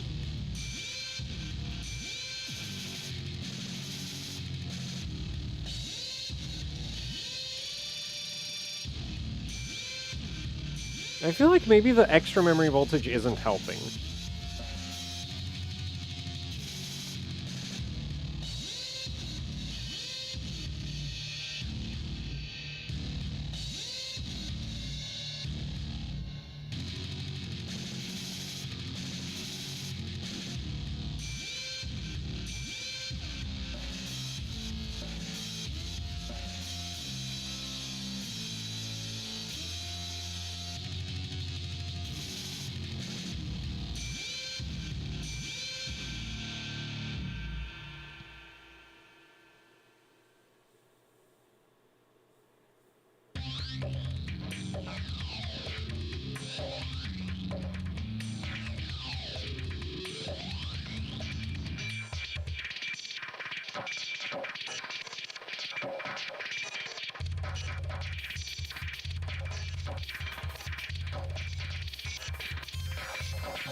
Okay, this is actually just not gonna run. Man, that is crazy.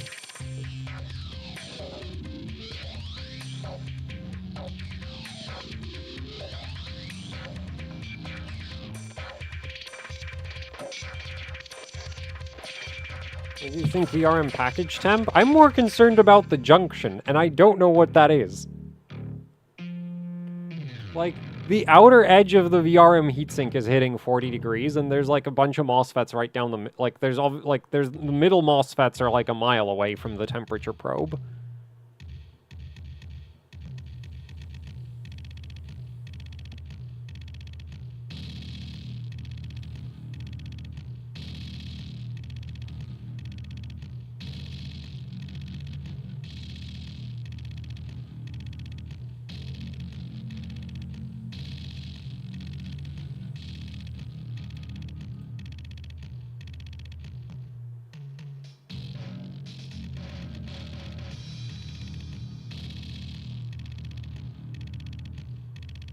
It really feels like it might have rolled over. Clocks are still applying. Let's just go again.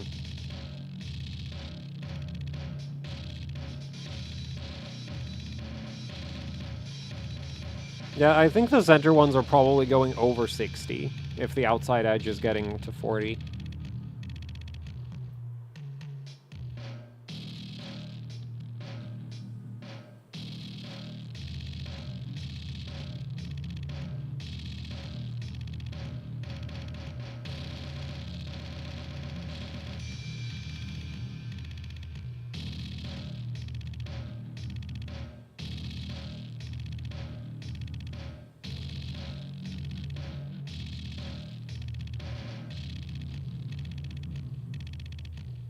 It's interesting. There's like a breaking point with the voltage. Because like I just turned down like 10 millivolts and now it's so much tamer.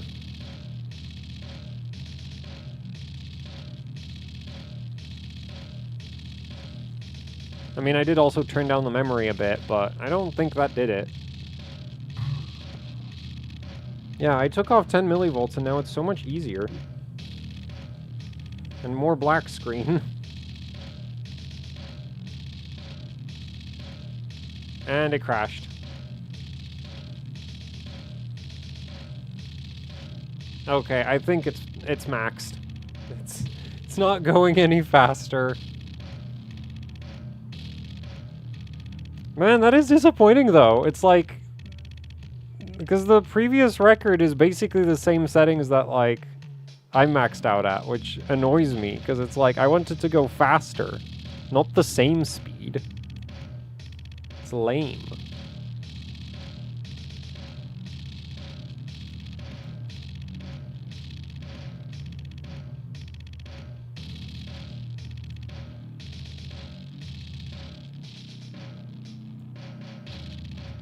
Well, I guess we could try push the memory harder.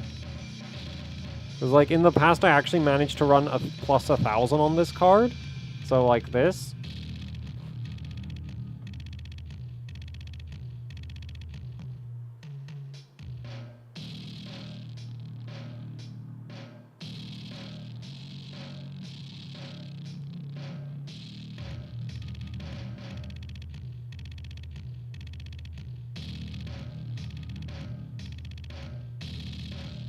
And that was on air cooling.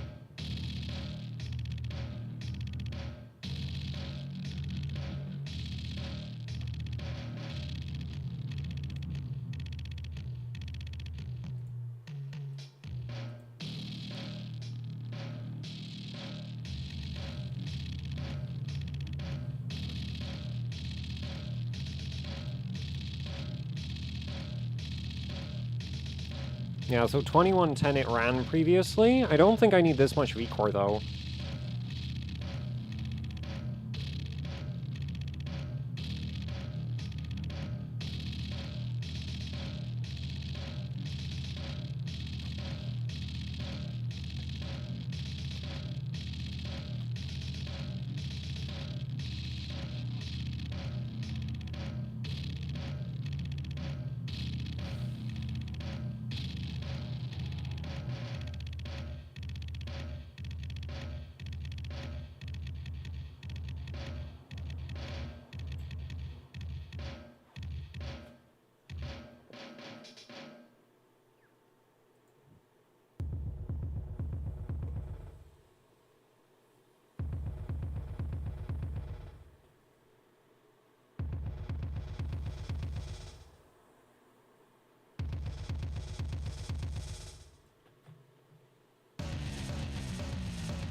I'm gonna give it a tad more memory voltage.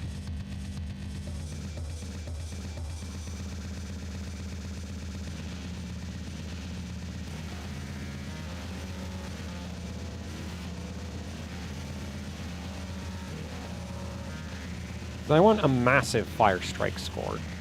Like, beating the previous record because, like, better CPU is not cool.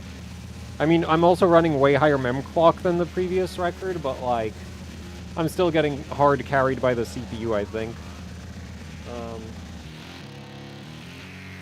So, like...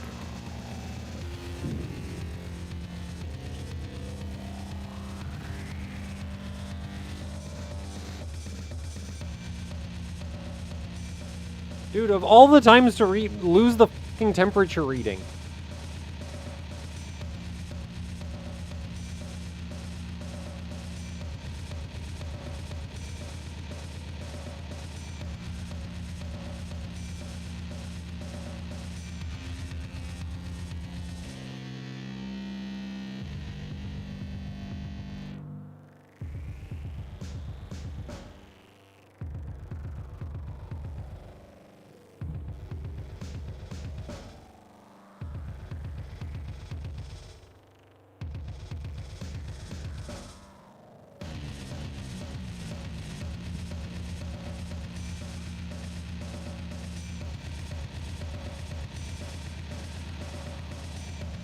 Okay, I think the memory can, like, I think the whole thing just isn't happy with me anymore. Maybe, like, maybe I wore out the thermal paste at this point. And also, I've been streaming for what, like 4 hours? So, I'm thinking...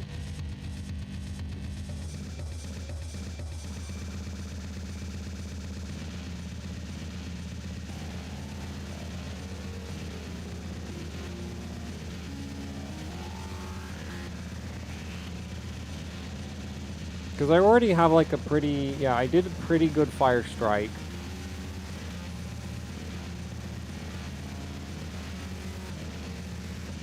I don't really feel like running Fire Strike Part 2, which is Fire Strike Extreme. I guess 3D Mark 11? That kind of feels like it might be a VRM exploder, because it's kind of long, and also kind of heavy. But I'm not running that much voltage right now.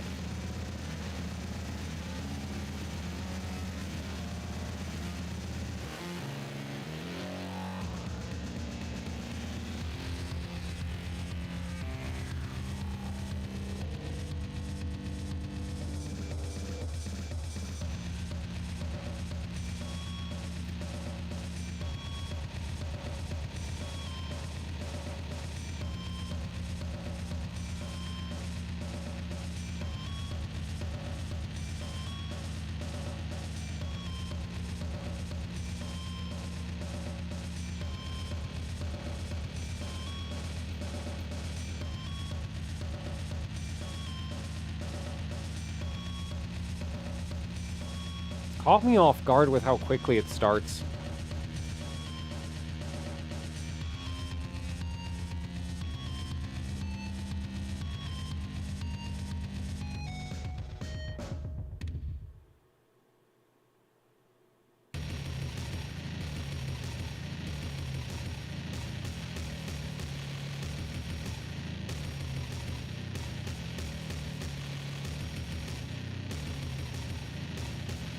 But it should run at like 2100. I guess not enough voltage.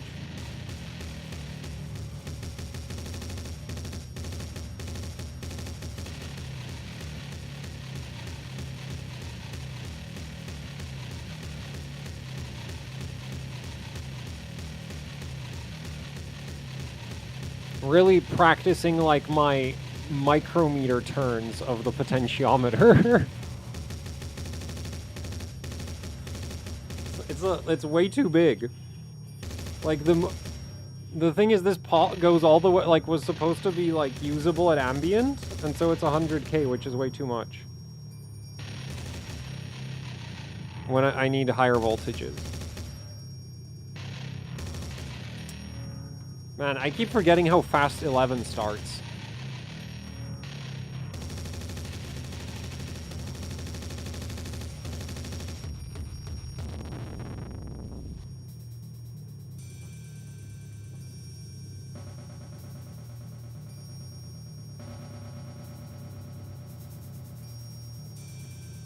Like, it's not like Fire Strike, which, like, you press start and then it, like, collects system info for, like, forever. It just starts.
That VRM temp is concerning. It's hitting 50.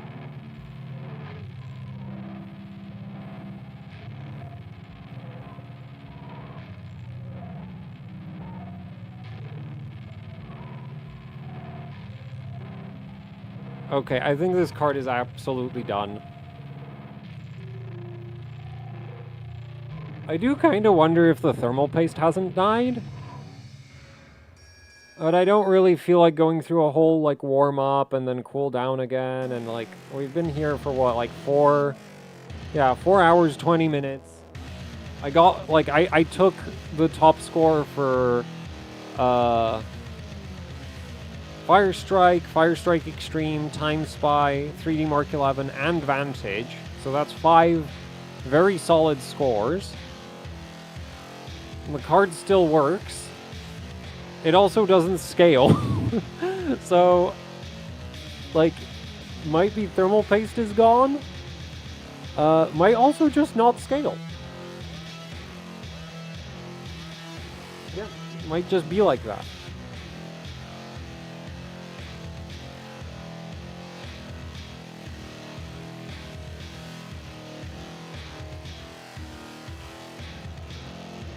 It's not like this thing has some particularly amazing ASIC.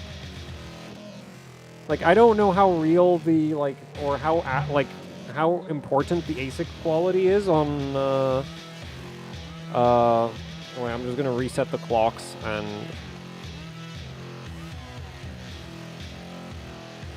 turn the core voltage mod off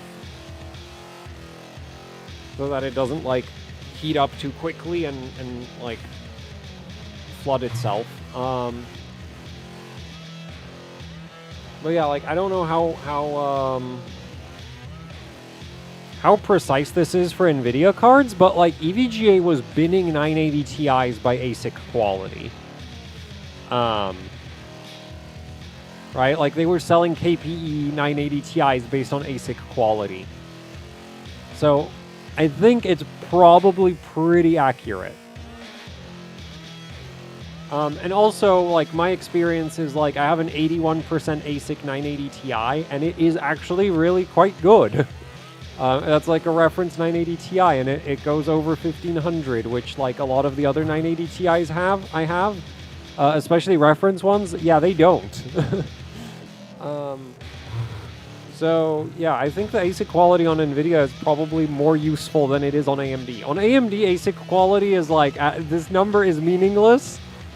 Because I've seen high ASIC cards that run stupid hot, don't scale, just suck, like, they're just bad. And then I've seen low ASIC cards which, like, scale with voltage like mad, and then also, like, scale with temperature great, and they're just amazing in every way. Like, if somebody told me that the ASIC quality on AMD is backwards, I'd believe them. But I also have, like, average ASIC quality and low ASIC quality cards that do actually suck. So, I feel like with AMD cards, it's just, like, it's whatever. And I feel like it also changes by generation, what it means. Yeah,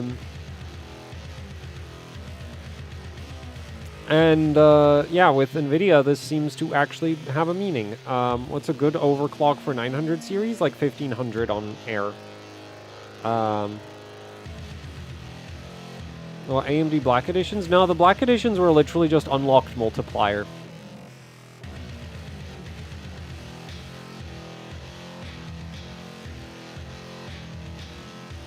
So, yeah, I got me some scores.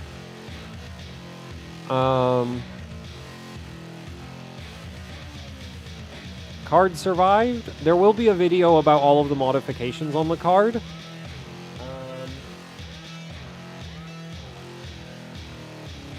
And I guess it's time to turn the power off and end the stream. I mean, I guess I can save all the scores right now. So,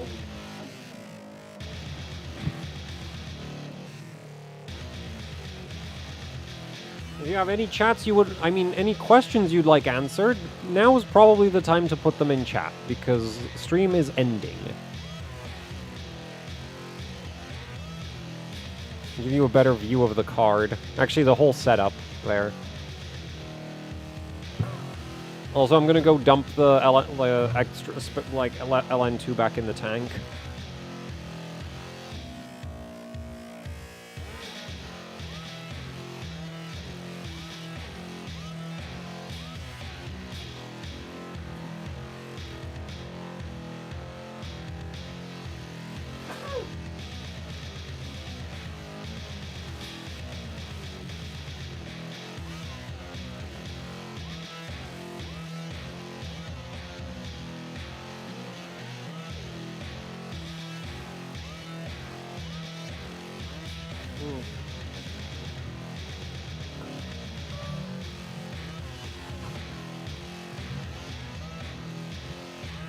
They sold they sold a tweaker edition, but I don't remember. The black edition's literally everything. Like, the FX 9590, I think, is a black edition, and it's not good.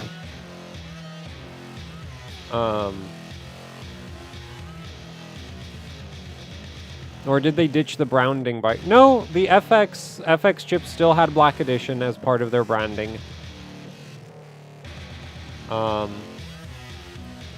And they're completely random as to how good or bad they are, in my experience.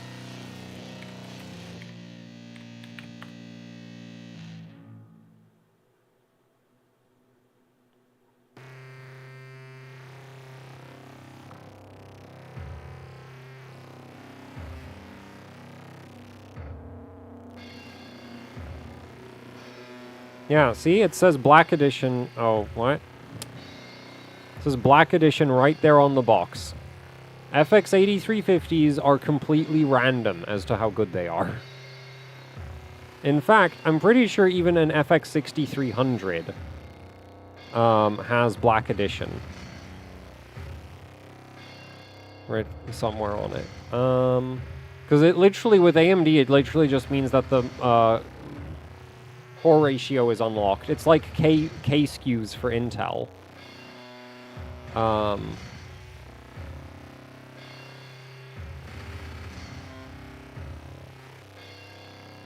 Anyway, time to get to saving some scores. Copy everything, just in case. Oh, I'm gonna need a new untitled folder, aren't I? For all the screenshots.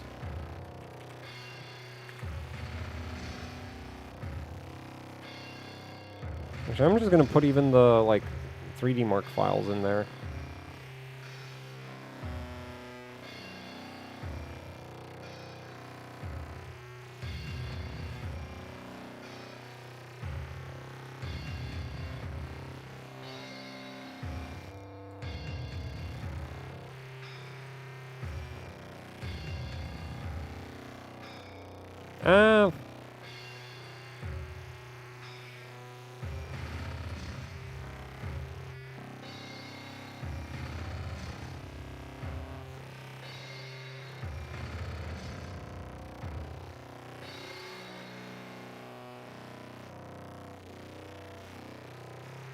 Well, where did the folder go?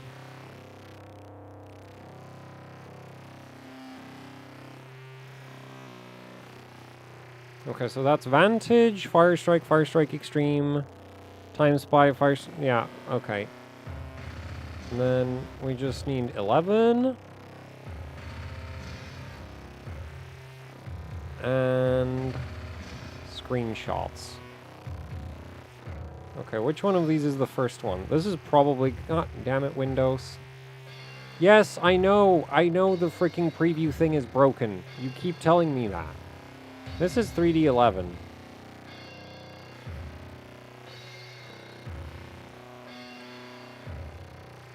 Okay, this is probably the first one, right? 960. Okay, yeah, that's the first 10K Firestrike. So I'll just take everything from there. Also a system picture.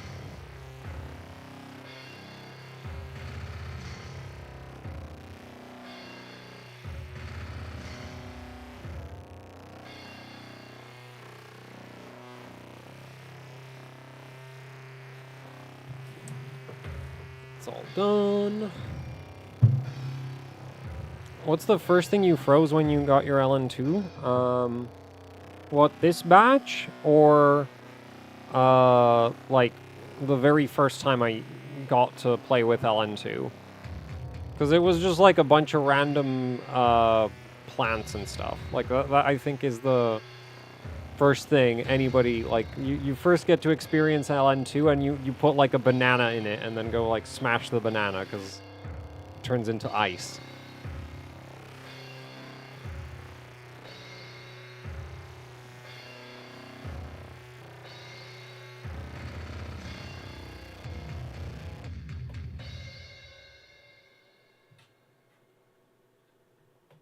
Hardware-wise, a Phenom 2.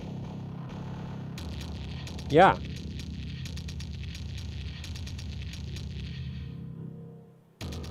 $965 Black Edition. I still have that CPU. It's actually quite good. And yeah, I've made some really inefficient scores with it. Which is why it's a good thing that the CPU is good, because I'm not.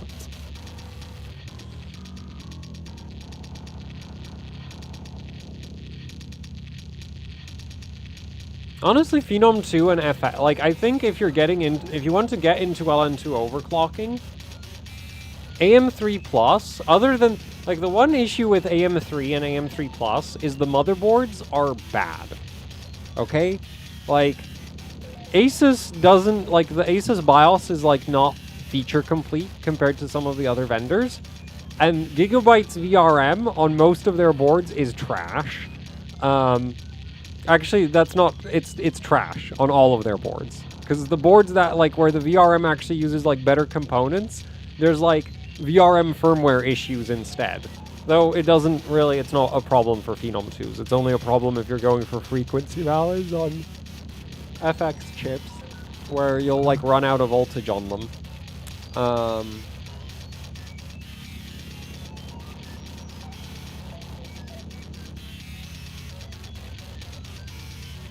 Help.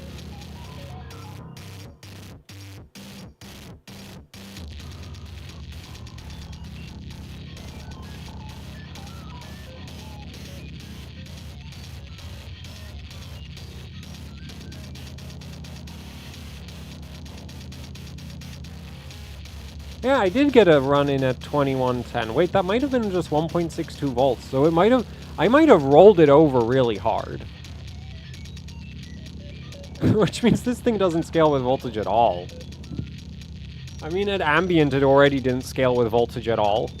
This thing, you go from, like, it comes stock at, like, 1.22 or something, and you raise the voltage by 10 millivolts, and it immediately just doesn't.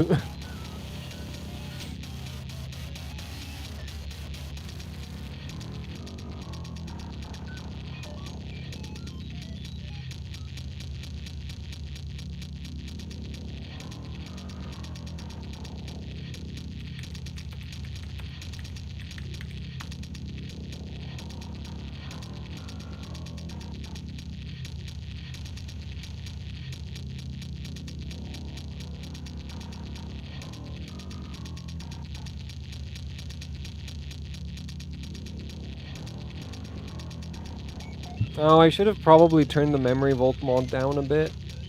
Oh well.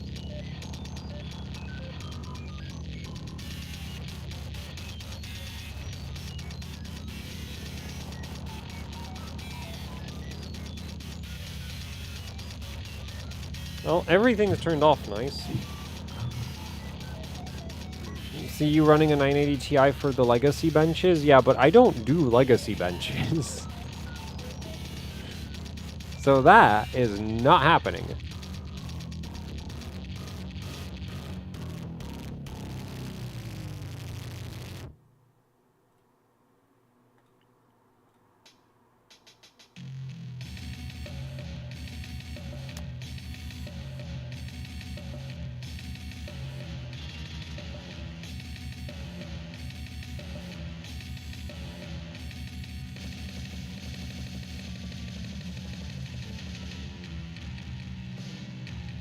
Didn't I do 3 runs of Firestrike Extreme? Oh, no, I didn't, because I...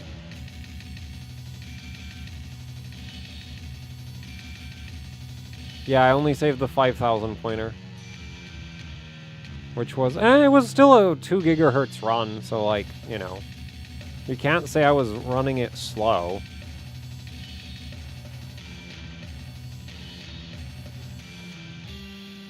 Not maxed out, but not exactly, like, super duper slow. Okay, so FSC times Fire Strike I'm posted. 11...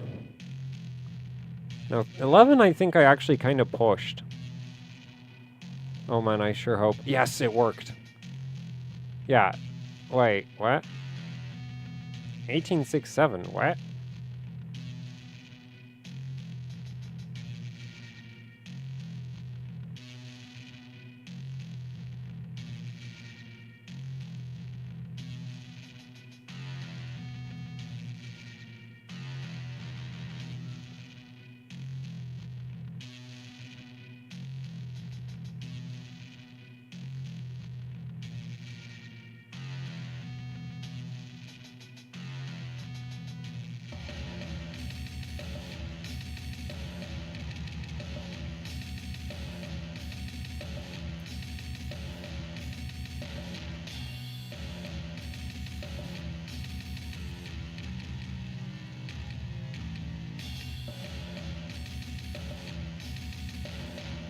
Okay.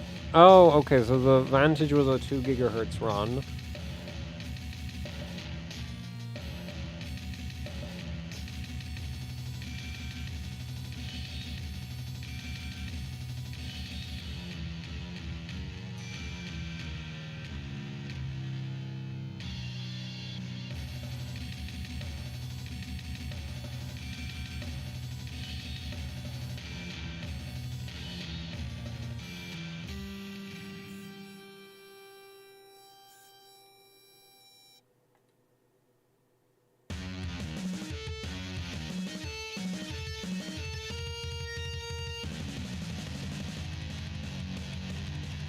Okay, the 15808 was also 2 gigahertz. Because like the 3D Mark website is saying it's at 1867, which is like, what? no, it wasn't. Oh, it did that for both of them. I guess the frequency detection's bugged out on that.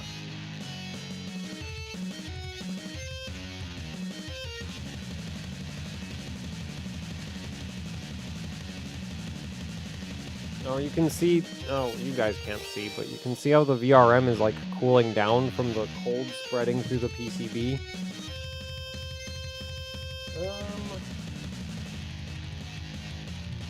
Well, I think that's it for the stream, because, yeah, I'm going to be uploading the scores now, and, thank you for watching. Like, share, subscribe. Not going to read the comments under a live stream. But, yeah. Oh, right. Patreon. Links in the description. You might want to check them out if you want to support the channel. Would be much appreciated. And, yeah, that's it for the stream. So, thanks for watching, and goodbye.